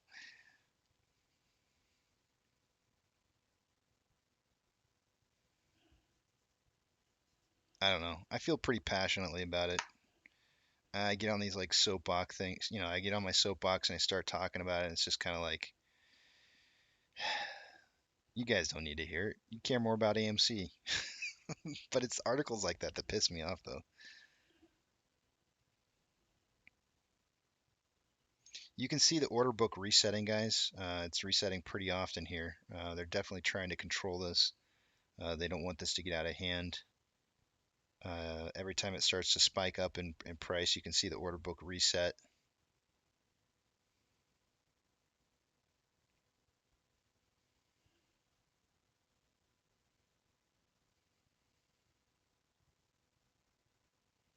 I know, Remtac. I know, man. It's not. It doesn't matter what industry you work in. It's across the board everywhere.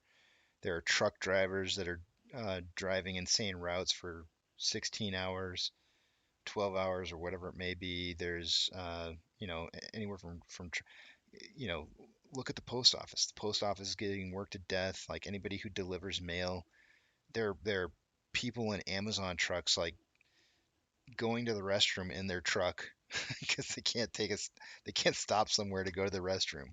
Like, what is going on, guys? Like seriously, like if you're a company, if you're corporate America and your people are doing that kind of stuff because that's what they have to do to get by to keep their job, you got something going on. You got something going on and it's wrong and needs fixing. And market corrections do that kind of stuff. They actually kind of fix this kind of stuff. Unfortunately, it hurts everybody. If you watch it really carefully, you'll see it reset, Porter. So I can take you to the. It looks like it might reset here in just a second. So let's watch the order book real quick here. If you watch the order book on the right-hand side of the page there, what you'll do is you'll see a bunch of the orders just disappear and it just kind of resets. You'll just have to see some of these big orders will just disappear, like just magically disappear, and you'll see a big reset of the order book. Um, doesn't look like it's happening right now, but that's because price is being pushed down. Typically, you see it right towards the peak of when price is about ready to turn directions the other way, or just before. Yeah, it's not going to do it.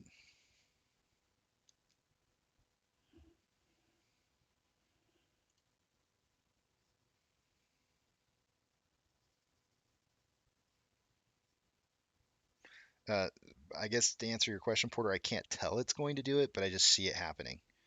I can't tell, and I can't predict that it's going to happen. You can see it just like the whole order book changes.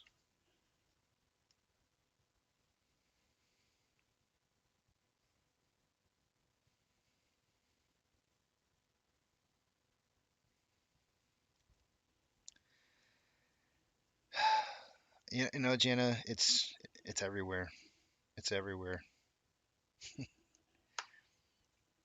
It's everywhere. It doesn't matter what you do for a living.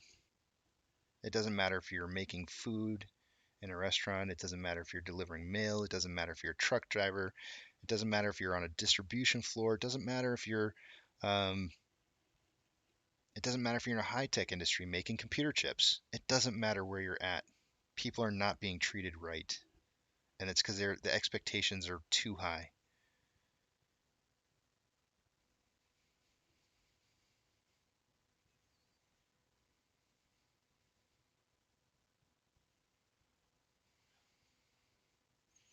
We're, ugh, man, that's terrible. We're forced to work mandatory overtime up to 5 hours more every day, and when we return back from our routes and work on our days off and Sundays too, the only way out of this is a doctor's note. Something's got to change. I'm telling you, I'm so with you on this. I'm so with you. Like it's ridiculous. It's absolutely ridiculous. Like people are not cattle. We are not cattle. This is what we're changing right here. We're trying to fix it from the root. Like you guys probably don't even realize this. What you're doing right here, what you are absolutely doing right here is trying to correct the economy. You're trying to correct the economy and you're trying to say like, no, enough is enough. We are tired of you guys being on our backs and pushing us to do things that we don't want to do. We're tired of being slave driven and we're taking matters into our own hands and we're making a correction. And that's what we're doing here. And some people aren't here for that. Some people don't even realize that's what they're here doing. They're just like, I just want to make some money on this play, right? But that's actually what you're doing here. Believe it or not, you're causing a market correction. Why? Because the market's sick. The market's sick because it thinks that it needs to make money year over year over year. And if it doesn't, then it thinks that we're not doing our jobs.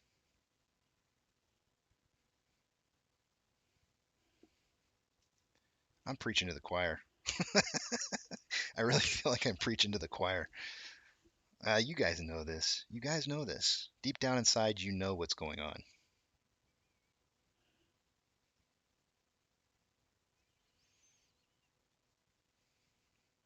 Employee sentiment has never been lower in 20 years with my company. Never. I'm telling you, man, it's because we're sick. We're sick and we need a correction. This is it.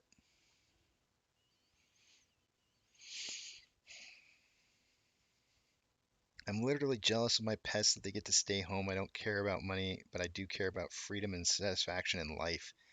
Yes, life, I don't know. It ain't what I had at my last job. It ain't what I had at my last job. Maybe some of you guys have jobs out there that aren't that bad, but you're probably not getting paid good wages either. And you probably can't live off. You're probably struggling just to make it by in those kind of wages. That's no life. Changes. Money making tone says life could be worse. We could be living in a third world country. I agree. It certainly could be much, much worse. But it doesn't mean that it's okay.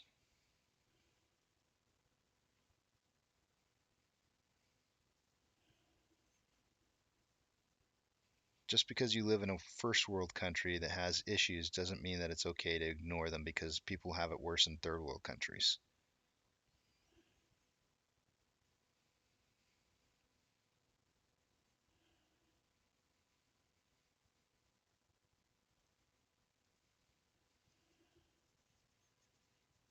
Y'all are going to make me run for office. I'm not doing it. I promise you, I'm not doing it. Let's see here. I do want to point out something to you guys, and it's time to do our last check here before I go on my next break. 3.71 million shares having been returned. 3.71 million shares having been returned.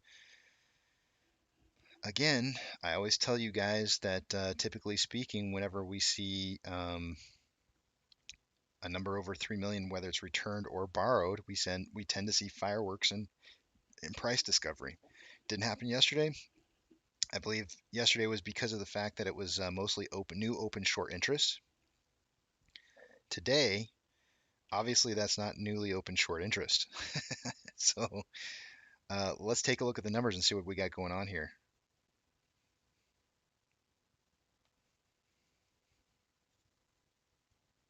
Yes, that is why short interest went down. Let's take a look at our numbers. Let me log into Fidelity and we'll take a look at stuff here.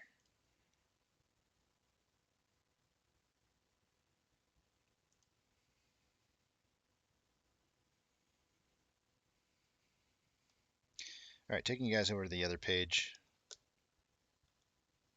Oops, there we go.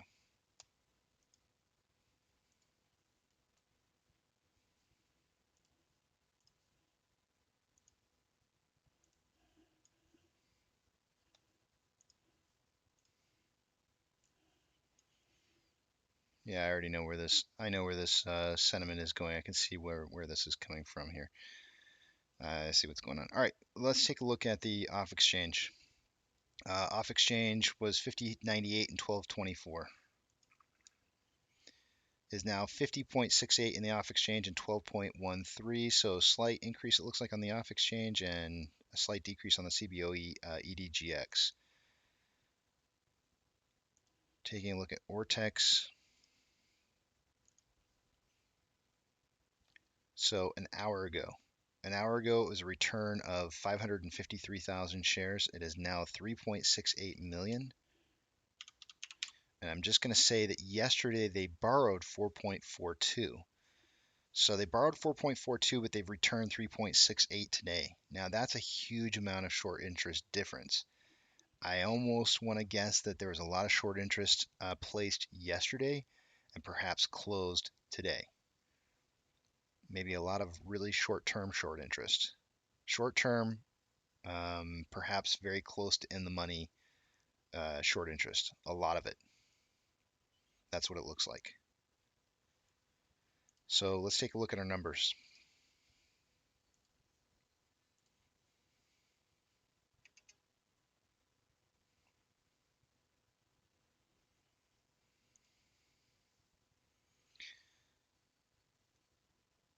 Calls and a $20 strike price an hour ago was 14,000 contracts. It is now 17.1. On the put side of things, an hour ago at a $18 strike price, there was 14.6 thousand contracts. There's now 15.2. So for the first, I think the first time since market open, I think that the volume is lower than on the puts than it is for the calls. Still kind of signaling for like a $19 closing price range. Orders by Fidelity customers. AMC and GME still not on the top 10 list. Let's see. GME in 13th with 85% buys to 15% sales. AMC with in 15th position with 68% buys to 32% sales. So pretty decent numbers. We're actually starting to look better than we were an hour ago, according to Fidelity's orders.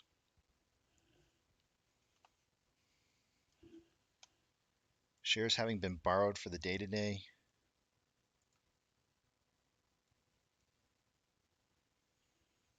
No new shares being borrowed in the last hour. Total amount of shares having been borrowed for the day today was at 3.2 million shares. 63.1 thousand contracts are in the money on the calls. 260.2 thousand contracts are out of the money on the puts. 16.96 is the SSR trigger for today.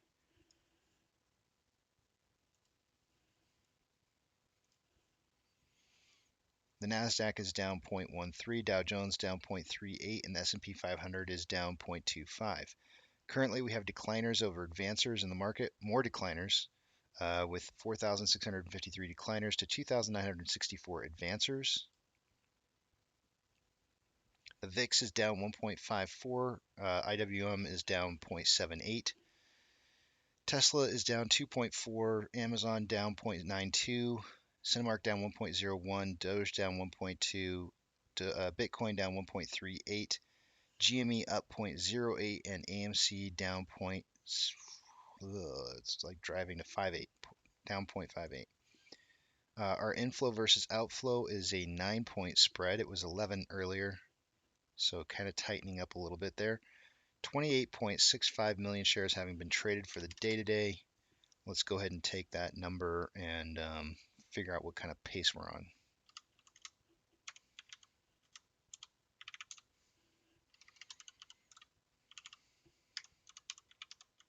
We're on pace for 39.77 million shares traded for the day today. Looking like we're going to come in a little bit lower than what I had anticipated. I said between 40 and 60. We're just now breaking underneath a threshold for making it into that range.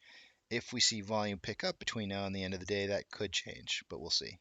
I'm not going to keep my hopes up. On the daily interval, more buying pressure than selling pressure with an RSI of 24.97. On the hourly, we have more buying pressure than selling pressure with an RSI of 45.81. On a 30-minute interval, we have more selling pressure than buying pressure with an RSI of 51.17. And on a 5-minute interval, more buying pressure than selling pressure with an RSI of 54.62.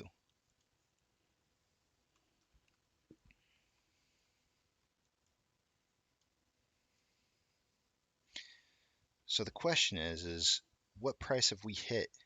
How much have we gone up since we hit that 1780? And is it enough? The answer to that is we have to hit that target of $20.47. So 1942 was not enough.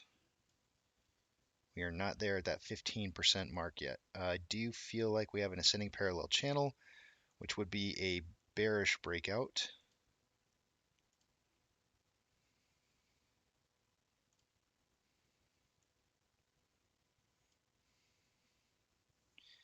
Meaning the price should go down from this once it does break out of this.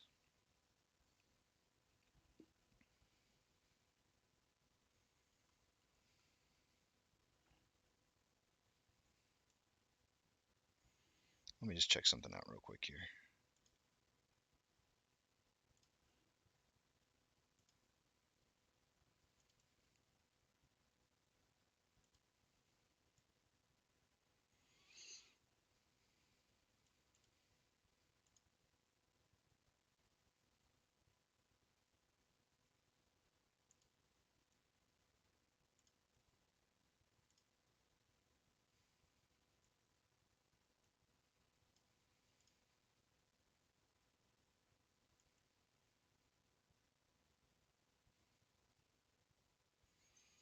I would look for a breakout of the, I'm going to say this is an ascending parallel channel currently, but I also see kind of a wedge formation happening, and tend to think that we'll probably break out. Let me just make sure we're going to break out of this going down.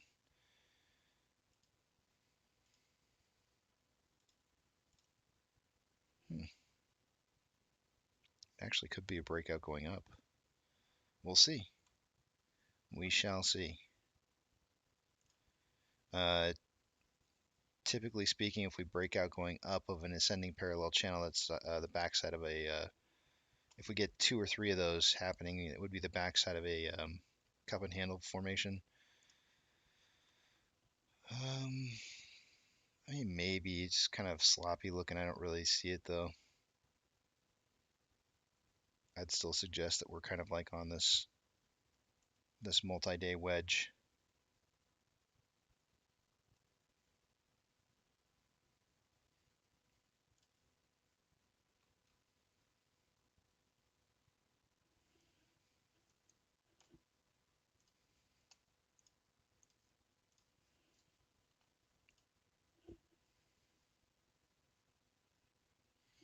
We are building some stairs. Do you expect a ramp up in volume? Oh, welcome to the channel, Cannonball Bronco. Cool name. Do you expect a ramp up in volume leading to Friday? I was. I was legitimately expecting a build up in volume. With today's volume being currently the way that it is, that's obviously not going to be the case, at least not for today. So I'm really looking for the ramp up to start up next week, maybe Monday, Tuesday.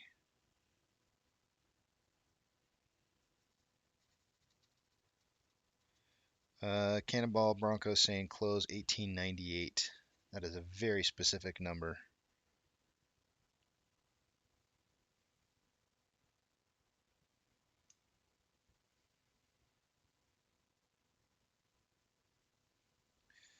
Jana, you're not going to put anything until I make you a moderator, which I'm going to do.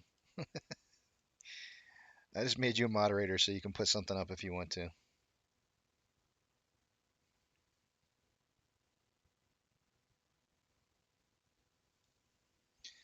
I particularly felt like we would have a red day every day this week, um, going into Friday, including Friday. That's just my opinion, but ultimately, Jana, you got to make that decision on your own.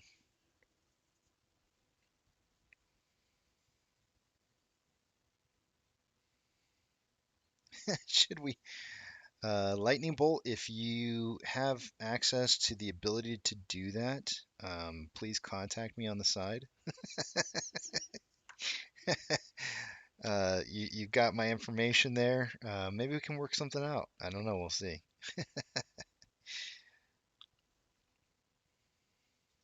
No dates. You're right, Hayden. I shouldn't have dates.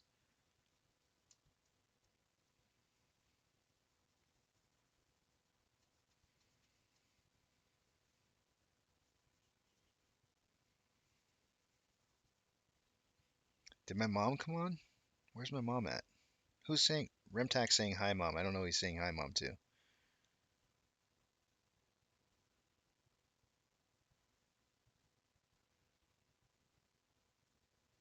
Steven says we'll close somewhere between 15 and 23. Print it. I like it. That's funny. I'll do you one better. Somewhere between 1 penny and $1 million. I think we'll close somewhere between 1 penny and $1 million.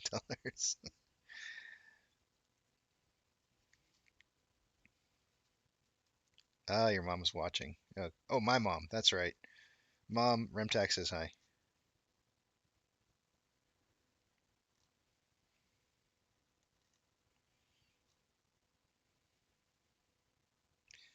Jana coming through with. Jana. Um, I'm gonna leave you in as a moderator for right now, unless, because I actually I feel like I've been discriminatory because I don't have any female moderators. So I'm gonna go ahead and add you as a moderator onto the channel. I know you a little bit through Twitter. I've seen you on the channel quite a bit. I feel really comfortable. Um, the one thing that I have to say is that I know that you listen through your phone, and we've had some people, Crazy Pepe, my mom, there's been a couple people who've been moderators who have accidentally deleted people. Do you think that's going to be something that you'll have a problem with? If you do, I'm going to probably take it away just because I'd hate to have people like silenced or kicked out of the band from the channel or whatever.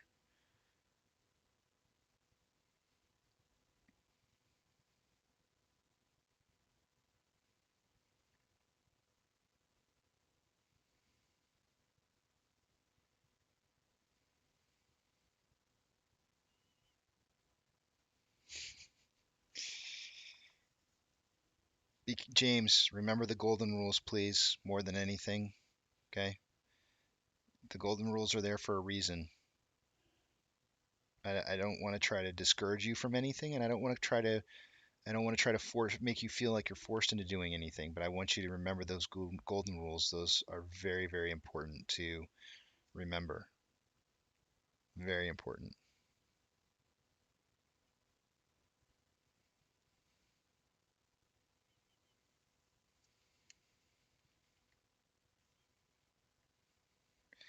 Yeah, I guess what I'm getting at, Jana, is that if your phone is accidentally brushed up against, it's very easy. I think how both Crazy and my mom were able to do what it is that they did is they accidentally brushed up against the phone or had the phone in their pocket while they were listening, and it caused them to accidentally silent and ban people from the channel. So thank you, Mohammed. I appreciate that. She actually fell. She actually fell the other day. She's back at her home. in California, but she did fall, and her we found out also that her stitches are infected now. So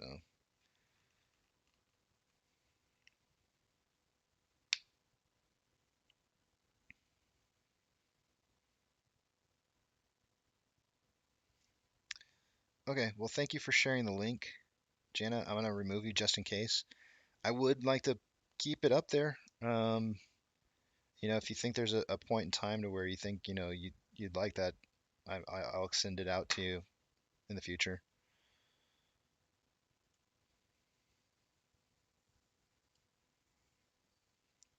Thanks, James of Arizona. I'm glad. Just heed those warnings. I'm clicking on that link right now, Jana, to see. This was posted by Shane. AMC. All right, fam. Let's have a quick chat. We need to slow down and just breathe. Oh, I did see this post. I saw this post and just breathe for a moment after taking a considerable amount of time weighing all the options and looking at this from an outsider's perspective. I've reached a relatively clear verdict. I actually did read through this. It's quite the read.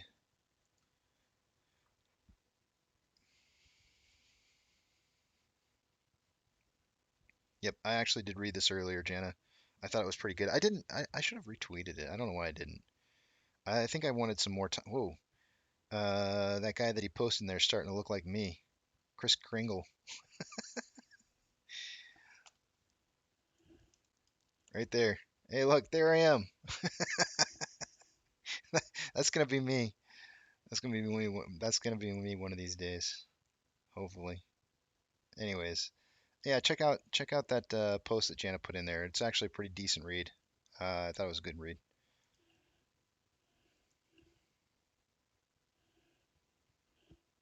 All right, guys, it's time for me to take a break.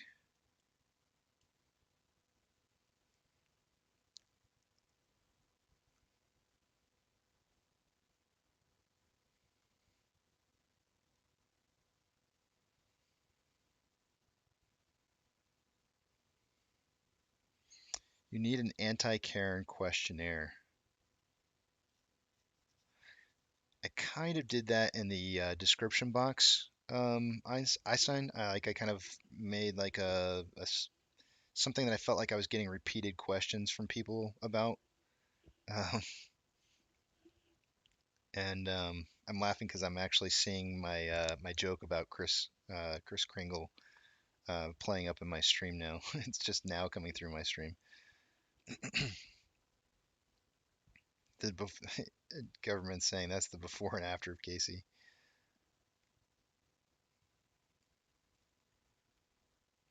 Oh man, don't make me feel guilty about cutting the beard. You know I hate it. Trust me, I look so much better without a beard. I think I do. I think I look better without a. I'm gonna ease you guys into it. I'm gonna hack away a lot of it, but then kind of like go with like a maybe like a 2 week look, like a 2 week. Uh, I haven't shaved in 2 weeks kind of look, and then I'll go back down to like maybe like the 9 o'clock shadow or whatever, or 12 o'clock shadow, and then I'll be done with it.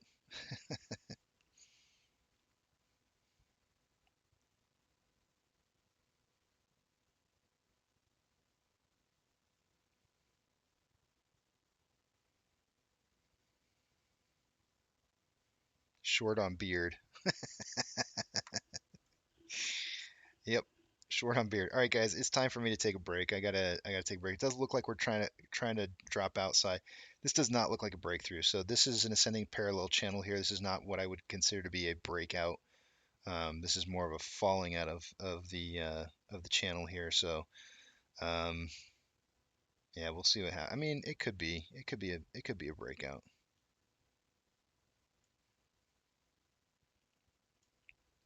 I think I'm gonna keep it just like this.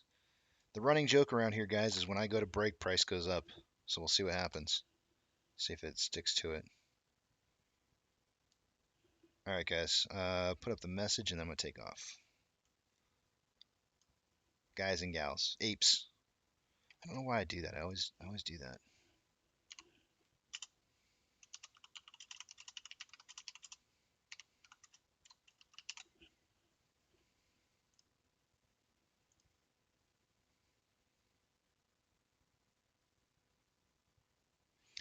All right, I'll leave you guys a little bit of music, and I will see you at 2 p.m. for the power hour and for our toast for the day. Oh, Active Douglas says a trampoline. Okay, we'll draw in a trampoline before I go, just for old time's sake. Let's get that trampoline. Let's draw that trampoline in right about here.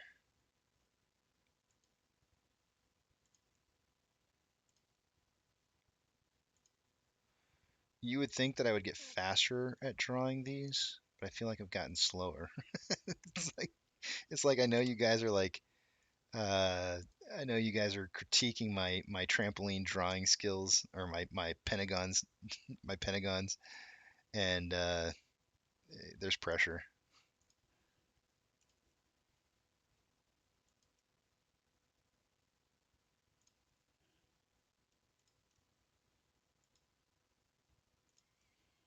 Definitely some pressure here. I feel like I should have drawn this much bigger. That is not a heck of a trampoline to draw on there. All right, there we go. We got our trampoline set up. We'll see what happens. We could put up good old Gazer Beam Gary. Let's get him back up here just for good old time's sake. Why not? We'll see what happens here. He is focused on the he is focused right in on the ascending parallel channel, so he'll watch this. He'll watch this drop down onto good old Gazer Beam Gary, watching these stocks while on a break. See you guys in a little bit.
Alrighty, I'm back.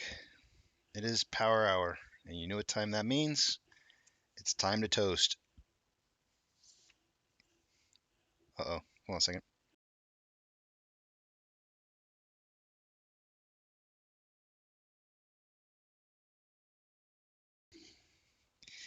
It is the power hour. It is time to toast to the apes. To the apes who hold strong, to the apes who hold proud, and to the apes who buy and hold more. Cheers.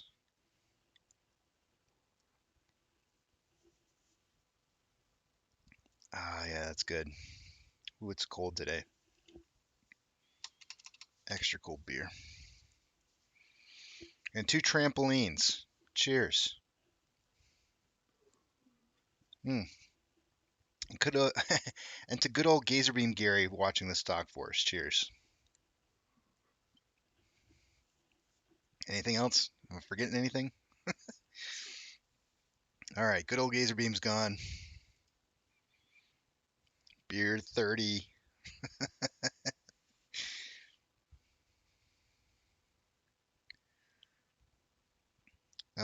It's all right, WM. Just don't spam. You know what I mean? Like, I don't want you guys to ever feel like you gotta go spam someplace for me. Like, don't you don't need to. It's not necessary. All right, guys, it is the last hour. Let's take a look at all of our numbers here really quickly. Let me take you over to the other page.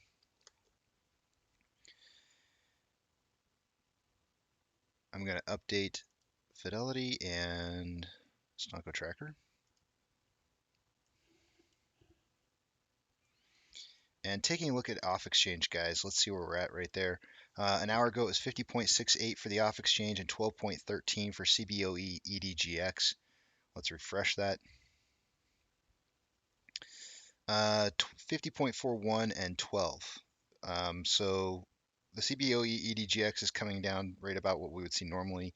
Off exchange reporting a little bit lower than what we see for a 30-day average by the end of the day. That's likely due to the fact that SSR is tripped. They don't need their shield to hide price discovery when they have free printing of shares. Synthetic naked shorts, it's easier to just use that. Moving on to Ortex. An hour ago, there was a return of 3.68 million shares. It's now showing only 1.63. So that is all over the place right now. We're gonna have a serious talk here, guys, in a minute. I'm gonna have a serious talk with you. We need to have a bit of a serious talk. It has nothing. I mean, it has everything to do with AMC, but it's not a bad talk. It's just we need to be careful, and I'll tell you why. Moving forward here, on the options, let's refresh those.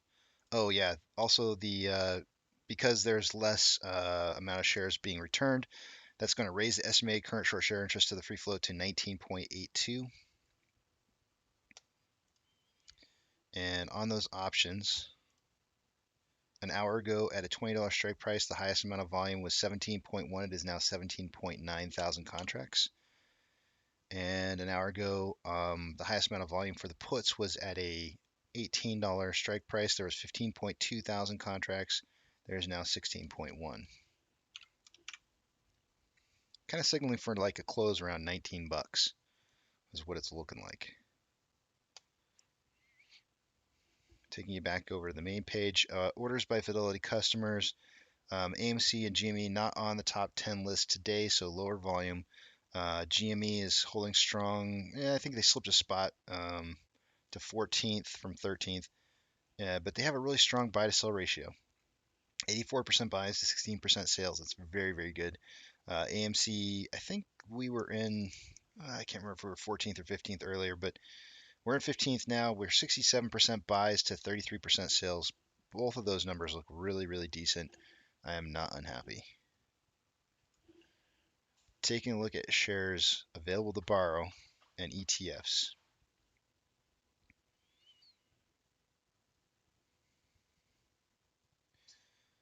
Looks like they borrowed about 50,000 shares. So I'm just going to mark that down. That's 3.25 million shares having been borrowed for the day today. It does look like they borrowed just a very fractional amount there towards the end.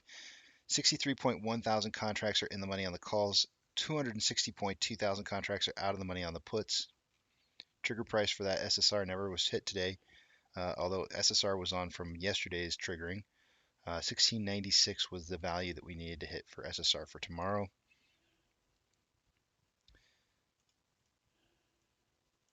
Taking a look at the markets, NASDAQ is down 0.25, Dow Jones is down 0.33, S&P 500 is down 0.23. The markets are declining over advancing with 4,762 decliners to 2,855 advancers.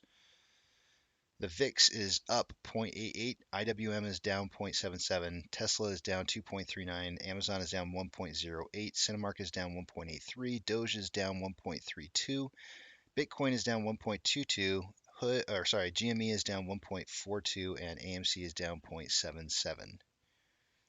Refreshing our inflow versus outflow, we currently have a 9-point spread, which is how much there was with more inflow than outflow going currently.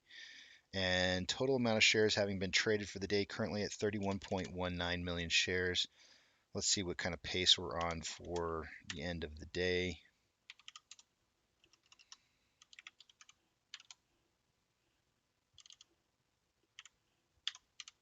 We're on pace for 36.1 million shares traded for the day today. Probably will break just underneath that, maybe 35 and some change. However, I had said between 40 and 60 million shares, so I will be off. I will be off. I went a little too high, just a tad, and I don't like being high. Can't win every day, but it's not bad. It's not terrible, but not good enough. I need to get better.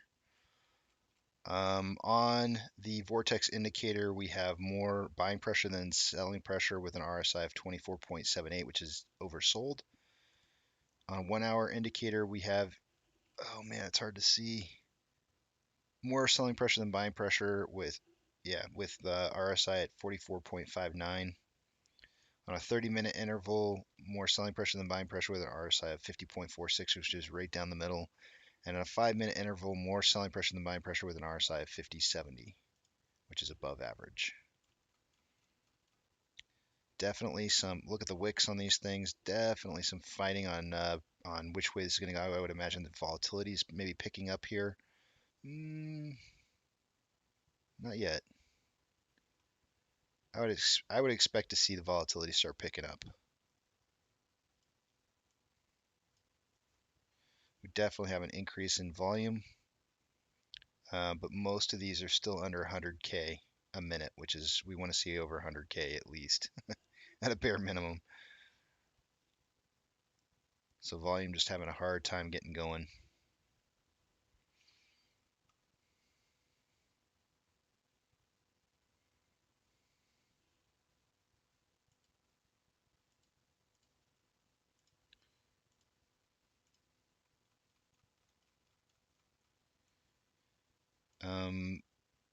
I do feel like we have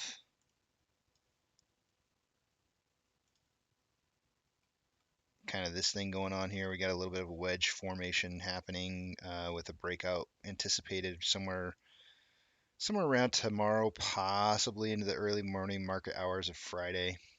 But we're kind of trading in between these ranges, which kind of gives us like a closing price tomorrow of like somewhere between 1838 and 1927, possibly. But I do feel like, and I've said this since the beginning, that they're going to try to drive this down to $15 a share. I do think they will try. Absolutely. All right, the serious talk. I just want to warn you guys. More than anything, I think that if there's one thing that I can do to make sure that you guys are successful, if there's one thing that I can do to make sure that you guys are successful, is to make sure so that we're all successful, is that I want to warn you. I just got a text. Let me make sure. Okay. I am seeing a very, very large amount of attempts right now to have us incriminate ourselves. Not just Lou, not just Teddy Zane, but there is a very heavy pressure being applied in more areas than that as well. And I want you guys to be extremely careful about what it is that you say and what it is that you do. Um, the worst thing that we could possibly do for ourselves right now is incriminate ourselves in such a way that it would ruin the squeeze. Because the SEC is probably going to listen and side more with the institutions than they will side with us. So keep that in mind. Whatever it is you may say or do, keep that in mind. But there is a massive, massive amount of attempts in the last 24 hours that I have seen to get us to incriminate ourselves in some way or another. Be careful. Your words are powerful. Your actions are powerful. This movement has never been about anything else other than working the system the way the system has been built to work. We do not have to do anything beyond that. Buying and holding is it. There are people out there who will, if you want to call this a fight, you call buying and holding the fight. But you do not have to sit there and listen to people tell you when to buy. You listen to yourself. You are your own boss. Nobody else controls you or your money. You make your own decisions. Don't let people influence you. I cannot stress that enough. We can possibly ruin the entire thing because we decide to do something that could be questionably illegal. Be careful what you say. Your words are powerful. Your actions are powerful. That's it. I'm just going to throw it out there. I'm going to step off the soapbox, and that's it. I'm just going to throw the one warning out, but I want you guys to be aware.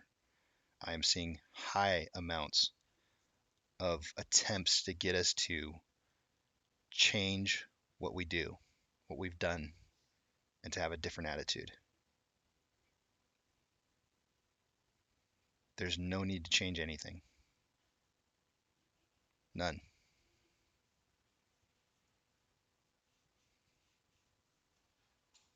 %80 of hedgies are tracking retail social media. I got my feelers out there, guys. I'm telling you right now, they are recording everything, listening to everything, trying to manipulate everything. I am telling you right now, I am seeing it 100%, and the activity has absolutely increased in the last 24 hours. 100%.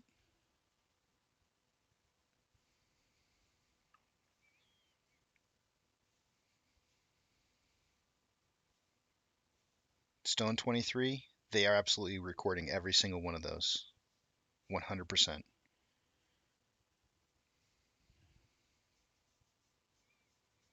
That's right, James. It's 100%. That's all we got to do. All we have to do is just do what we always have done.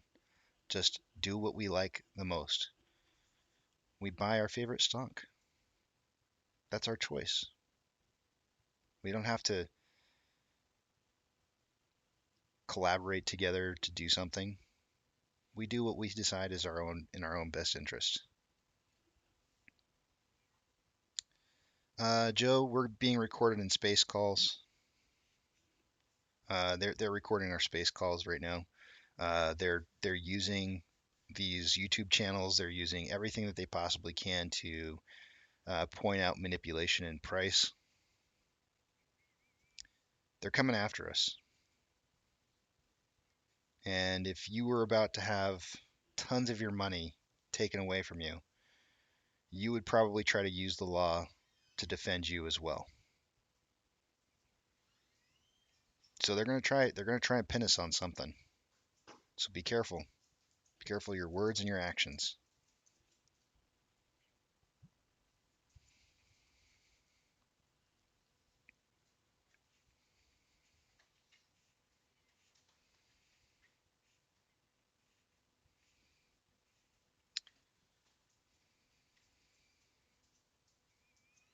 I have heard about her, Joe.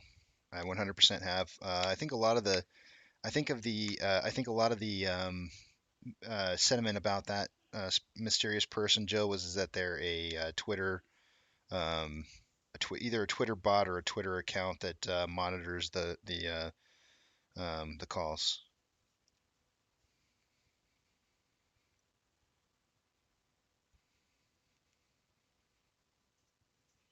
Absolutely.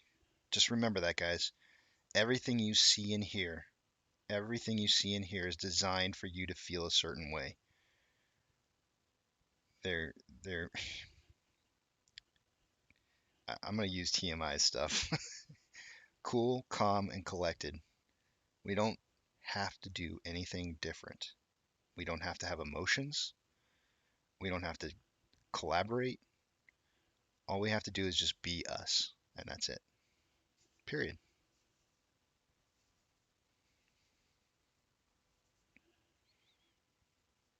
Just be normal. Joe says, every day I feel like I've done. Man, I'll tell you what, Joe. Yeah, it's it does feel like that.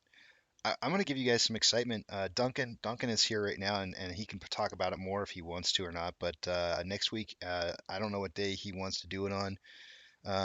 Oh, and he actually just mentioned it. The disinformation talk that we're going to have next week should really help.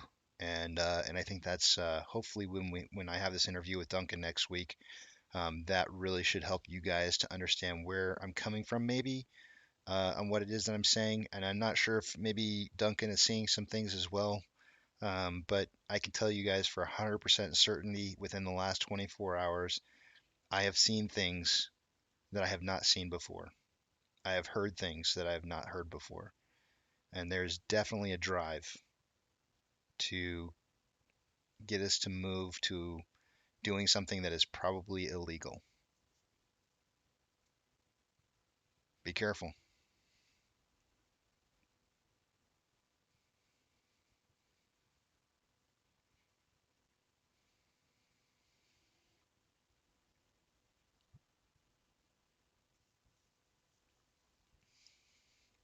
GD, this isn't going to happen overnight, I promise you.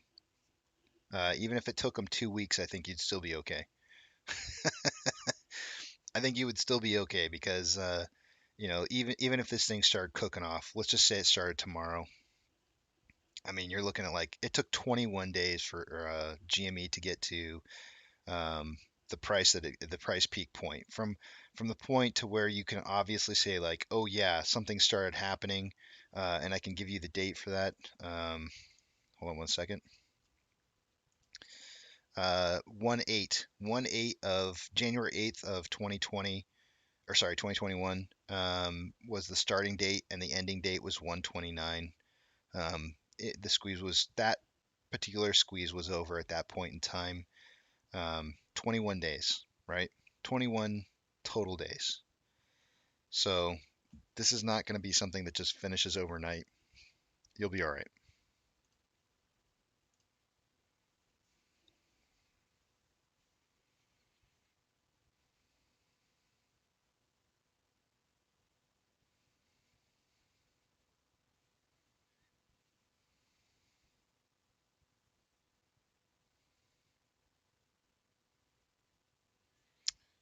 Duncan is saying was hoping that we could have had it before, but what I see in this moment is what would normally happen before decisive attack. I'm seeing it. I 100% am seeing it right now, Duncan. Um, I want to tell you guys. I want to tell you what I've seen. Like I think I just shouldn't. I'm just yeah. It's gonna have to be a trust me, bro. You're gonna have to. I've never I've never told you guys something that I didn't believe to be true, and it's gonna have to be a trust me, bro. But I've seen things and heard things in the last 24 hours I have not seen. I have not seen before. So just know that things are changing. Different kinds of attacks are coming our way.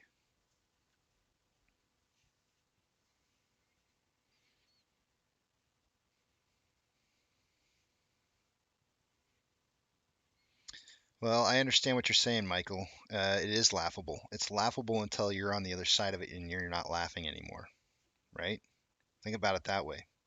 It's laughable that they would support one side and not the other, but also think about it like this. The SEC doesn't want to see this market crash, right? If they can avoid a market crash, if at all possible, they will. And if there's a way for them to be able to make out in the end on this, they will. And if that means that they have to support people who are the insiders on this because they've been supporting them through this, they will. So keep that in mind.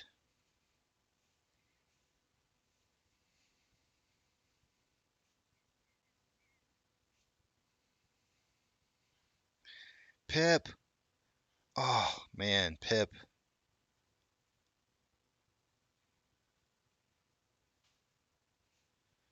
Pip. Okay, Pip received some troubling message last week and decided that she needed to stay out of view. That's not cool.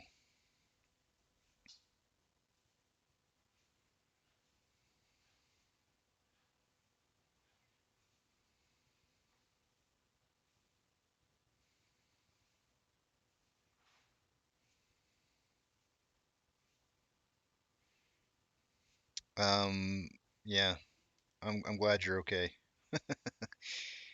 Was kind of wondering there for a minute.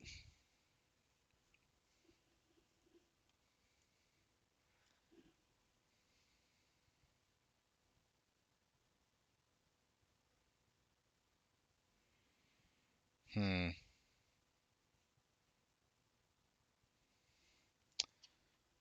Uh, okay. Well,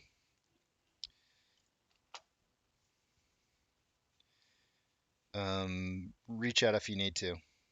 Reach out if you need to. I don't even know what I can afford to help with, but let me know. ABC says, Casey, I believe you. They could create a false narrative to preserve the status quo. Absolutely.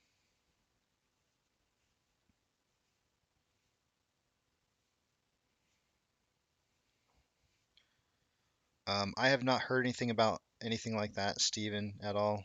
But I can guarantee you that we've just entered into a new phase.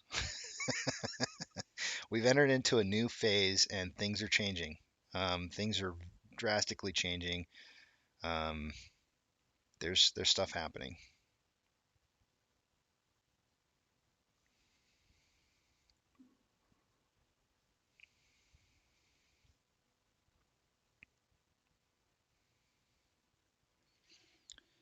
Anyways, serious talk over.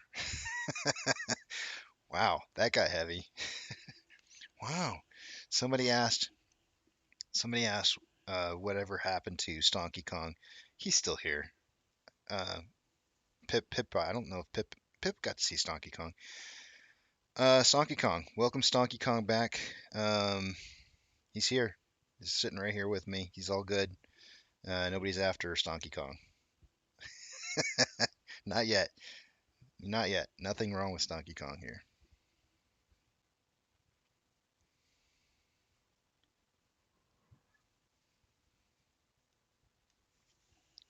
Yeah, be careful with those margin accounts.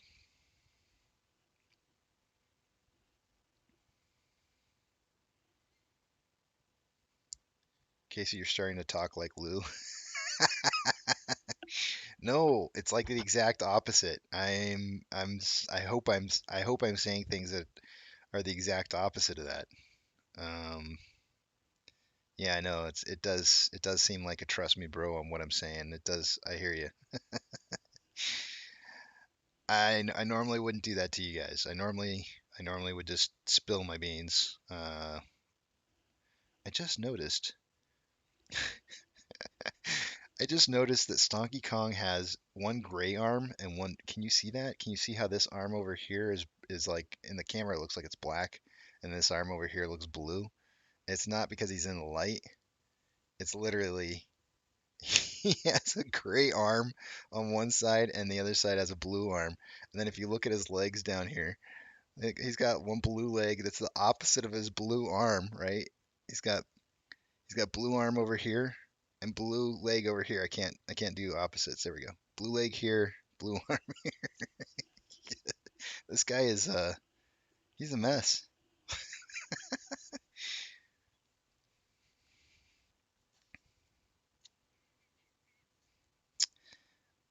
Just space. I'm just seeing things that are attacks. Attacks and some. I don't know if attacks is the right word. Um, I'm sensing desperation and the types of attacks that are occurring right now. And their attempts to try and get us to say or do things that are not legal.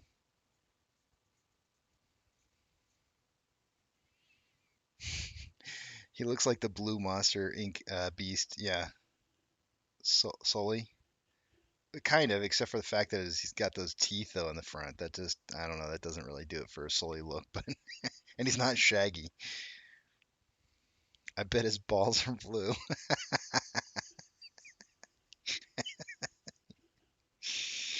Why? Absolutely, they are not. Those are the biggest diamond balls you've ever seen in your life.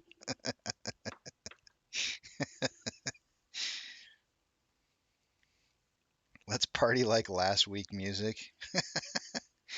Well, that was a very intense moment, James. Let's save that for the really intense moments. And I don't think today is really one of the. We're not intense.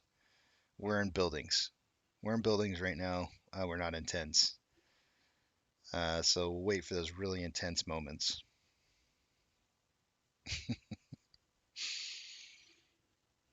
Donkey Kong has some of the biggest diamond balls you ever seen in your life. Sully got drunk one night and things happened.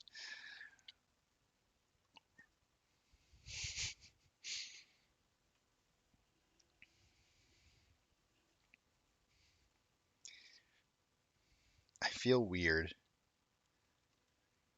Do I think they'll try for SSR tomorrow? Ooh, good question.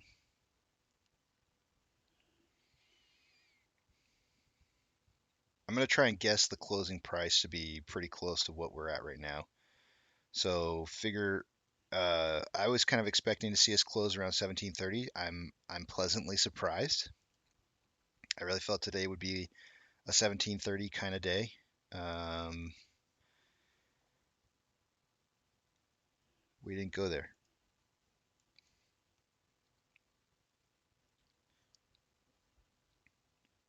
If we drop 10% tomorrow, let me just do the math real quick.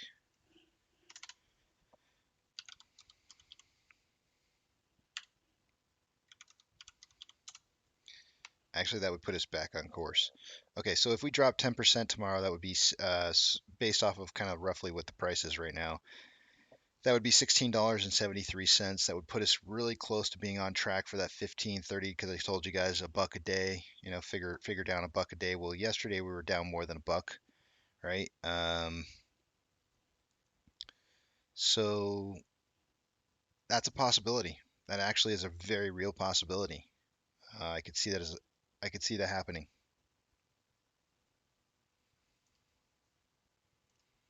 We'll watch for it. I would watch very heavily for volume to be super low in the morning. And I'll let you know. I'll let you know what I'm seeing in the morning when I get on.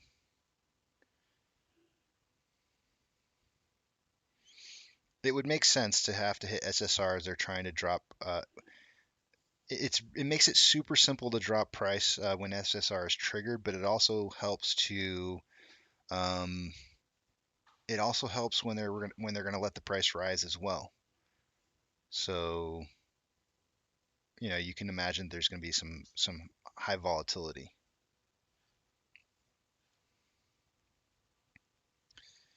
That very well could be the case, ABC. Very well. It makes sense. Duncan's saying it's not desperation, it's very well organized. Um, Not at all FUD disinformation influence is amid at us. Yeah. Boy, man, Duncan, I can't wait to have that conversation with you next week.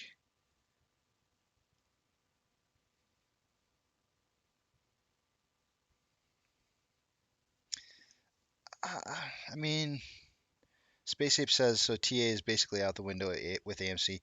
Not exactly, not exactly. I mean, it does seem like I'm doing less charting in the last, I don't know, it seems like last month.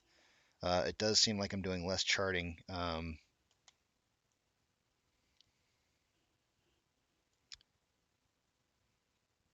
It's not out the window. It's not out the window entirely. WM, you have a great night. See you around.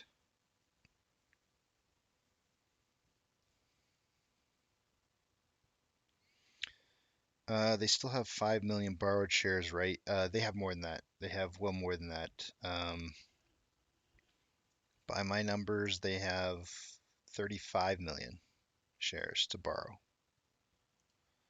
Hence the reason why utilization is so low.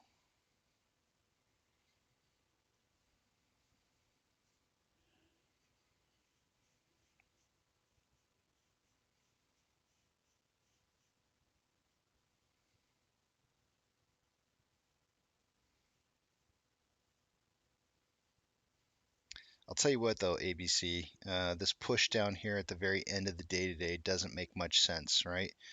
Like if they are going to try and trigger SSR, then why push the price down here at the end of the day? Unless it was to meet like some kind of margin requirements, which I doubt is the case. So maybe not. Maybe not with the SSR tomorrow because I don't know, unless it's just for show. I mean, it is only 233. They could let the price rise back up at 245, which tends to be the time where we start to really kick in.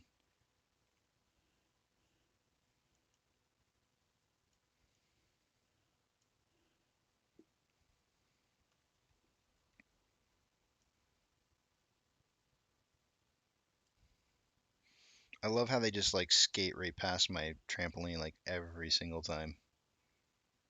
The trampoline is like, it's only good for showing you where the price isn't going to go. How? How does that happen?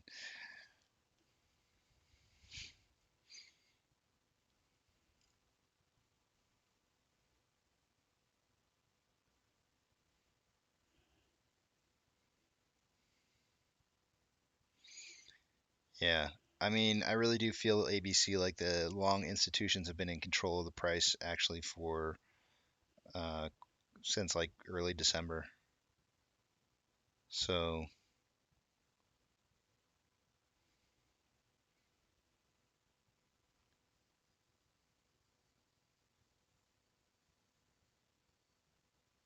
but if they were going to try and trip SSR tomorrow to create liquidity, this would not be what I would do. But like I said, they could let this run down right up until about 2:45 my time, which is another 10 minutes from now, and then let the price run back up to where it was, um,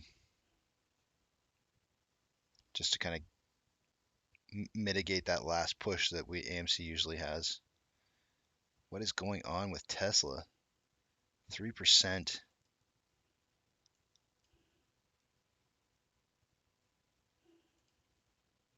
Tesla's just starting to, it looks like it's starting to just drop like a rock.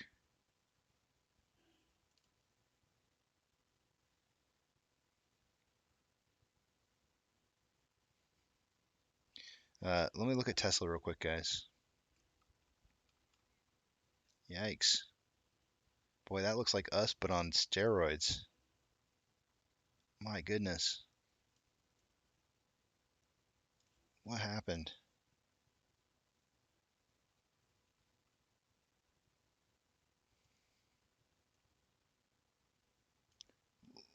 Man, this looks like an inverted head and shoulders here. And price should have gone back up to at least this range up in here, and it didn't. Hmm.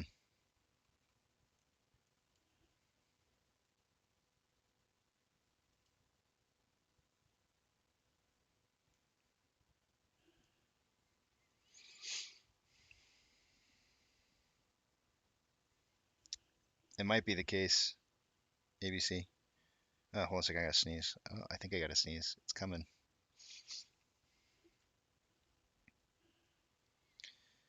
Space Ape said, hypothetically speaking, if there are no more AMC shares, can the hedgies still short? Yes, 100%. Absolutely. SPY is taking a dump. Let's take a look at it.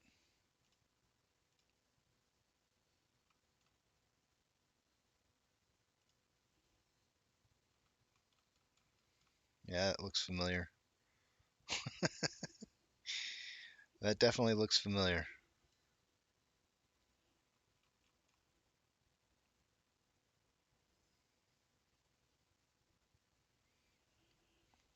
I haven't done any pattern analysis on SPY versus AMC. Space Ape, do you know if is there a inverse relationship in price movement to? I would assume not. If SPY's move down and we're moving down, I would assume that it's a direct correlation.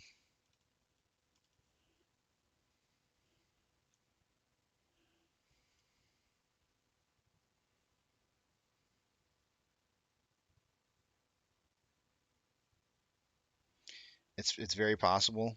I'm really kind of expecting um, again, like I said, somewhere between 15.30 to $17 before the end of the week. I think we're going to kind of go down into those ranges.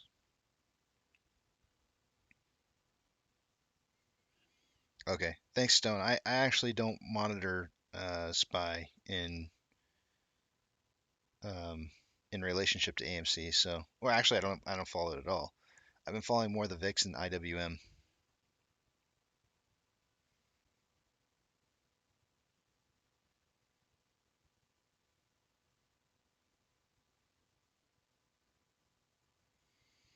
Watcher 2000 says, have you seen one of the Media Dre's AMC hype videos? I think I know which ones you're talking about. I think I have seen them. And I think they're cool. I think they're really cool.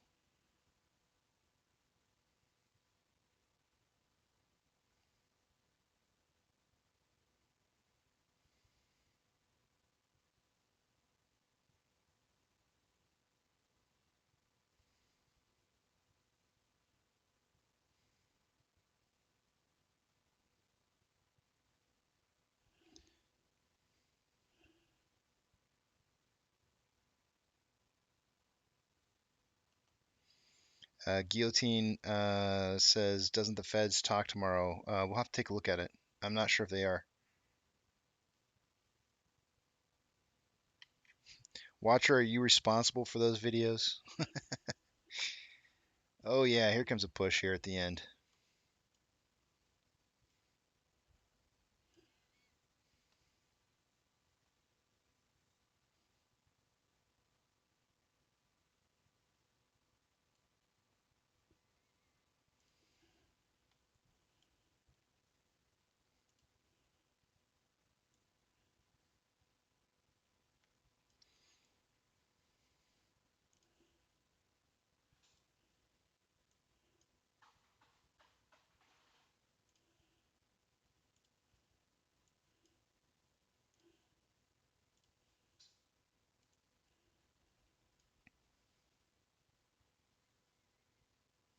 Oh, here it is, guys. This is I told you guys this was coming. Five stocks insiders are selling. I knew this kind of information was coming. Okay, that's just saying insiders though. We already knew that happened. We already knew that the insiders were selling these shares off of AMC, so that's not any new news to us.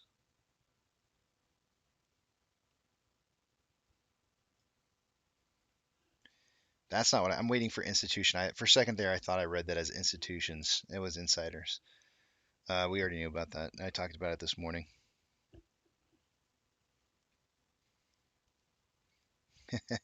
When I say responsible, I mean, did you make the videos?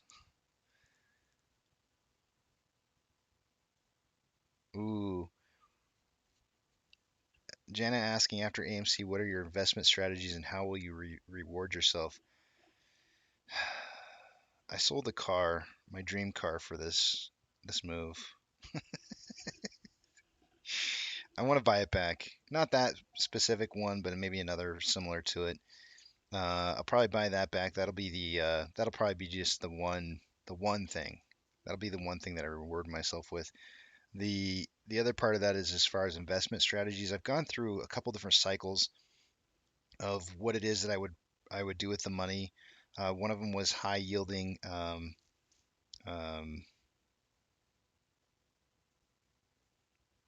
oh man, why did I just? I just had a senior moment. Dividend, high yielding dividend companies.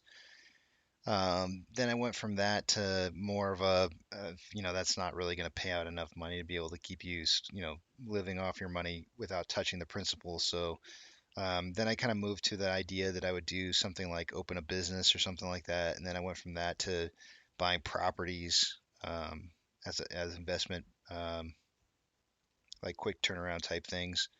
And then finally, I kind of settled on a possible buying of commercial property. I do expect there to be a commercial property bubble that would happen or coincide with a market drop or a market crash. And I think that there could be some commercial properties out there that would be eventually um, very well priced on sale. I don't know what to call it. But I think that commercial property is probably the way to go. But that's just kind of where I'm at right now. And I I tend to think that I'll probably have different ideas down the road. We'll see.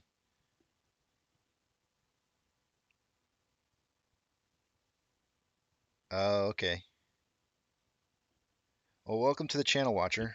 Welcome to the channel. I think we got a good group of people here. What kind of car? Okay, don't don't hate me for this. Don't hate me. Um, I love how the Dodge Challenger looks. I just love how it looks. I don't care which one I get. I really don't care. I don't care what's under the hood. What really matters to me is how the car looks. And I love the Dodge Challenger.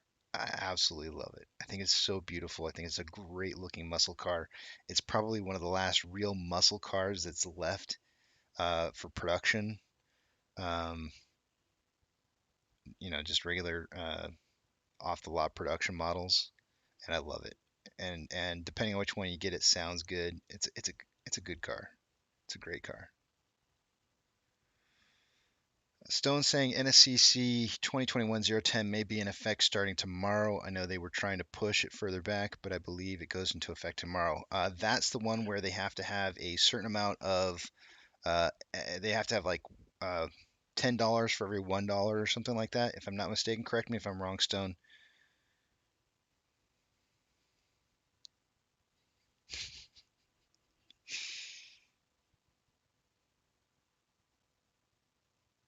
Oh, Jana, I trust me. I've got something set up for later. Don't worry. We're gonna have a place where we can all get together and we can talk about what we're gonna do post MOASS, and it's gonna be a safe place. I've got something set up. Watcher, you weren't here when I had the conversation maybe close to 45 minutes ago, or actually maybe it was probably less than a half hour ago.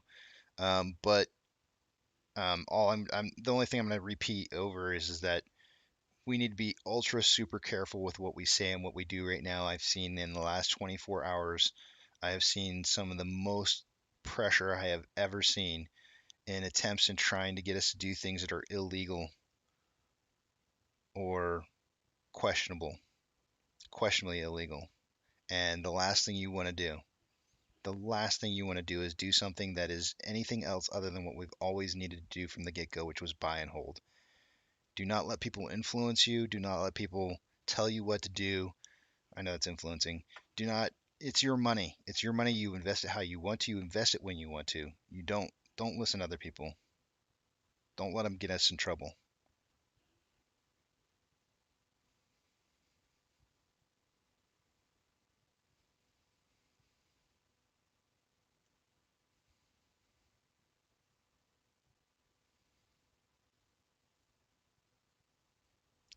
I want a big truck to pull my dream horse. That's pretty cool. I was when I was buying my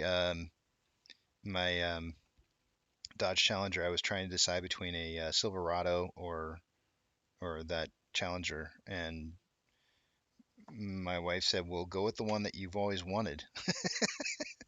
Challenger it was. And believe it or not, the Challenger that I got was the same price as the Silverado. I couldn't believe that. That was the part I couldn't believe. It was very affordable.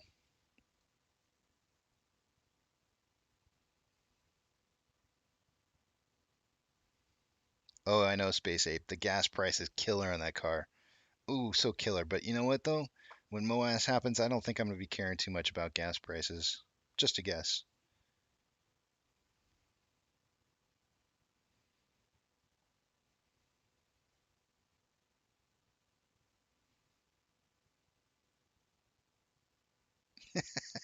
Shiny ones.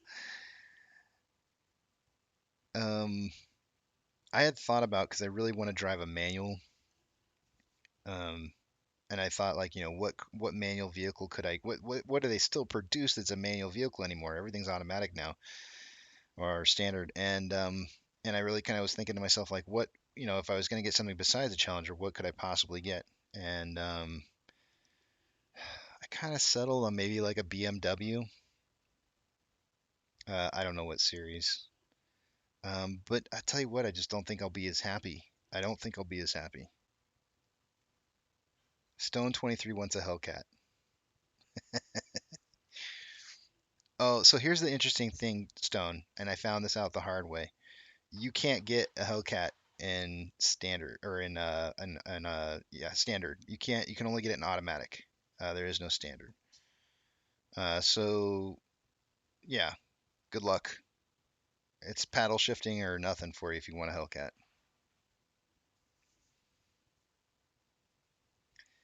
Actually, Joe, that's that. I think the M5 I think was the one I was looking at. I'm pretty sure it might have been. I think it was the M5.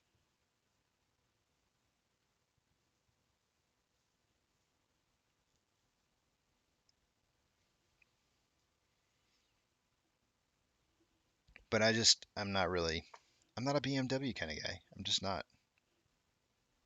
Actually, if you want to know what kind of guy I am, I'm a Honda Civic, Toyota Tacoma kind of guy. That's the kind of guy I am on a normal basis. But yeah, the Challenger was the dream car. Guys, we are in the 8th power hour, the official power hour, where the last 15 minutes are ours to rule, and it's not really going anywhere. So we may be looking at like did somebody have like a specific closing price earlier?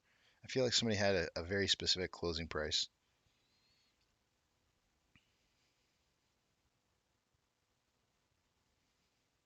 Crypto Wolf, welcome to the channel. First time chatting, been watching for a few weeks. Thanks for being the level-headed voice for us.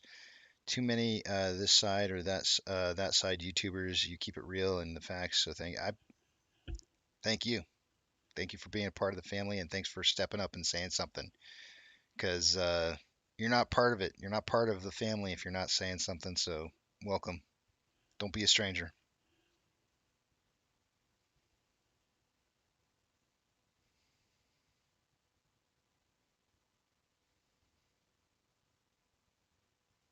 Yeah, I love Hondas. I absolutely love Hondas. Why? They're reliable. I love reliable vehicles. It was really difficult, and I'm not trying to bash on Challengers or Dodge, but it was difficult for me to go into a Dodge that needed that many repairs in under warranty.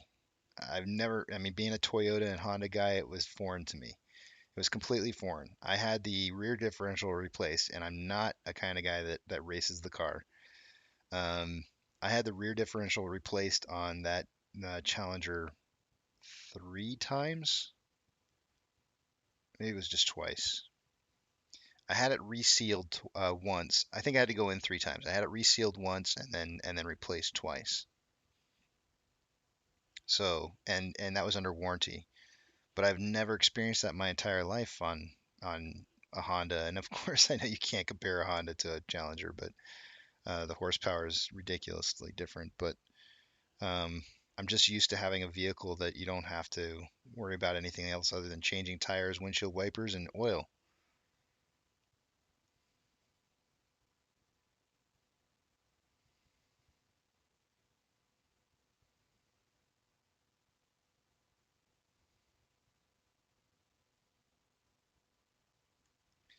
I just don't know if I'm a BMW guy. I just don't know. I mean, the car is okay looking. It's a good looking vehicle. If I can get it manual, I'd be great. I'd be happy, but it's just not. It doesn't have that. It doesn't have that look the Challenger has. Like I'm freaking mean, you know, because a guy like me who steps out of a car, I need a little. I need a little something that makes me look a little meaner. Because I do not look like a mean kind of guy. You know, Santa Claus. Santa Claus is going to get out of a car. What kind of car you want to see Santa Claus get out of? You want to see Santa Claus get out of a BMW? Or you want to see Santa Claus get out of a Challenger? I think a Challenger is more fun. It gives Santa Claus a bad side.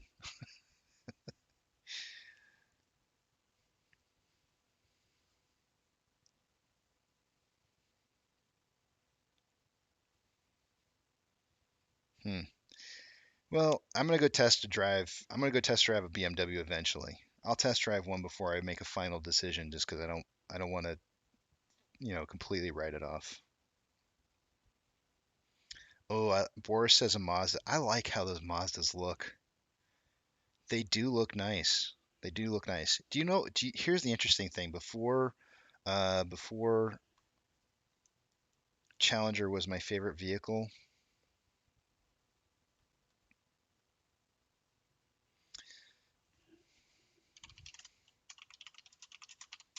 Before the Challenger, um,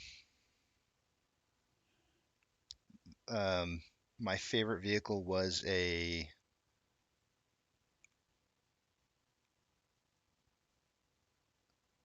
Acura NSX. Two totally different looking vehicles. How I go from a favorite vehicle of a Acura NSX to a Dodge Challenger, I have no idea. I absolutely have no idea.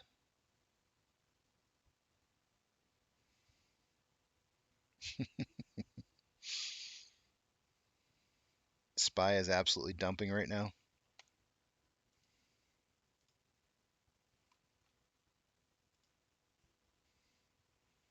I wouldn't say it's absolutely dumping, but it's definitely tanking a little bit there.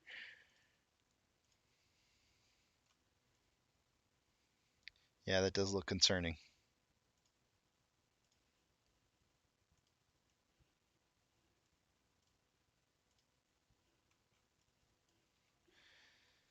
Getting close to the end here, guys. Getting very, very close.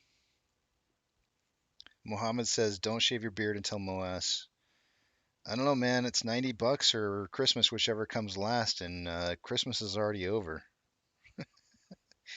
Oh, actually, you're right, Jana. Jana just said Chargers are rad. Before the Challenger was actually the Charger, but I kind of almost view them as like the same car a little bit because I mean, it's the same maker and it's like the brother, it's like the family car of the Challenger. But I did like the Charger. I forgot about that. Those are good cars.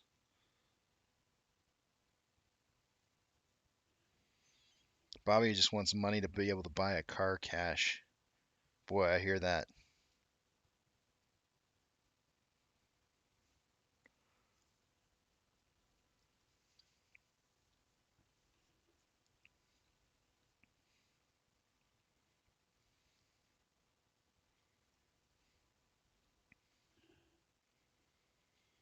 Yeah, we'll probably see a little bit of a rundown as a result of that. The Spy starting to drop there in price. Uh, we might get our movement down. I said 1730 for the close. We might actually get that 1730 in the aftermarket hours.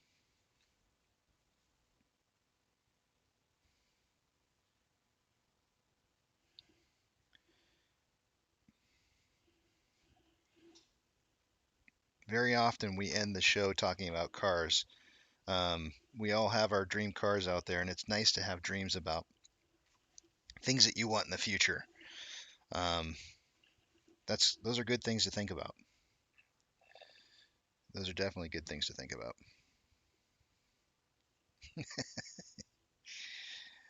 The ranch, the horse, the truck, everything.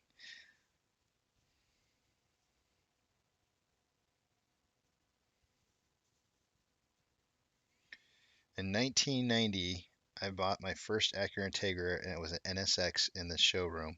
At the time, it was an $80,000 sticker. Holy Toledo. My first car that I ever had was an Acura Integra.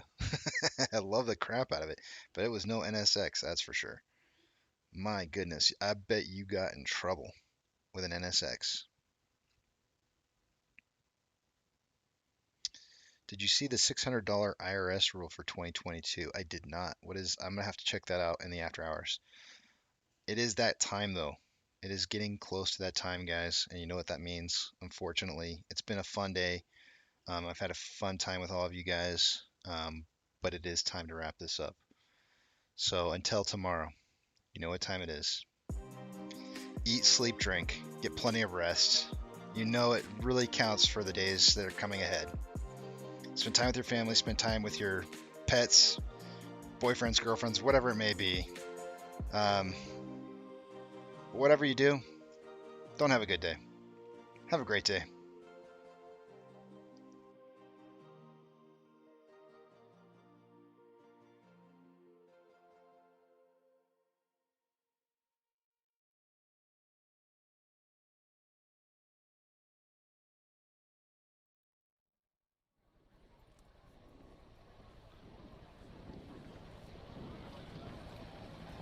T-minus 90 seconds and counting. All systems are go. We're about 90 seconds from the launch of Space Shuttle Discovery.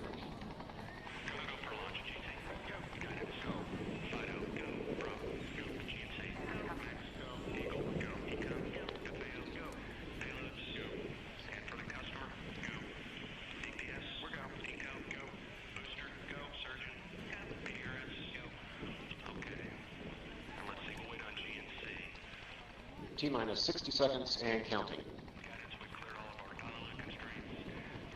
We are transferring to orbiter internal power at this time. Discovery is now running off its 3 onboard fuel cells.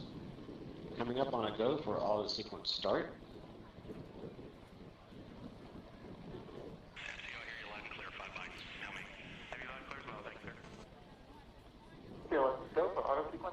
And we have a go for auto sequence start.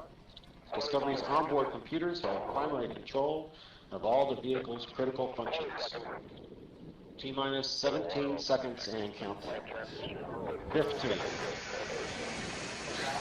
12, 11, 10, 9, 8, 7, 6,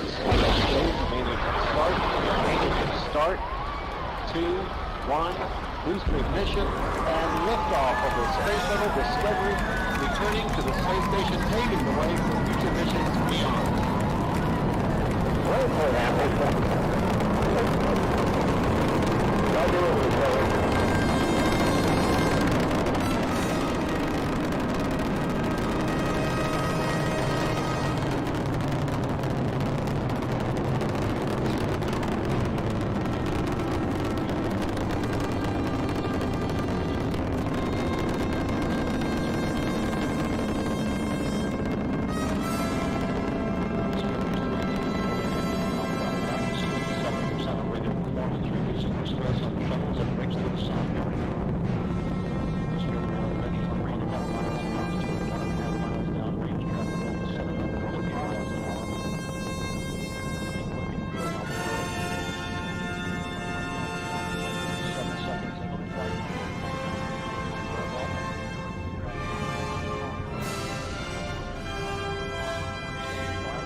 Separation confirmed. Guidance now converging.